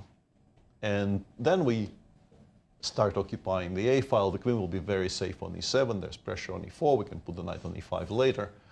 It's still around equality, I guess, if white plays precisely. But I think there's a lot more control here as compared to the game. If black actually gets to establish the knight on e5 properly, well, white will not be having so much fun. Instead, he played bishop d8, and then as played after bishop g3, knight f3 happens. This is no longer a problem connected as he's played with this break. White pretty much always just gives up this pawn whenever it's available. One more question, Peter. Instead of bishop d8, could Gukesh try take on f4? Here. And I'm just playing for a long-term advantage. Trying to. Right. Does it make it there? Not necessarily. I think it makes it to f6, but then it's going to get parried by the knight on f3. Okay. Okay, so bishop to d8, knight to f3. Bishop d8 even e5 somehow is Immediately playable, which is kind of shocking to me. In fact, that's the only thing that the engine thinks is equalizing. Is there a sacrifice? It goes e5, d5, rook f1. Oh, come on. And says, I would like my knight to be on e4. And if you play f5, now I actually am not skewered along this diagonal, so I can recapture the pawn. This would be difficult to find in practice. I wonder why it's so bad. Right? Yeah, I honestly, yeah. I thought this wasn't so horrible, but it kind of dislikes it quite a bit after queen e7, rook f e8. Similar to the position we were discussing with the bishop on g3 against knight on g6. This is preferable for black. Yeah, I think there were options here which were stronger than what Gukesh chose to do. And now he probably needs to be a bit careful if Nodirbek finds rook f2. I think he underestimated this e5 pawn sacrifice. He did. Gave think white so. a lot of compensation. At the moment, we appear to be heading to a single victory, Daniel, Deac, unless MVL. Wesley and MVL, MVL. We've just seen, again, you were saying, Peter, we have moves like rook c1, king f1, but I like your g4, f3, bishop g3 suggestion. You were a moment ago going bishop b4, bishop takes, and you put your pawn on f3, your bishop on g3. The knight is going to go to c6 without allowing knight takes b5. Absolutely, yeah. Daniel is just playing marvelous game. I mean, Levon is on the receiving end of a brilliancy. Bobby Fischer once said, you know, certain days you're the teacher, the other days you're a student. You know, it feels like Levon is being mistreated. Sorry, you were about to say. Levon said, he gave a whole speech about him being a poor starter and trying to avoid blunders in round one. But in a way, and I feel it's very unfair, and I don't really want to, you know, draw any serious conclusions from this, but he didn't get to play much of a game yesterday. No. Which kind of means that today is his round one. And it's not going well. And it's not going well, no. And it in fact, from more or less the start, somehow this Carlsbad Queen's Gambit position with the backward pawn on c7, it didn't suit him. The whole sequence where the d5 pawn got lost with tempo, tempo, tempo, and then you had to cover. Oh, that was terrible. Yeah. He was almost out of trouble, actually. If he doesn't play knight d7 there, just to return to this for a second, he was still worse. But compared to his earlier troubles, if he plays knight c6 here, I suspect maybe he was unhappy about b4. He has to take, white takes, he has to take, white takes on d5. He has the knight on b7, is very, very unattractive. But you do finally get some sort of counterplay. You have some trumps on the queen side. You eventually, if you, let's say, if you have to struggle. This knight on b7 is really not a good piece. But you're not down a pawn. But you're not down a pawn. You will play bishop f8. Eventually, these pieces will start coming out of the corner. And it feels like you probably should be able to equalize this. Like your next three moves are probably bishop f8, rook a8, and then knight d8. And then you can start maybe hoping to push. But obviously, he would much rather put this knight on b6 and go from there. But yeah, knight d7 is basically a losing mistake in a position where you don't expect any move to be bad enough to throw your game into such disarray. If you gave me this position and said white to move and win, I'd say, wait a minute, are you sure you got the right position? Yeah. b4 just happens to be b4, fabulous. And the best reply is, well, the engine kind of suggests playing either bishop f8 and allowing white to choose the way to continue, or something like rook e4, b takes c5, for some reason bishop takes c5, and now, I don't know, knight d2, rook a4. But you're still probably ending up losing the central pawn, because these are just not the correct pieces to hold it. We go knight f4, we go knight b3 next move. There's so much pressure against the black center that it probably is going to cost you the pawn. But it was still better than c4. I guess he didn't appreciate just how strong knight b2 was. Knight b2, knight b6, because a4. knight f4 gives white a huge advantage as well, but knight b2 is just winning. Yeah. And it's a missable move, I think. Current position, we've just seen Levon play rook on e8 to b8. But that creates no counterplay. We can play f3. f3 as you prescribed, Peter, and bishop coming to g3 looks very, very good for Deac. Fabi, slightly better. That game had been time trouble, time attack. Right. An affliction was going on there. He handled the time trouble quite well, traded a lot of pieces, simplified the position, and reached the time control. So King g8 now on the board. I think we're a few moves away from Pragg showing that he can easily hold this. Yeah, Pragg did find King g8, Rook g2, which was one of the prescribed ways of making a draw. And I guess the point is, if you try to improve without playing g5, we might be playing h6, h5 ourselves. Like, let's say King f1. g4 to take on g3. King f1, I want to play h5. Yeah. g5, knight g4, or gh, knight takes h5, and... Yeah, I mean, Black's rook is on d2. How can Black lose? The problem is that whenever I munch this pawn, you also have a I'll have rook munch. g3 here, Yeah. importantly, It just Even knight g3, maybe? Yeah, exactly. You've got also knight g3 and rook e2. Yep. Good enough. Yeah. Good Alireza enough. found queen 6, queen d6 pretty much instantly. That's fine. Yeah. So when we left it, we just had, we just seen the move e6, queen e8, queen takes a5 check, king h2, queen d6. Yeah, that's the game between Duda and Alireza Firouzja for those of you who are only just joining. What ambition, I want to say, Alireza has shown in a position where he was down on the clock. Yeah, e7 played, you have to take down material. Yeah. He's avoiding. Refuses to make a draw. Refuses a perpetual repetition, I should say. It just shows E7. that these players just enjoy playing chess. They're not happy to make a draw where, even though that's the best, objectively the right thing to do. No, they want to keep playing. E7 on the board. Yeah. Well, I don't want this pawn living. Queen takes e7. Does he want to play bishop to d4? Trying to, on a good day. So if I start with knight e6, you have queen d5. No, I have rook d8. Queen e5 here. Yeah. And your rook's still on g3, so I can't pin you.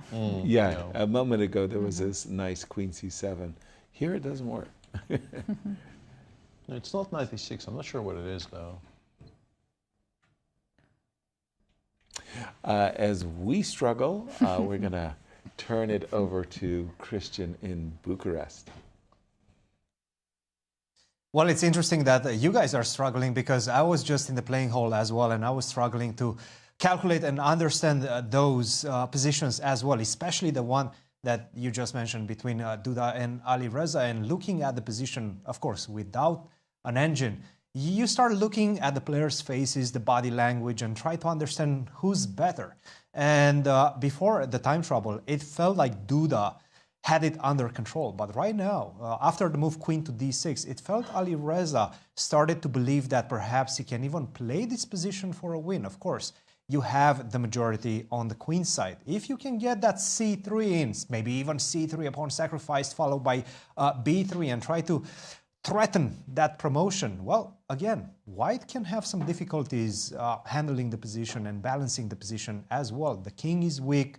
The bishop, if you enter the endgame, those pawns on the queen side are going to be quite critical. So definitely right now it feels like, especially with the clock ticking down, it feels like Jan-Krzysztof Duda might be looking for a way out, a way to simplify the position and make a draw. Now, Bogdan, the local favorite, is really playing a model game. And Levon's second, Aram Hakobian, was in the playing hall, and he was looking very concerned about the position, as he should be, because the position is pretty bad. And it does seem like Bogdan has found the very, very accurate plan of going g4. It looks like you're trying to do something on the king side, maybe an expansion, a pawn expansion, but exactly what you're trying to do is find another square for that bishop on e1. You have been trying to go to b4 on the queen side. Now you're going on the other side. You're freeing up the path with those two last pawn moves, g4 followed by f3. Now the bishop is going to land on g3. There's a lot of black pieces on that diagonal that are going to get pinned. And this position with an extra pawn for white with plenty of time. Already he's ahead on the clock, 23 minutes against 17 minutes. Levon Aronian is in deep trouble, and it does look like Bogdan might be getting his first victory at the Grand Chess Tour with the white pieces. He has won in the past, I believe, against Maxime Vachier-Lagrave with the black pieces. Now it's time for him to score his first victory with the white pieces. And you can see on his face, he's confident. He knows that he has a winning position. All he has to do is manage his nerves and deliver the most precise moves for the next 10, 20 moves, finish the job. This is it from the playing hall. Guys, back to you, and I will be here with perhaps some interviews later on, as well as some more updates. Thank you, Cristian. I feel almost like it's a commentator's curse. Peter comes on the show, says, Fabi is fabulous with the white pieces, winning game after game. Deac can't win with the white pieces, and sure enough, you know, the record history books get rewritten. Tell us about MVL's game. Yeah, it's interesting that Wesley combines some mistakes with like long stretches of absolutely perfect defense, and here MVL did not play rook c3. Which maybe is still a draw, as we pointed out. There is this remarkable idea of offering a rook trade once again in a position where it looks like it should lose by force. And he decided to include, he just thought, okay, what's the difference? I will put the pawn on a further square and play rook c3 anyway. This is the difference. Rook c5 is the threat that we want to create. And now we gave the black king the square on d6, which stops it. And the only real way to make progress is what he is trying, which is knight c2. Wesley instantly makes the only move, rook d2, knight b4, bishop d7. Rook d6 was also fine, but even after bishop d7, we're kind of stuck. We can go rook a3. We do force black to play king a7. We can maybe play rook e3. But black goes king b6, and now g5, g4 is back on the menu. All those all those moves ago, we were you know, talking about. Rook e5? Rook e5? Rook e5, there is rook d4. I want to play rook d5. Can I do that? Yes. Can I still win the g5 pawn? Knight f6. Knight f6, bishop c8, and then g5, g4. You have f4, which also looks scary, but apparently these positions are a draw because the king is too far away. This looks I know, right? I mean, everything that... Like, you're not absolutely sure you will make a draw here with black, but I guess by this point, you should feel this is by far the best outcome, and you should go for this with open arms, because everything else looks much worse. But even here, g3, knight g6, put the knight on f4. Yeah, but I guess that holds. I think the conclusion that you have to come when you think about these things is that actually very few 2 against 1s are winning. That's true. Even when you get like the absolute best constructions, because I think the engine does allow you, if you want, it allows you to get all of your moves in. Right. And just puts the bishop somewhere and says you're not progressing from here. Like even I get my king to e5 and...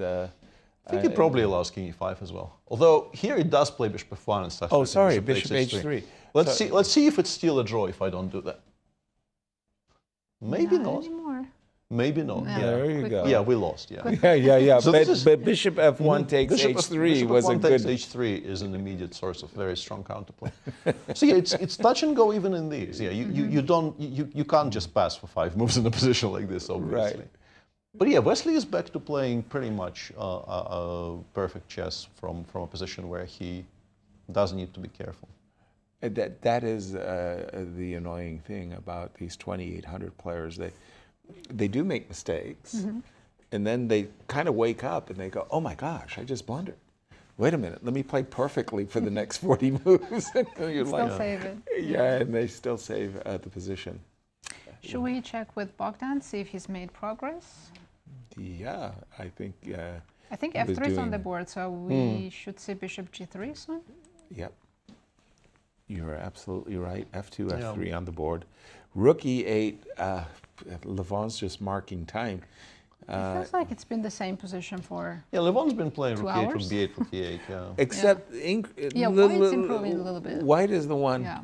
Michael Schuba famously wrote about this condition where white is doing, black is watching. That describes this perfectly. Yeah, white is improving his position incrementally. So let's say we go bishop g3. Well, just to lay the groundwork, white would love to play the move knight c6. It's just a fabulous move. Takes out space, blocks the rook. Knight c6, knight takes b5 is the issue. But rook takes b5, rook c6, rook b7? Yes, but what white is trying to do is bring his bishop to g3 so that when I play the knight, exactly, when I play the move knight c6, you are not touching the b pawn because your rook would be hanging. But if I can get my knight to c6... So on bishop g3, I'll drop my rook to c8. Rook to c8, yeah. Okay. And now back to an idea which I think Nazi was suggesting sometime earlier. Knight c6. Knight c3, d5 even. Oh yeah, the other knight. Yeah. I feel like the knight and rook on a4, a5 are not being used. Yeah. Right. And I want to say this is a rare case where I'm guessing it will still not work out this way. But one thing that was taught to me at a very early age is against competent defense, you still end up having to calculate a long line somewhere. Dvoretsky said that. Yeah. But white is so dominant here that I get the feeling that this could be, this one exception, because he is playing against a very strong opponent. But it really does feel like he might be able to convert it by just slowly improving the position of every single piece. Exactly. And black will just kind of have to resign through lack of counterplay or hope or, moves to make. Well, it's also one of those positions you're pawn down. You're the one with a weakness. Like you kind of feel like if this pawn were somewhere else. I mean, it's very dispiriting. Exactly, and there's no And checkmate against the king, no attack against the king. Levon could also reach second time trouble as well. He's a little bit down on the clock, 5-minute difference. He has 14 minutes right now. Right. This looks, for the moment, to be a decisive game of the the world round. champ, Gukesh, I think he improved his position a little bit. Yeah, rook f2 wasn't played by Nodirbek. Nodirbek missed a chance to maybe create slightly more problems. Okay, when we left it, we just saw the move. Rook f8, queen e4. So he allowed f5. f5. But yeah. I'm guessing he wanted to play going to d6. fizzle, yeah. On d6, you can take queen d6. So it's like d6? Yeah. I had d6. I was going to take the queen. I was going to. What's wrong with d6? Queen takes d6. Yeah. So now you probably play. d6 is still a draw. Queen d6. Like we take on d6, we take on e4. We're not going to lose that position either. But wait a minute. Isn't there a rook hanging? Yeah, you can play queen c2. Black will go rook a7, rook e6, queen h4. There will be some counterplay. Queen h4, apologies. Yeah, there are some jumps available now. I was thinking, I'm just nicely collecting the pawn for free. Queen h4, very important. And yeah, there's some, 4 queen g3 or queen f4 check and some positions. Yeah. I wasn't just, absorbing the pawn for free. Yeah. Okay. Still, this game appears to be headed towards a draw. Fabi towards a draw. I'm going to go back to our tournament co-leader Alireza and Duda because I'm looking at the position with his bishop on d4, and I'm terrified I'm going to get checkmated. For a good reason. Yeah, you absolutely have to take. I'm not sure why he is even thinking. Well, he also seemed to have his head in his hand, like as if, like, oh my gosh, I am getting mated. Like, what can I do? This is the position we're talking about, and the threat of queen h8 is consequential. Strong, yeah, Yes. strong. Knight takes d4, queen takes d4. And now c3 is a draw, queen c7 is a draw. Rook f8 might hold, but I don't think black should be fooling around here. I really don't think. I think it's time to play c3. Yeah, I think it's time to call it quits on me. Keeping in mind of rook f3, there's always queen c7 there's check. always queen c7 check and then c2, and we're not really getting mated, and we have a passer on the second. And white always has perpetual, right? Let's just see this, c3. Rook f3. Rook f3. Please take my rook. May I introduce my queen? Check. King G2. G2. Actually, C2. I want to try Queen Queen D5, King H8, Rook F7. Are we sure this is a draw? I'm not sure. I'm threatening. I am not at all sure this is a draw. Queen D4 and Queen G7, mate. I don't have Queen C6. You have Rook F8. No, I think we lost. Yeah. Yeah. I think the game is so over. C2 was a bad move. Yeah. I think we lost. We lost. Can't play C2. So. Yeah. So the point is, in this position, you have to play Queen B7. Yeah. It's the only move. Yeah. I'm not sure if it's the only move, but it's the way to preserve the pin on the Rook on G3, which is on F3, which might be relevant. Mm-hmm. I was going to say, what if King went to G1, but then in case of C2, I would be promoted with the check. So. Yeah. Also, we took away Queen D5 check. Yeah. Very important. Which is very important. Yeah. Maybe not King G2 then, maybe on the previous move. No, King G1, Nazi just explained, yeah. I thought he meant in the position with the Queen on B7, but it's true about any position. King H3? Yes, that was the final alternative. Queen B7 is a tempo move. Mm-hmm. Well, this has been a remarkable game between Duda and Alireza. I mean, from the start, Duda was completely outplayed. Let's be very, very clear. And it looked to us like Alireza was going to play masterpiece. Then, in time trouble. Yeah, Firouzja had a long-term positional advantage, but then Right. when he played C5 and allowed White's bishop to come back into the game. And most importantly, Queen C7, Queen B7. Duda Duda came back into the game once once the Queen was allowed to nest on B7, and at some point we even began worrying for Alireza. He left himself very low on time, didn't take a number of forced repetitions, I'm sure he saw. Right. But then after the time control, he kind of recollected himself and is now playing pretty precisely. Looks like he's going to hold, to my eyes. But it's just one of those games that I like what Garry Kasparov described as a game that was full of content. Yes, yes. This was a definitely. We are not being short-charged here. No, we're getting our ticket, our money's worth. Absolutely. Full price. I'm going to go back to the game of Gukesh for just a moment because after F5, no moves. No moves. Because he's deciding between Queen takes C5 or Queen C2. Yeah, that's the inflection point. What would you choose?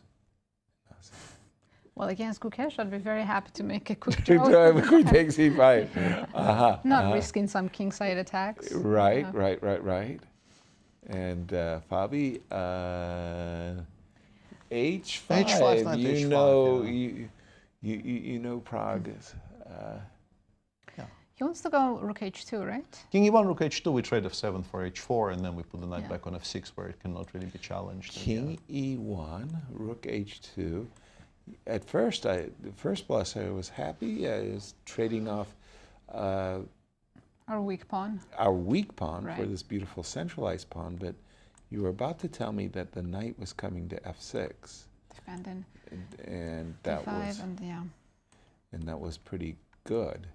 What about the knight end? Just not enough pawns. You can force a knight end game, but With Rook H8, yeah.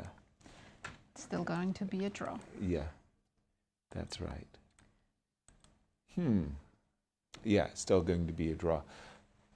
And Peter, I was going to just ask you... By the way, Nodirbek has taken on E5, so we're going Right. to see that end game now. I had asked Nazi, would she take on E5? She says, yeah, against the world champion, I'd force the draw. Yeah, I'm very much on board with this type of thinking. Yeah. I've done this many a time in my career. I recognize the thought pattern very well. Very well, yes. I've been there, done that. Nice. Very familiar to me. The players on the clock times looks... More than 10 minutes for both their fans. I think Fabi is done with this game. I think his decision to go Rook F7 and not King E1 is him just trying to get all the pieces off the board. After Rook D3, he'll go Rook G7, Knight G7, Knight D3, Knight F5, and everything will come off. Right. I think. So the only game where we're expecting a decisive result is Bogdan against Levon? For now. For yeah. now. For now, unless something and MVL, changes. right? MVL still MVL is... definitely has chances, Yeah. Definitely has chances. Let's actually look at that for a second. This is the current position. After rook a3, king a7, rook e3. Wesley did not play king b6 as we expected. He threw in a check on d1. White went king h2. You kind of have to play king b6 now. White can play rook e5, for instance. And it seems to be obligatory to play g4. But it also seems to be enough, because so much comes off the board that the resulting positions once again are not, and remarkably, it costs you a second pawn, but yeah, I don't know. Weird. I don't know. Weird way to play for a draw. But if you don't do it, if you don't play g4 here, let's say if you play some kind of a move like rook d4 and you allow knight c2, knight e3, you probably lost actually. Wow. It feels like if you don't do it instantly, you might never get another chance to do it. And yeah, I think plus 165 in a position like this is probably losing. Right. Sometimes in these very limited endgames, even advantages like this are actually a draw, but I don't think it's one of those cases. The engine goes, takes knight f5, king c7, and tries to swing it over to g6 and somehow not lose by force, but yeah, it's dropping. Yeah. Yeah. We have a first result. Fabi against Prague ended in a draw. We're so happy to share the good tidings of the standings. There was nothing to share. We finally have a result in round two, the first result of the day, Fabi and Prague. That was another good game. Interesting question for our statistician. I don't know if it's easily researchable, but how many rounds of the classical events of the GCT featured all 5 games going past move 40 without a result? Very few. I would think it's a very low number. Because of the Grunfeld, rook there's e7, always, rook e7. Yeah, there's always a game that somehow leads to a forced conclusion by move 40, either by draw. Even I've lost games before move 40 in these tournaments. In the years when I got drafted in last minute as a substitute. Just to make clear, I've never been a full tour participant. Nice. I think Bogdan has made a lot of progress now, and we're close to seeing him convert his advantage. Wow. He can take on d6 and go knight c6. Or knight d5, all of these things. Yeah, that's all those things. Knight d5, knight b3 though. Knight c6 is very strong. Let's take a look. I like bishop d6 because he's just taking away any chances of knight b5. Right. Yeah, bishop 6 is completely winning. You can also throw in some move like rook a1 or just move it away from attacks. But yeah, bishop d6, and now knight c6, knight b3. I thought with some rook 6, knight d4 ideas, but they're completely empty. I mean, you can do that, but you're still completely lost at the end of that variation with rook takes c4 coming, knight b5 coming. Oof. It's just utterly lost for black. Right. So yeah. Very few things left for Bogdan to calculate here, if any, really. Yeah, if he converts this smoothly, this would be the cleanest game, cleanest win, one of the cleanest wins. Yeah, and Levon is not happy sitting there, watching his position deteriorate slowly and inexorably. What a recovery for Bogdan after yesterday's disaster at the end. Yeah, for those of you who are joining us late, Bogdan had played a very, very good game against Wesley, so he'd been holding it throughout. He played defensively as black. He was one move away from just claiming dead equality, literally blundered the game away in one move, and we were asking ourselves, could you recover from such a shock? Well, apparently yes. Yeah. So far, overwhelming evidence for yes. You can play one of your best games the next day. Right? We often... If we want handshakes on the screen, we might actually watch Nodirbek against Gukesh for the next minute and a half, which will be enough, I think, to get to a handshake. But actually, instead, let's go to Romania. Cristian has some updates for us. Thank you, Nazi. Yes, we are with defending champion Fabiano Caruana after a draw. Quite a complex battle against Praggnanandhaa, and it started super early as move 4. Because after c4, it seems like you surprised first. And then after bishop c5, you started thinking. Yeah, I mean, I faced the line a few times. Like, I faced it against Artemiev in 2019, and Magnus played against me in an online game in 2023. And, like, the critical line is this position. I mean, the thing is, though, you kind of have to sack your c5 pawn very often, and I couldn't recall much about it. I mean, I know it's more or less okay for black, but it's very complex, and I'm kind of very often forced to sacrifice a pawn, and he knows the line, and I don't know it too well. Like, when I was playing Magnus, it was a must-win game, so I just went for it and played some very, very dubious stuff just because I needed to win. It was a match. But in a classical game, it felt like I wanted to avoid his preparation. I think I played this against Artemiev, but this is just about equal. This is really nothing for white. And then, so I was trying to freestyle a little bit. This is what I was thinking about this a lot. Vichy was saying about the position as well, because he apparently plays this quite a lot with the black pieces. And yeah, Vichy used to play this often back in the day. He was saying that at this point, you were probably not necessarily not remembering anything, but actually choosing the line that you want to play. No, I did remember. I didn't want to go for his preparation. I kind of just wanted to play a game. So I was thinking about this, but I didn't like it too much, like this kind of position. I just thought he can put his queen on g6, for example. It's kind of annoying. It's difficult for me to develop my king side.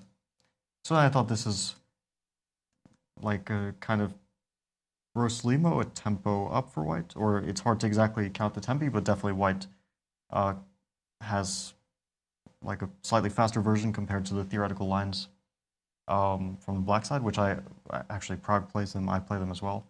So yeah, apparently my knight shouldn't go to c3, but I don't know, it looked natural to do it. Usually the knight should go to c3 rather than g3. Yeah, and I was a bit surprised that he went for knight f6, because I was kind of expecting queen h4, bishop b2, and I wasn't sure about this position. Like, okay, knight f6, I'm never too scared, so f5. And then I thought I would play g3, queen goes somewhere, he can choose any square, and then f4, and it's a very complex fight, which maybe he didn't want to put his queen in a strange place, but I thought this is the critical position. That's why I spent quite some time on this, like a3, b4, because I really don't want to play d4. I mean, it's too easy for black to play there. Yeah. And yeah, maybe he could play f5 immediately. I would play f4 for sure. I mean, I see the computer shows some edge for black, but I didn't think this was so clear cut. I mean, yeah, it is a bit risky because my king, if he gets f4 in. But yeah, he did make me rather satisfied with knight f6, and I thought my position is now quite safe. And you even started catching up on time at some point after taking on c6. Yeah, we were both burning a lot of time. I mean, here maybe I should have just gone, like I was only considering either rook c1 or queen c2, and I should have just gone for one of them without thinking too long, because they're both probably reasonable moves.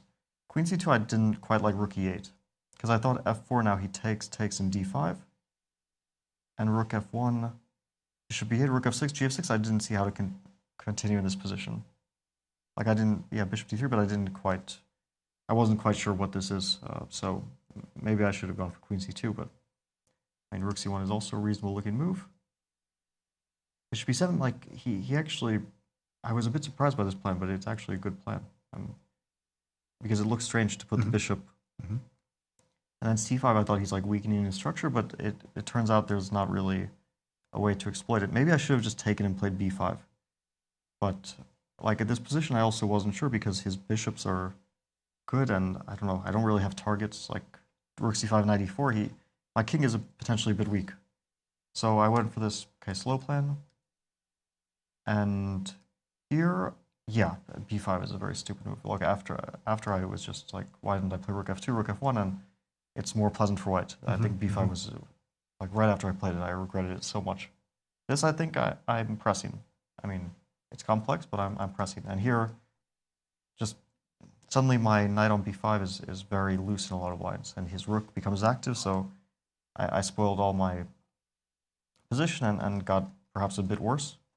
Were you also just simply trying to speed things up, knowing that you have almost 20 moves still to go?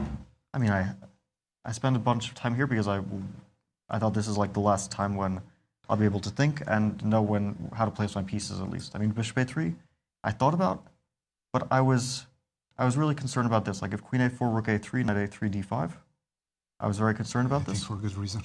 And rook f4, I just like couldn't calculate g5 fully, which I had a feeling that it's really good. Queen g5 and then bishop e2, yeah, or bishop d3, somewhere bishop e2. But I was just kind of scared, and I saw this move. It stops bishop e2 as well, and I was, you know, everything's a bit hanging. So that's why I just want to keep my pieces protected. I thought like it's, of course, a double-edged position. I was a bit surprised by d5, but he also wanted to navigate towards safety. And d5 is kind of like trying to equalize the position rather than just playing it. He can play it, of course, in a variety of ways. Yeah. And then he like gave me some slight hope in the end, because of course I was just like trying to coast to a draw. And then he started making like a few rather, you know, half moves. And here it's like after rook f3, I thought maybe I'm pressing a bit, but okay, it's always a draw, of course. And yeah, there was nothing. This is obviously a story of two slightly different games. Game one, you surprised and you actually got a slight advantage with the black pieces out of the opening. You pressed for a long time, game to a completely different approach. How would you assess the start of your campaign here in Bucharest? Not the most eventful games, I guess. Like there wasn't a moment when I was in huge danger of either winning or losing in either game. I mean, this game was, of course, complex, and maybe I also had some chances if I had played better, but it's like two very stable games, you know, not too eventful, unfortunately. Yesterday I thought, okay, that's a good start, you know, black pieces. Duda's dangerous opponent, and the game today was a bit crazy. I had no idea. Probably the valuation was swinging a bit in that game, and I guess maybe it's headed for a draw now. Yeah. But yeah, that was a normal game. This one I was hoping to press a bit more, you know. It has already finished. And in fact, Jan-Krzysztof Duda finished against Alireza, draw on that one, and Nodirbek versus Gukesh, draw on that one. So how's Maxime though? That's an interesting one. Well, since we have you and you want to analyze, there's no way black take survives you. this, Yes. right? No way black can survive this. It doesn't seem likely, yes. Knight on b4 is really stable, so you just play like rook f4 and push your g pawn. You push the g pawn, yeah. No, it's interesting. Maybe I can put the rook on b1 and rook f4, and I just push my g2. Push, yeah. Oh, there's no way he's surviving this. It's funny because like all of this is theory, but I wonder where it went wrong, because all of this is like Wesley was playing extremely fast, but this is like theory up to this point.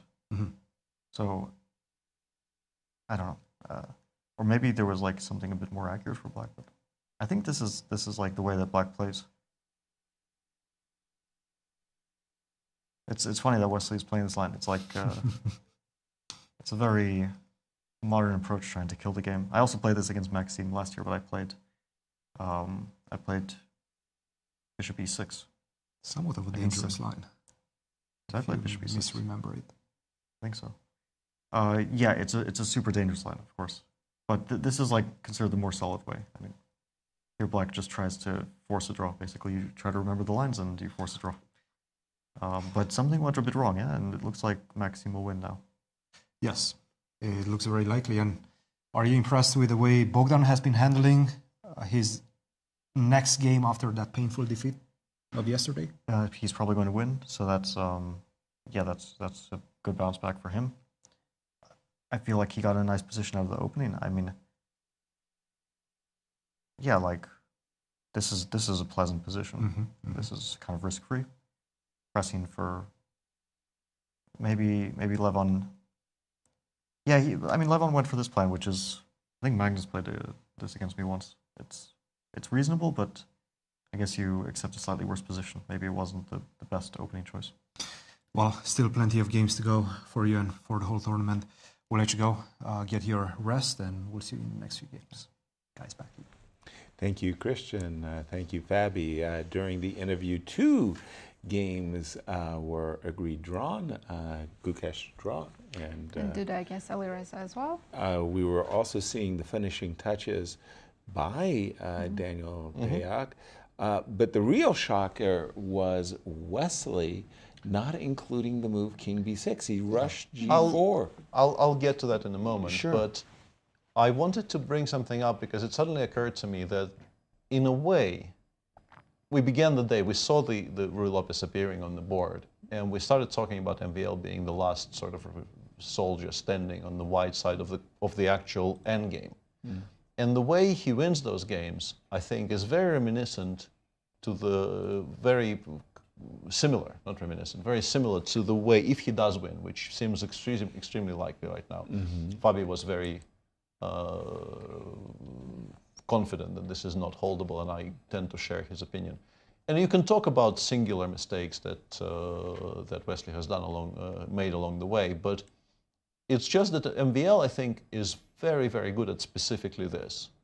Keeping the game afloat, asking small questions with every move.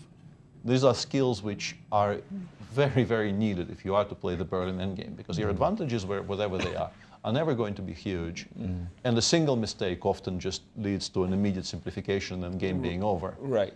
And he keeps the game afloat. He keeps making you make moves. Yeah. And eventually people get tired. People start making mistakes. Even very good defenders such as Wesley today. So yeah, I mean the outline of the game was completely different. There were queens on the board in the opening. It's a lot sharper than the Berlin. But still, there's a definite similarity in the way the game progressed from there. And if MVL wins it, yeah, full credit to him, because it's not easy to make Wesley make mistakes in a position like this. We've been talking about Bogdan's let's take a look. Comeback, but MVL, MVL also, if he were to win against Wesley, so actually both of the people who lost yesterday will immediately come back, which is quite remarkable. Doesn't happen very often. No. I guess it's easier to talk about the game between Deac and Aronian, so let's go there. Bishop takes 6 has been played. Black had the option of trying to make things messier by playing knight b3, but it loses to a bunch of things. Probably the cleanest is the move knight a5, knight a5, bishop takes f8, and I will fork something. Something will get forked on d6, and then we're back to being completely winning with, you know, ace. Whatever you choose to let me win with knight d6, whether it's a check or not a check, it doesn't really matter. It's just completely winning. That's amazing. Yeah. So instead, he did play bishop takes d6, and Bogdan played knight c6, and this is the current situation. 6 minutes against 6 minutes, pretty much. It's very difficult to continue this game for Black because you really don't have very much in a way of not even counterplay. But how do you protect a7? Now even c4 pawn is very weak. And knight d5, rook c4 is coming. Rook c4. Yeah, the fact that my screen currently suggests you should play g5, hg5, rook e6 is I think, a pretty good indication of where we are here. Because it's terrible. Rook c7. It's not even playing knight d5 here. It's going rook a1 for some reason. Why not knight d5? I thought that looks good too. Like no. It's b6 now, just right? no. Yeah. No, just no. Just no. It's completely and utterly busted. Yes, Bogdan is finally in some kind of time trouble. He actually managed his time very well up to the first time control, much better than yesterday. Now he's down to 6, and he's not going to get any more time in this game, but it is so overwhelmingly winning that I'm really not expecting anything to change. Yeah, Levon is also down to 5 minutes. A fantastic comeback by Bogdan, considering what he did in round 1. But now tell me about MVL and where did it go wrong for Wesley? I mean, well, he didn't find a study, I think is a fair way to describe it. You could get part way by common sense. He went g4 straight away, whereas after king b6 and, for instance, rook e5, once again introducing this threat of knight d5, knight e3, you absolutely must play g4 now, and we get exactly the position in the game, but with the king on b6 and not a7. And I think it's reasonable to expect this to be better for you. But even from here, the way to actually seemingly make a draw, not improve your chances, but actually make a draw, is to do this and then to do specifically this. To make it much more difficult for white to establish proper connection between your pieces. Let's say if you go rook f4, I can go bishop b5, a7 rook a1 is always a draw because this knight is so completely controlled by the bishop and the king. And we're threatening bishop c4. We're actually just going after the a6 pawn, and we are winning it. But spotting king c5 from a distance, and it's also, I think, specifically bishop d7. Like if you put the bishop on c8, rook takes h4, it's not going to work as well because king c5 now just loses to rook h8. It is specifically d7 and then the b5 squares that are good for the bishop. But maybe you can get there move by move because, as I said, I think if you compare this to this, you should be picking the one with the king on b6. Exactly, and we do have king b6. I guess he's trying to get back to the king c5, but it looks like it's far too late.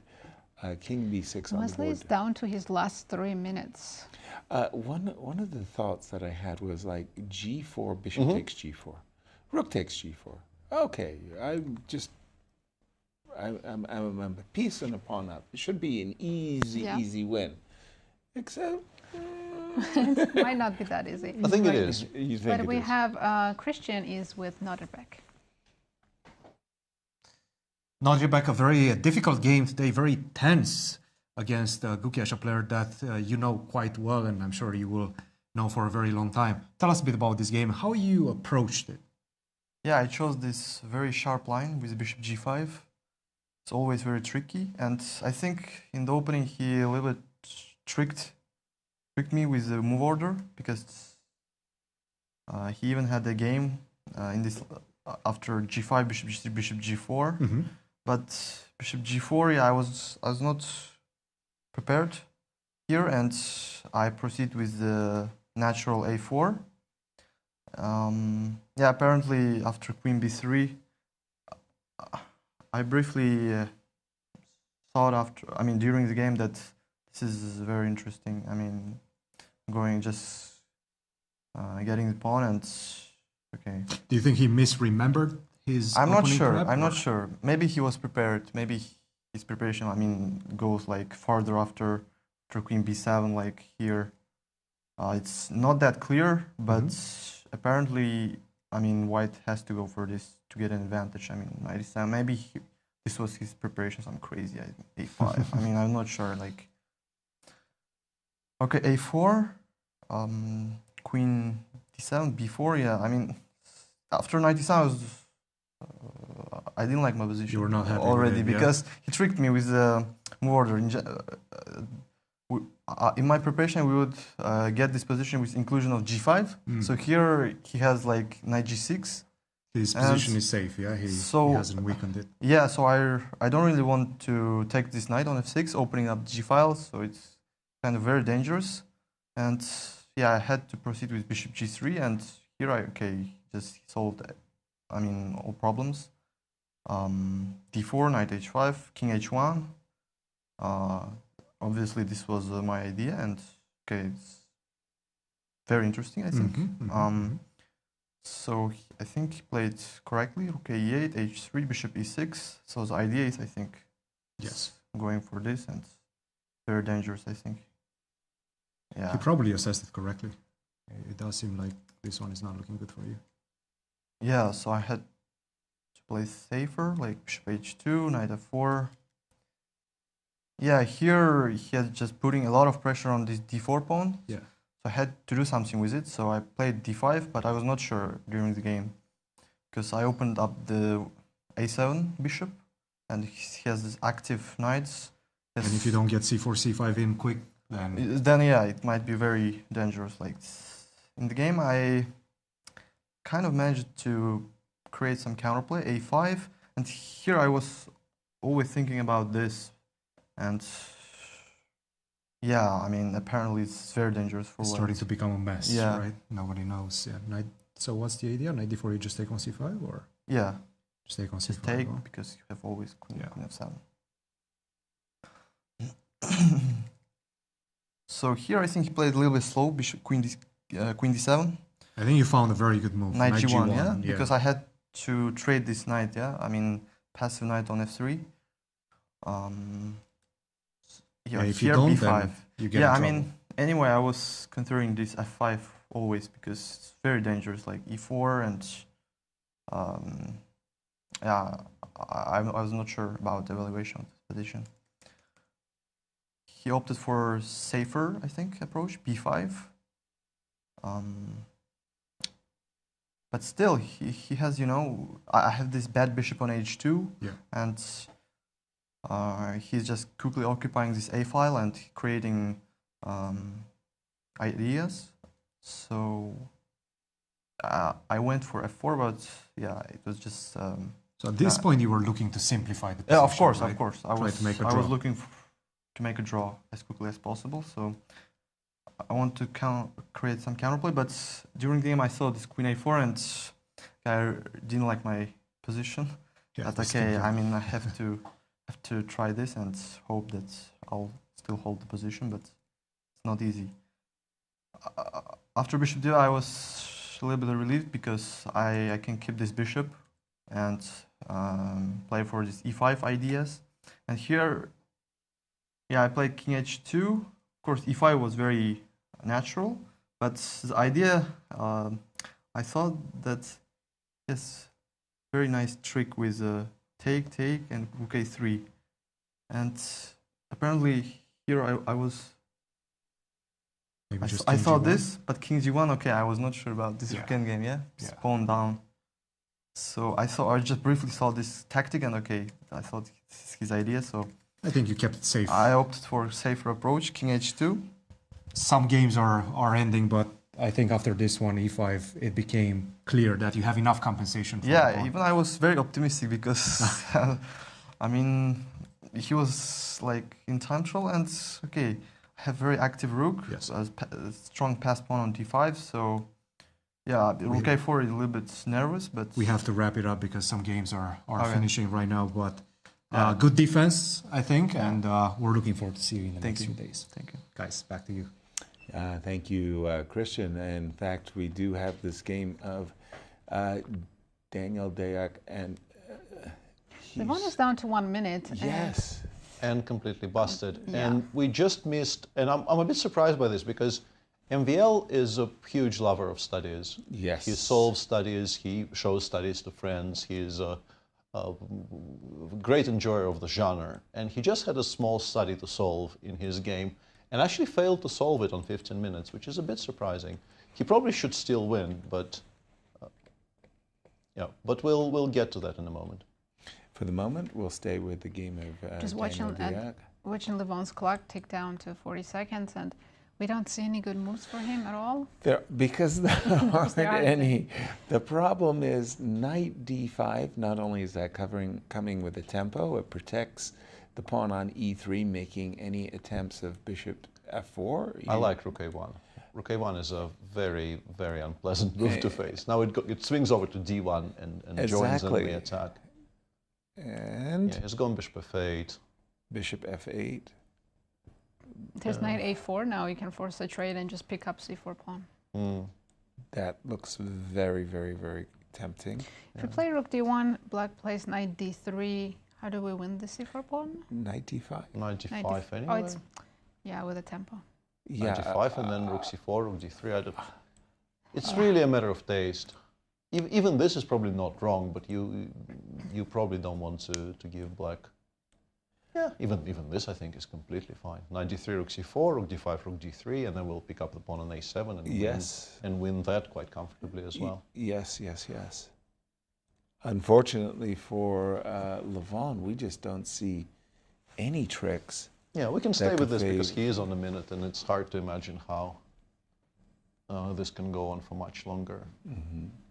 This would be our only decisive game for the moment. So far, yeah. I mean, MVL is nursing a two-pawn advantage. He should win, but this one is a near certainty. Yes, in this current position, he can even play knight e4. And then there's knight a7, b6 in the end. Yeah. Oh, that's terrible. I mean, how many winning variations do you want to consider? I'm willing to argue that pretty much every move in this position, which isn't a direct blunder of something, Bishop c5 here. Right. Would you want to? Yeah, I that. don't know if I want to do that. Bishop c5 is a very good move. We never do that. I mean, this one, there's nothing to calculate. You just do it. But here we are with just a few minutes left in the second time control. And if you refresh the position to the current one. So, Nazi, sum up this game for us. We're in the second half.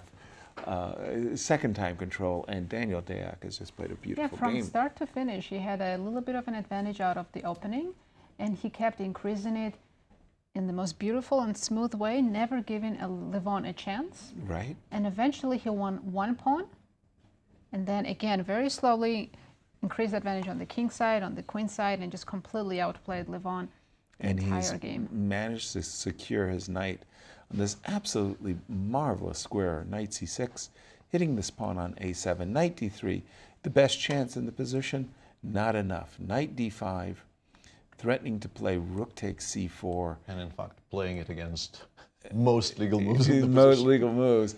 And black's position will just simply collapse. Rook takes c4.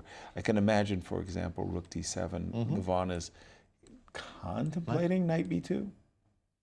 Yeah, that might be the way to. I mean, I assume even this is completely lost, but it's an improvement in fortunes for black. True that. Yeah. Hang on. So how do we? We how do don't we have make to this allow clean? it, right? Yeah, by this point, we knight b4 and knight f4. Yeah. I don't want to allow knight f4 check, but maybe it's. By the way, Bogdan down to 10 seconds. He needs to rush. H7. Okay. We For know. a second, I thought he wasn't aware of his time. We know that Bogdan does that in numerous settings. He gets down to just seconds on his clock before making a move. By the way, I think knight e4 was a very was a good move. Yeah. And now maybe even knight d6 check just to continue simplifying into what must be a completely winning endgame. Knight d6 check. You're forced to takes, and if you take on c6, I can take on c4 first. You know. Oh. Although there's rook e7 in the end, but that has to be winning. He's gone knight d6 check. Yeah, that's a knight. I was looking at rook takes c6, and I was thinking that's probably winning. But this yours is much cleaner actually. Yes, I shouldn't be fancy here. Yeah, but rook. No, I like rook takes c4 too. Again, Levon is sitting there going, you know, okay, my opponent's ticking down to 10 seconds. Make a mistake. Make a mistake. Please make a mistake. No. Breaking news. Wesley is back to being okay. No. 2 pawns down. Wow. Yeah, this is why you put games to bed. This is why when a solution presents itself, take it. Yeah, you put the game to bed as early as possible. Yeah. Wow. Yeah. Okay, so this is the current situation. Levon goes rook c8, understanding that knight c6 loses to a bunch of different things. So rook c8. What would be the cleanest way to continue here? That's a good question. I mean, I'm drawn to the idea of knight e5, fe5, b6. I'm sure it's winning. So but that I can just put my rook on b7? Yeah. Sort of not the draws we were looking for, are they? No. We wanted the +5. Yeah. You know, the grandiose, complete everything. There should be a complete 22 seconds again? Everything. Yeah, down to 20 seconds again. No, I'm not seeing anything other than knight e5 and b6. You could also keep the knights on the board, but he takes. Knight e5. Takes. Again, b6 with the idea. B6 looks very logical. Yeah. Rook takes b6, rook b7. These pawns are not going anywhere. Yeah. And this king is very well placed. I don't know if it's particularly relevant, but with black having to take f6 takes e5, even 4 against 3 now might be lost. Yes, that makes it even more brutal. Yeah, which is a good kind of a safety cushion for white to enjoy in a position like this. Yeah. And by the way, b6 captures. You know, e5 is weak. So yeah, like Peter said, even 4 against 3 would probably be winning. Exactly. But again, I'm looking at rook b7 with the idea of rook takes c4. Ay, ay, ay. Okay, C3. C3. You got to do something. Yeah. You can go for a bit of an improvement walk up the board, king d3 and king e4 to a check. I don't know how scared you are of that on the minute, but it doesn't get mated on e5. You can actually snack on the pawn on e5 and then return back to g3 or somewhere. It's perfectly safe. I guess this is we were talking about this 4 versus 3, It very right? much exists, but I don't know if you want to force. I think you can always fall back to that. You don't need to do it straight away. Maybe rook c6 and then king comes out. Right. I think he was reaching for some move like h5, which is also not a bad idea, just to...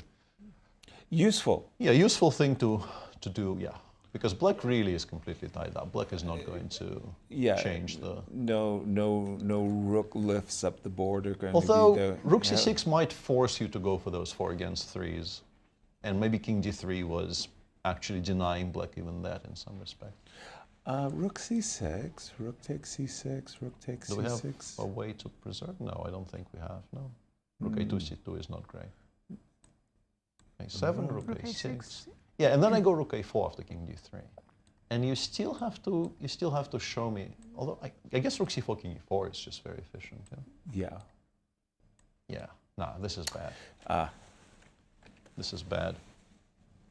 Very difficult to imagine this holding. And of course, also after rook c6, rook b7 check is also a nasty one. Mm-hmm. Yeah, this and in more breaking news, MVL is back to being winning, but it's it's back to being a study though. So I don't know. Yeah. I no longer understand what's happening in that game. Okay, for the moment we have h5. Tell me about the clock times, Nazi. Both players are at 1 minute. 1 yes. minute. But they have 30-second increments, so they keep bouncing back to 1 minute. Yeah. Maybe switch to the other one because it's very instructive and we'll miss it if we don't watch Yeah, there won't be a handshake here anytime soon.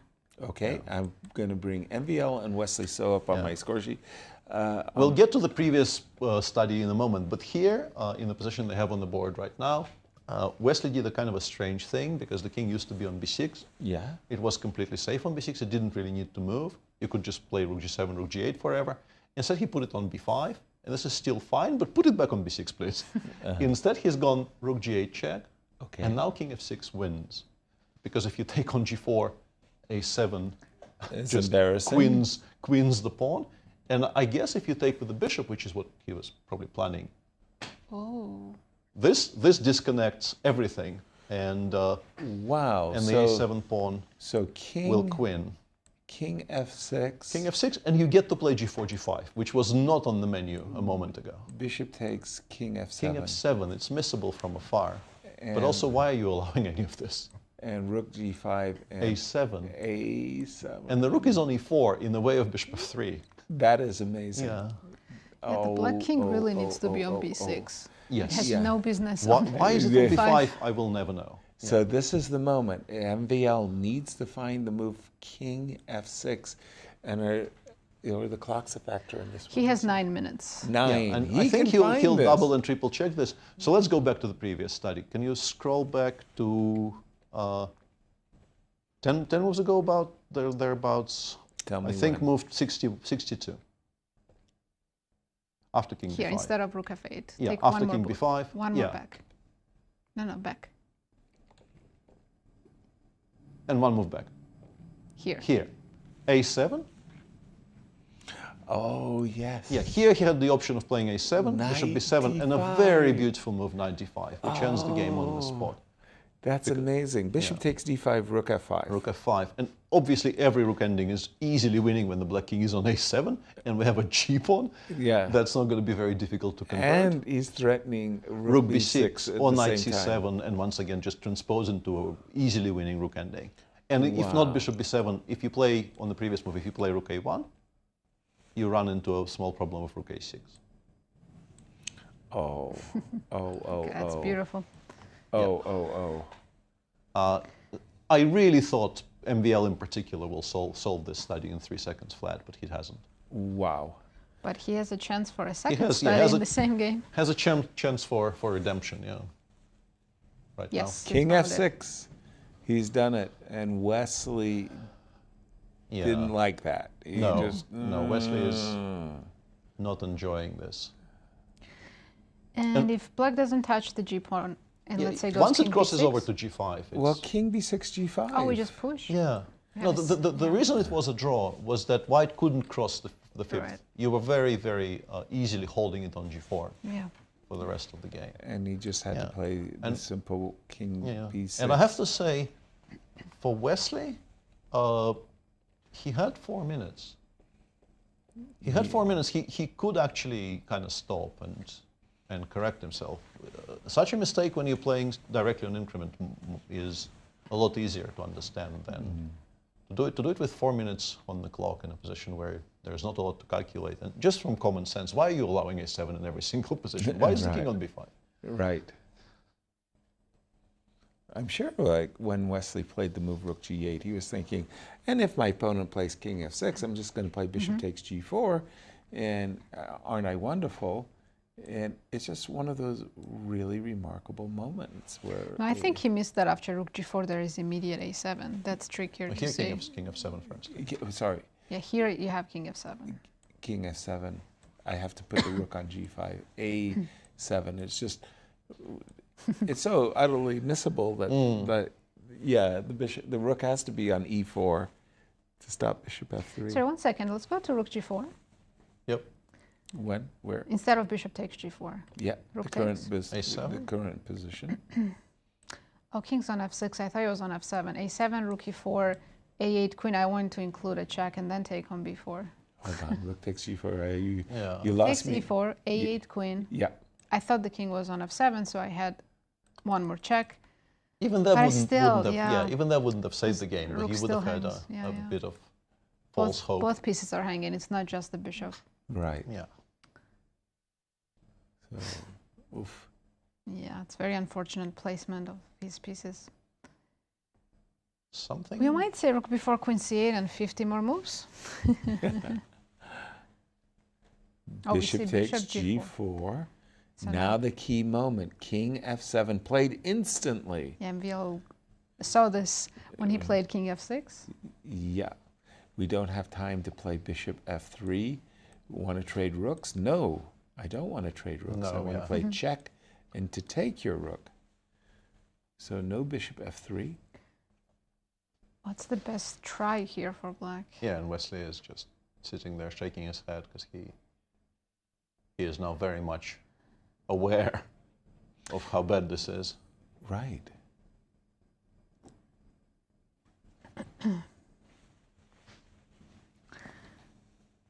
Yeah, this is... This looks like Wesley... kind of hopeless now. Hopeless. And Wesley looking... yeah, he knows. You know the look. When they look away from the board to the side, they know it's over. Yeah. Hikaru has that look of disgust as he looks to the side, you know. Yeah. You read the score sheet, try to figure out which move was the final mistake. No, that's me. That, well, like, what did I do wrong? Rook g5 and a7. Yeah. Bishop h5 check, king f6. f8. Sorry, where were we going? So rook g5. Rook g5. Rook g5. a7. a7. Bishop h5 check. Check. King f8, I guess, because you don't want to allow rook g8. No. King f8. King f8, rook f5, king e7, and it's a clear. He's left the bishop hanging. Yeah, he's left the bishop on. And now the king will proceed to. Yeah. Yasser was making an argument that even this is not very easy, but I think it is. I think it is. Now with the king there, Yeah. King gets to somewhere around the knight, you give a check, you push the king away, and then, it's not very difficult. No. By the way, with this win, and should Deac, when we left, Deac was completely winning, we'll be at our 40% scores of two victories in day one. White completely dominant so far. Lev actually had a chance to make a draw in that other one. What? This will probably continue for a while, so let's switch to the Deac game for a second. No way. What? Deac was completely winning. How? Yeah. He gave an opportunity for Levon? I think so. and it's back to being a draw. What? Really? Right now? Oh dear.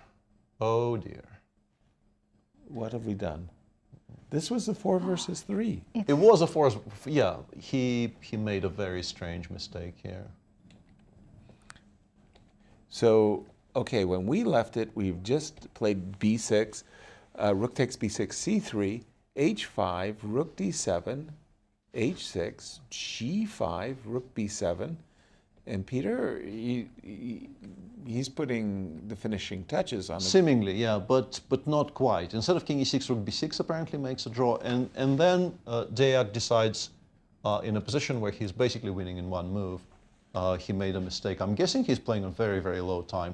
This will be a staggering blow to somebody who played a very, very nice game, and if he actually fails to win this, it will be a kind of a crushing disappointment to the Romanian player. So he had to include rook a6 check. Yeah, if you include rook a6 check, the game kind of ends on the spot. If you At what moment? After yeah, rook a3, king d5, rook a5. Yeah, this one has finished. Wesley has resigned, and MVL. Great recovery. Wow. So he should have just played rook check. Yeah, he gave that check, but after king e6, you should give another. And then if king d5, I go e4, or king c5, rook. I don't know, rook e6 maybe, or my guess is rook e6 check, king e2, king d4. Yeah, I get the king over e7. to g3, and then I go rook e7 takes h7. I guess this is fast enough. But more importantly, you don't want to allow black to drive you. You see, the white king is now on f1. Right. This is never the solution. Like you shouldn't be going backwards. Be going backwards in these endgames. Yeah. Yeah. This will be, if he actually fails to win this. This is still in progress, and black could still, I guess, misplay it. But yeah, if he fails to convert this into a full point, this will be. Well, Levon now feels like this is the best position he's had in like 50 moves.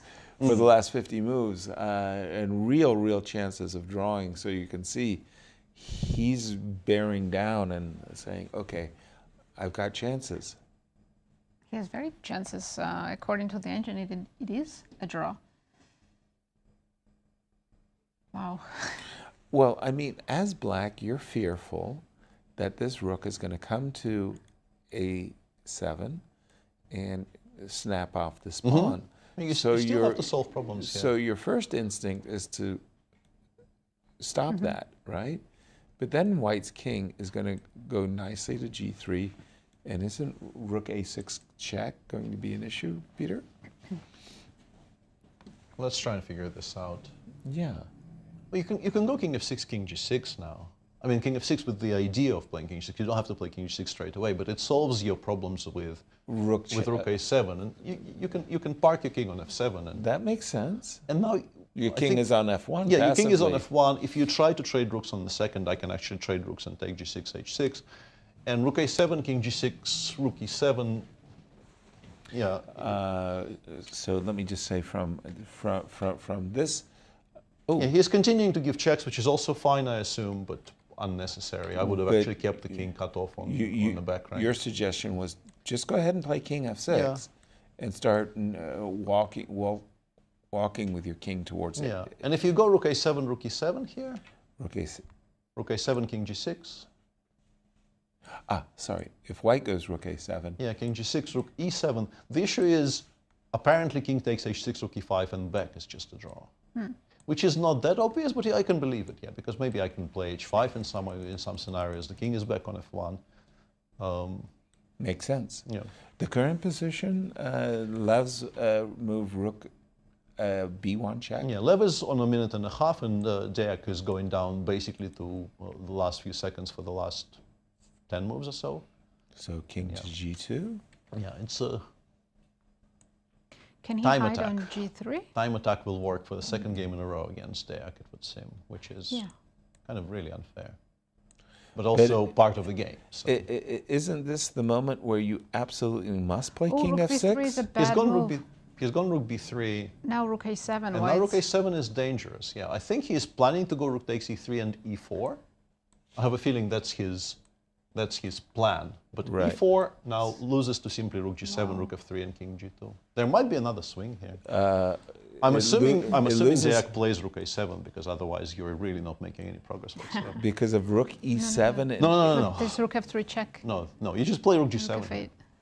Just play rook g7 and king g2 and and h7 is a threat, and also if you go king f6, rook g8 makes h7 threat unstoppable. And if I go rook back? Just take on g5. Rook takes g5 and rook f5 maybe. My king is close enough. I mean, can you imagine you're playing 5-6 hours of concentrated energy? Honestly, even this endgame, I'm not like rook h8. He He's gone king f2. He missed it. Oof. Well, maybe they'll repeat it just once, and then he'll play it. Yeah, and Levon obviously will have a chance to correct himself as well, but looks like he feels this is a draw, so... So he's going to, after king g3, he's simply going to reach for his rook and play rook to b3. I'm expecting rook b3 blitzed out. Instead of king f6, which we know is the correct move, but they're just marking time. Although it hasn't happened, it has, Yeah. It has. And now we're back to rook, Yes, and rook a7 it. lands on the board. I think it's not a check. Yeah, he's gone rook a7. He held it just to be absolutely. I was worried there for a second. And honestly, watching this kind of slightly painfully reminded me of a game I watched very, very... E4. E4 But it's the same instantly. position. Rook h7, rook e3. It's the same position.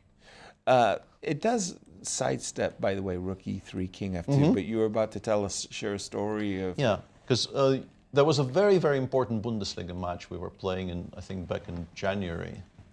I was playing for the same team with Bogdan, and he failed to win a very winning rook ending against Anton Korobov, where he allowed an absolutely study-like draw in a position which looked like black is going to resign, and then black found a fantastic stalemate trick, and the game was drawn.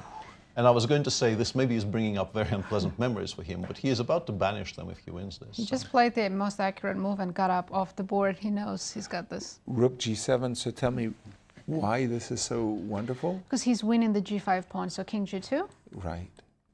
And we're going back, I assume? And I'll just take on g5. And don't I have some spiel? Rook f5. Actually, rook g5 is a draw. You should include rook g6 check first. Yeah, you have to include the check first. Check looked. Check looked pretty good. Yeah. Why didn't I include it? Because I can take with a check. Yeah, of course. Or create a third rook e5 check, which is also very useful. Check. Rook f6 unfortunately loses to h7. Regrettably.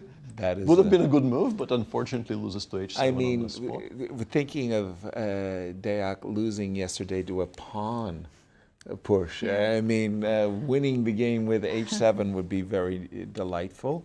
And, and if you move the king anywhere, I take on g5, and you no longer have your e3 counterplay, so you're kind of doomed.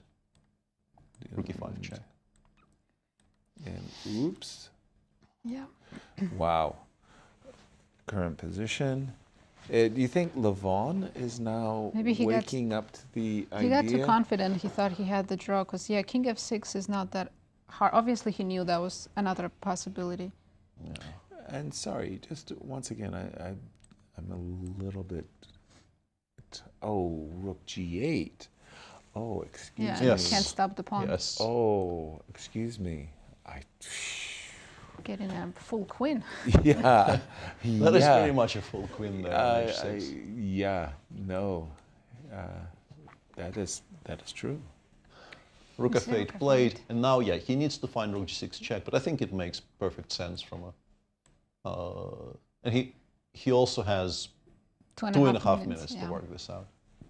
Don't rush. Oh, he knows. Or you can rush, If you see it, you can rush, if you've already figured it out. And was that the only? Only winning move. Rook g5, e3, draw. Rook g5, e3, draw. Because rook f5, rook h8 still holds. Rook h5, it's still...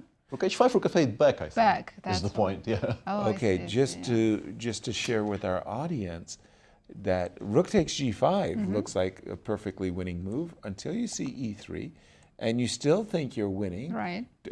Trade rooks, I win it easily, a king upon endgame. No, you don't. I go rook h8. And actually, yes, I do. After rook h5, you can even go king f6 here. You don't even You're need, winning the h6 we pawn. can just pick up the pawn on h6. You don't have to play King rook f6 is simplest. Yep.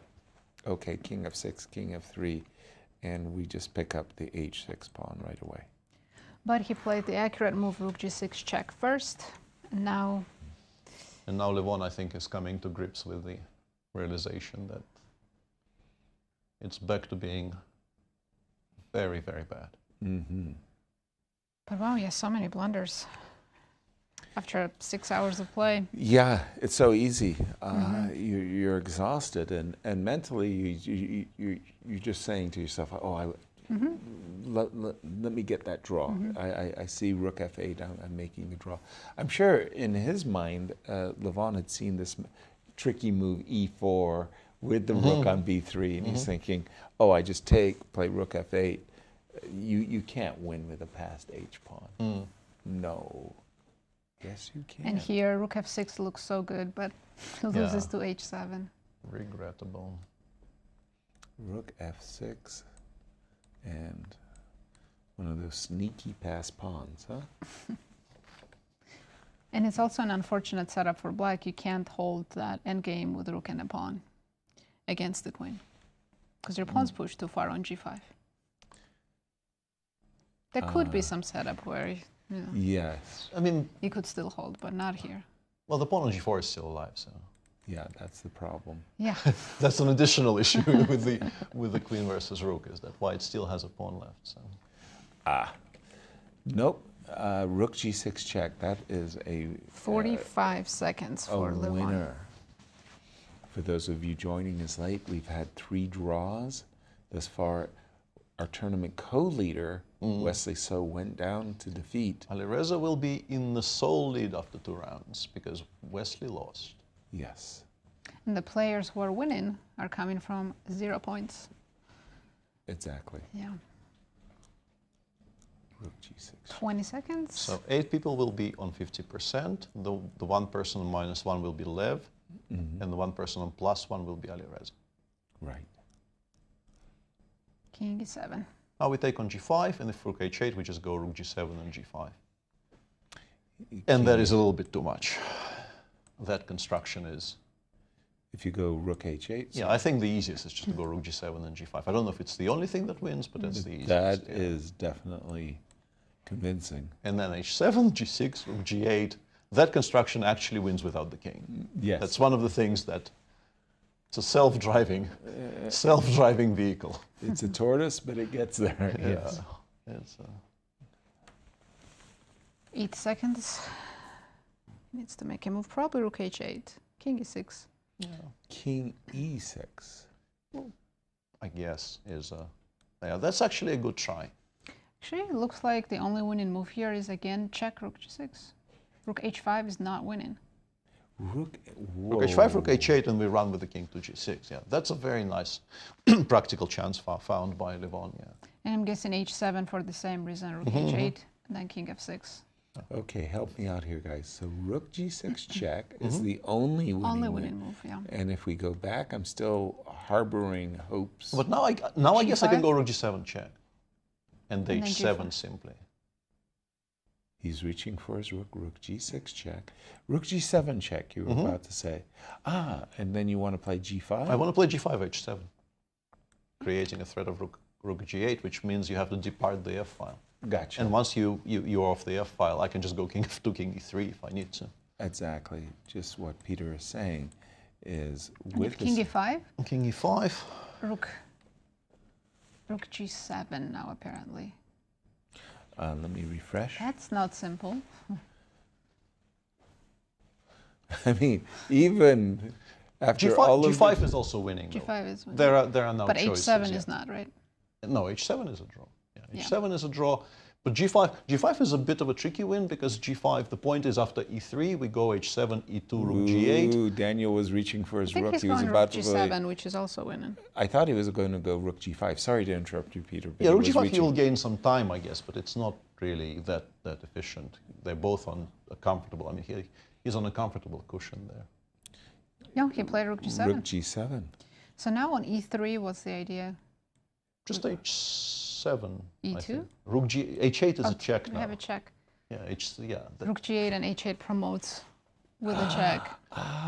So and if you take my rook rook, g7. I win the queen. Yeah, now h7 is the only winning move now, but I'm pretty sure he sees it. e2, and now we play rook g8. We're threatening queen check. Yeah, and there's never going to be any puzzle rush. perpetuals with the rook on the f8 preparing to block all kinds of checks. So. No. But he needs to play h7. Yeah. He does have 2.5 minutes to find it. And h7. So if rook h8, we just play king f3, yeah. No, I think we play g5. I think we play still. g5. I think we play Cut g5. the king off first, yeah. I mean... Oh, he's actually...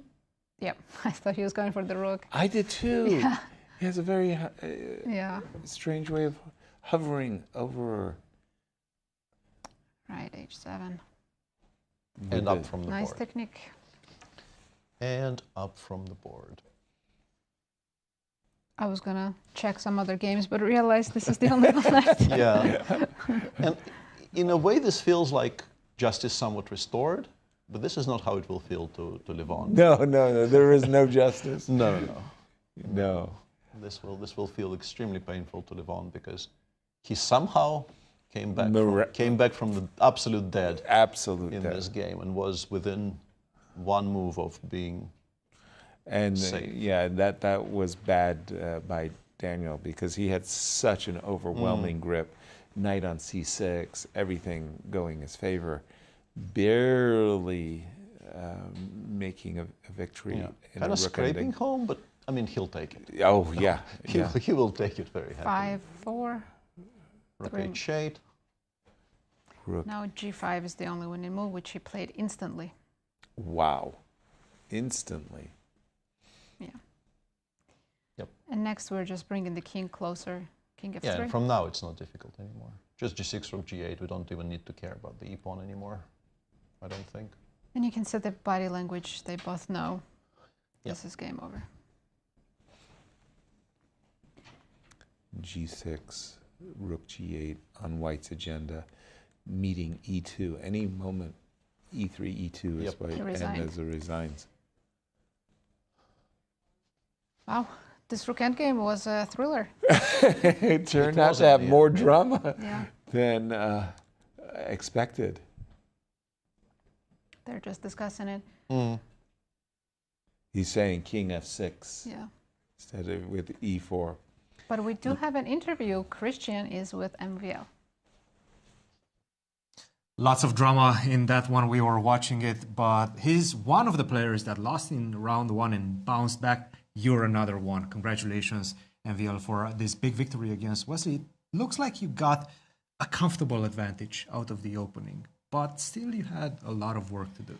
I mean, I wouldn't say it's a comfortable advantage. Simply, Wesley was on his preparation, and this endgame, it should be a comfortable draw for him because his rook is so active and he has a lot of time to advance his pawns on the king side. But as it turns out, it's not that easy. I managed to find some ways of putting pressure. When did you feel you found those ways? At what point? Yeah, here I was pretty sure it's still very comfortable. Like I thought it was time for h3, for instance, because if I take, of course, significantly less chances, and g3, I never want to do because the pawn on h2, always runs a lot of counterplay. So I was already resigned to the idea that I will probably not win. But here is where I thought I made a lot of progress. When I found this idea with knight e3 and knight c4 and a4. And here it becomes really unpleasant. Probably within drawing margin still. But it becomes... I thought f4 was the way, actually. But I didn't think it'd be so easy. Let's say after rook c3, king b5, knight c2. But no, maybe rook g2 is what I missed. And suddenly here... Well, the thing is, he has to make a lot of decisions. Yeah, right? yeah. Is the No, problem. like this f4, because, yeah, this idea I found a bit too late, but I realized that this is a draw. Because even if I get g5, his bishop is... If he manages to get the king back in time, right? Yeah, but he does comfortably, because my king... This is the issue with my position. The king is not coming anywhere. And yeah, here... Well, here it was already panic, like, for him, but at the same time, I thought... Yeah, maybe this is still... drawing. I don't know why. But at this point, it already felt like he's probably not going to survive. Yes, and here I was kicking. Oh, there's a win. But what did I? Oh, because I was sure I had, but I didn't calculate knight d5. Rook b6, No, if you take I mean rook f5, initially I calculated that rook f7 was a win, but then I realized not. King b6. That's a very nice move, knight d5. Yeah, knight d5 is very nice. Yeah, and so I was like, yeah, this is... And suddenly it was back to draw, but fortunately, like here... Did you spot the move, king b6? Yeah, I spotted that this was an option, but at the same time, what can I opt for? And I thought there would be some chances. Well, it's not. There's not. But like I was happy with king b5, of course. Like I thought if he plays a bit more clever, then it's gonna be a draw. Like my plan was to try for this, like king a7, then rook c4, something like this was my best hope. I thought to at least get the pawn rolling, but yeah, and then suddenly it's after king f6, suddenly it's too late. It seems like you always enjoy this type of grindy positions. Peter was making this case as well. Do you feel like this is your style? I mean, I think everybody likes to have slightly better position. Risk-free. Yes. I mean, some perform better than others. I'm not sure I perform so well. Like I have a lot of those, but sometimes, one good day, good things can happen. How are you feeling about the start of this event so far? Yeah, I was 1 win, 1 loss. Well, it's not usual, at least lately. But yesterday I was feeling terrible, shape-wise. And I mean, by the end of the game, I couldn't calculate at all, and I think it showed. And today I was feeling a bit better, and there were less things to calculate, so it helped. Well, Maxime, congratulations for a very important victory, and we'll see you in the rest of your games. Yeah, thank you. Guys, back to you in the office. Yeah, bravo, Maxime. Standings after, again, another eventful round. Things have changed a little bit now. We have a sole leader, Alireza Firouzja, with 1.5 out of 2, and then entire field with 1 point. 8-way tie for second. Yeah. I would say all the way down, but it was Wesley So losing, and Levon as well. Levon there at the bottom. Wow. 2 result games. Yes, that was nice for Maxime. We stayed with the formula so far. White winning 2 out of 5 and seemingly untroubled on other boards. Right. Today, in a way, was maybe a slightly quieter day than yesterday, despite the formula staying the same. But still, plenty of drama, and those 2 endgames. We thought we kind of knew how they will end, and they both featured so many swings in the final 10 moves that... Yeah. And for me, especially the game of the world champion, Gukesh, I mean, you just saw the naked ambition of both players. I mean, B5, C5, F4. These players, they go for it. And it wasn't flawless, but you can't fault the spirit. They're both playing very, very hard for the maximum at all times. And right. So I think this is just a very nicely... I was thinking this morning that somehow, and it's not an attempt to knock previous editions of the Grand Chess Tour, but somehow the field this year feels even more predisposed to fighting chess than usual. And we're getting this every day. We're getting pretty much 5 fighting games That per could day. be because we have more younger players, right? Excuse me. We saw Alireza not taking a draw and walking into a worse position on purpose. That was remarkable too. I mean, also low on the clock. Yeah. You know, my Like 30 generation, when you saw your clock was going down, you went for the perpetual check at once or People playing hard for a win on half a minute for 5 moves and in a slightly worse position by that point is quite something, yeah.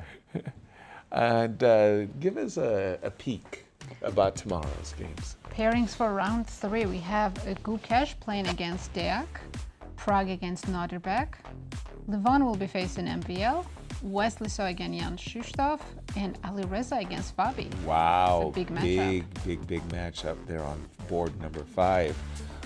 As our 2 pre-tournament favorites, could I say that? But let's pause and toss it to Cristian with the local Romanian hero. Over to you, Cristian. Thank you, Yasser. Bogdan, first of all, big congratulations. This is a huge victory for you. In fact, we've seen that at the Grand Chess Tour, you only won games with the black pieces. So now you won finally with the white pieces as well. Big congrats on that. But taking down such a player like Levon after a loss against Wesley, this must feel good for you. Yes. Okay, for today I want to come back after yesterday's loss. Okay, we can start with the opening. Sure. How did you approach it? What was the strategy from the get-go?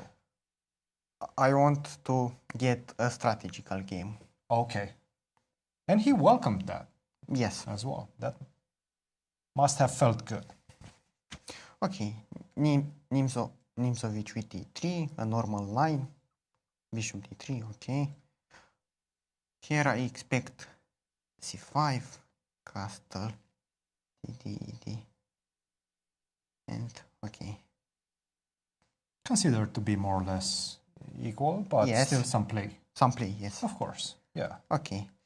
b6 comes as a surprise for me, but I remember here this bishop d2 and rook c1 plan. Queen a4 normal move. And here I remember this c5 move. Because at queen b7, I try to... Now you have a comfortable position. To come with queen on c6. Yes. Just to delete his c5 idea. Yes. Just to keep him under pressure. I like it. Okay, at c5 I want bishop c3. Queen b7, dc. Something like this. A small plus. There's still something to play against the yes. isolated pawn. Yes. Right? So he decided to go this queen b7. Queen c6 you played? I think you... Here I think this is the only move if I want to try something different. Otherwise, black will play c5. Yeah, c5 is a big problem, so you spotted that. And it felt like you were slowly... Okay, with g3, I want at one stage to come with knight f4. I can give an example. Here I want knight f4. Okay. Okay, probably it's equality. But it's better to take with g pawn, not with e pawn. Of course, yes. Take towards the center and keep... Just to keep the center. Keep the structure, yeah. Okay, f6, normal move because here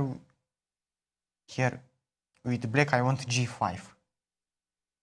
Okay. h4 to prevent g5. I like that. And at one moment I want knight h2. Just to provoke him at something. Because in general, with black here I don't want a5. Of course, that weakens the e5 square, yes. Yes. Also here at f5 I want to come back with knight f3, knight f4. Knight d3, knight d5, yes. Yes. This looks and good. I can give an example. h6, knight f4. Okay, not g5. This, and I will come with knight e5. Yes. But I do want to ask you about this moment. Once you guys started maneuvering a little bit, he went passive on this side, and he decided to play this move c5. And you really spotted the best moment to play this move b4. How did you assess it at this point? Did you understand that you are in the controlling seat at this point? Okay, it was more about calculation and this b4 move.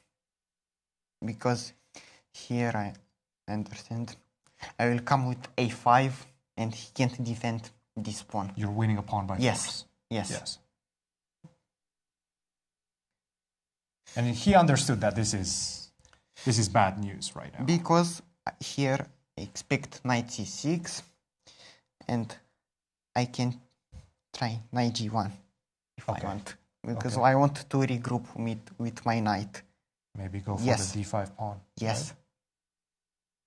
Okay. Yeah, these two hanging pawns are always going to be a problem. Yes. Right? In a long term, yes.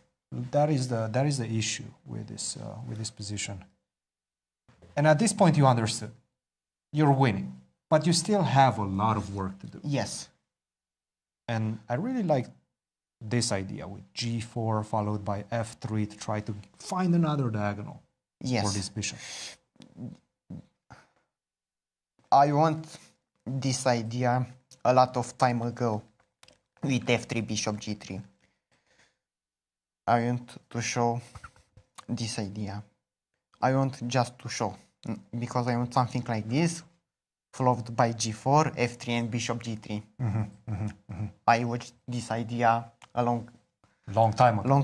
ago. Yes, yes. So let's get back to the game position. I think we can jump directly like this. You got your bishop to g3, rook to c8.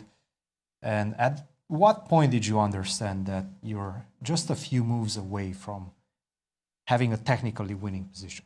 Was it at this point already?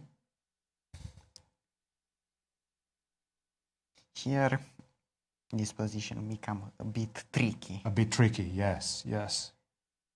Well, I think you kept it very close, but perhaps here. Here, I need this check. Exactly, yes. What stopped you from playing this move, rook a6?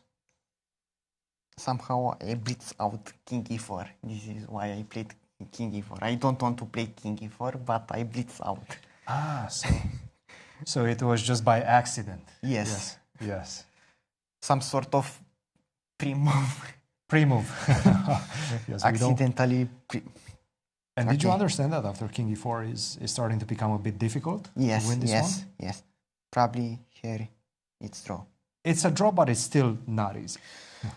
Because here not rook b3. He need to play king f6. Precisely, yes. This, king g6, and rook b5. And I can't improve here. Check. And rook b2. Oh, nice, nice. Here it's not improvement for me. Yeah, and he played rook b3, gave you another chance. And still gave you another chance. And finally you took it. Yes. Okay. Why I played king f2? Because I want to gain some time. Because I played king f2 at 4 seconds. Yes. And I think that he will repeat. And after, I can think about rook a7. Yes. Were you not worried that he might be playing king f6 the second time? Okay. It's a bit a lack from my part. Got it. Well, I mean, it's definitely not luck, I would say. These things can change very easily. Rook g6 here, only move. That is correct. That's a very nice find. Yes. Very nice find. And after this one, I think. And rook g7. And here it's a nice line. This, e1, h8, this, queen e2, this. No checks here. Very quickly running out of checks. Yes. Probably and there's a few other ways, but other line, if he took this, e1, and of check course. queen. Of course. Well, Bogdan, very important victory, obviously, against a very strong player. How would you rate your performance so far, personally, after 2 rounds? Until right now, good, but we'll see. Absolutely. Still plenty of games to go. Yes. We'll see you in the next few rounds. Guys, back to you. Thank you. Thank you, Cristian. Our congratulations to Bogdan on his victory. As we wrap things up, you get the final word for another eventful round, Peter. Yeah, well, and the final word is study endgames, children. Study. Endgames are important, study them, solve puzzles, solve studies. It's all going to stand you in good stead when you're playing in a Grand Chess Tour 10, 15 years later. That's my... Great advice. Last look at the standings as we wrap it up, Nazi. Alireza Firouzja takes the sole lead after 2 rounds, and then 8 players are sharing second, and only Levon is at -1. You're going to want to join us tomorrow for the Alireza versus Fabiano game in round 3. And in the meanwhile... we're being made fun of by the production crew, but we're not falling for it. We're not falling We're for not it. falling. All right. No. And we're going to send it to Bucharest. Thanks, guys. Well, yes, indeed, another round with 2 decisive results. We're keeping a trend, a momentum with decisive games after 2 rounds, 4 decisive results, I have to say. And it could have been more, even today. Duda versus Alireza, a very imbalanced position. Even Nodirbek versus Gukesh was a very imbalanced affair. So these players, you can understand, they are here to fight. And that's exactly what we're getting in the first couple of days. I'm expecting more in the upcoming rounds. Anastasiya, what was your vibe around the playing hall? How are you feeling about It's a good word, actually, the vibe, because we know we had so many fans today, and it's really nice to see all of them in the playing hall, and also they were attacking the players right after the game, literally waiting for them, and signed, I'm sure, so many autographs. And I published many videos in our social media accounts, in the Grand Chess Tour, Instagram, Facebook, and Twitter. I invite everyone, of course, to visit our accounts and check some behind-the-scenes videos. And, you know, Vishy couldn't put it better. He said today that if every round would be of the if the first round would be like every round of any classical event, everybody would be happy with classical chess. And I like the fact that we keep doing the same. We have the same pattern, as you said, Cristian. We have 2 decisive games, and we couldn't wish something better. So a lot of action. Absolutely, and plenty more to come from Bucharest, Romania in the upcoming rounds. For the moment, back to you guys in St. Louis, and we'll see you tomorrow. Thank you. We will indeed. We're going to say goodbye. Yes, thank you for watching and staying with us today, and join us again tomorrow. Don't forget to watch the highlights. Yeah. Yes. Good night, everyone.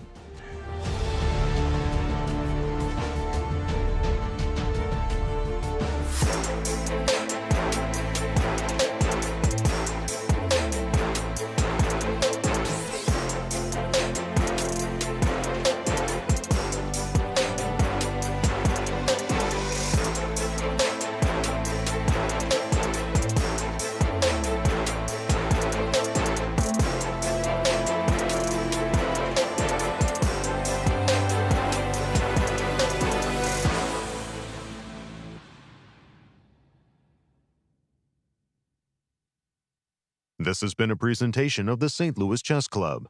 Any reproduction or distribution of this content without the express written consent of the St. Louis Chess Club is prohibited.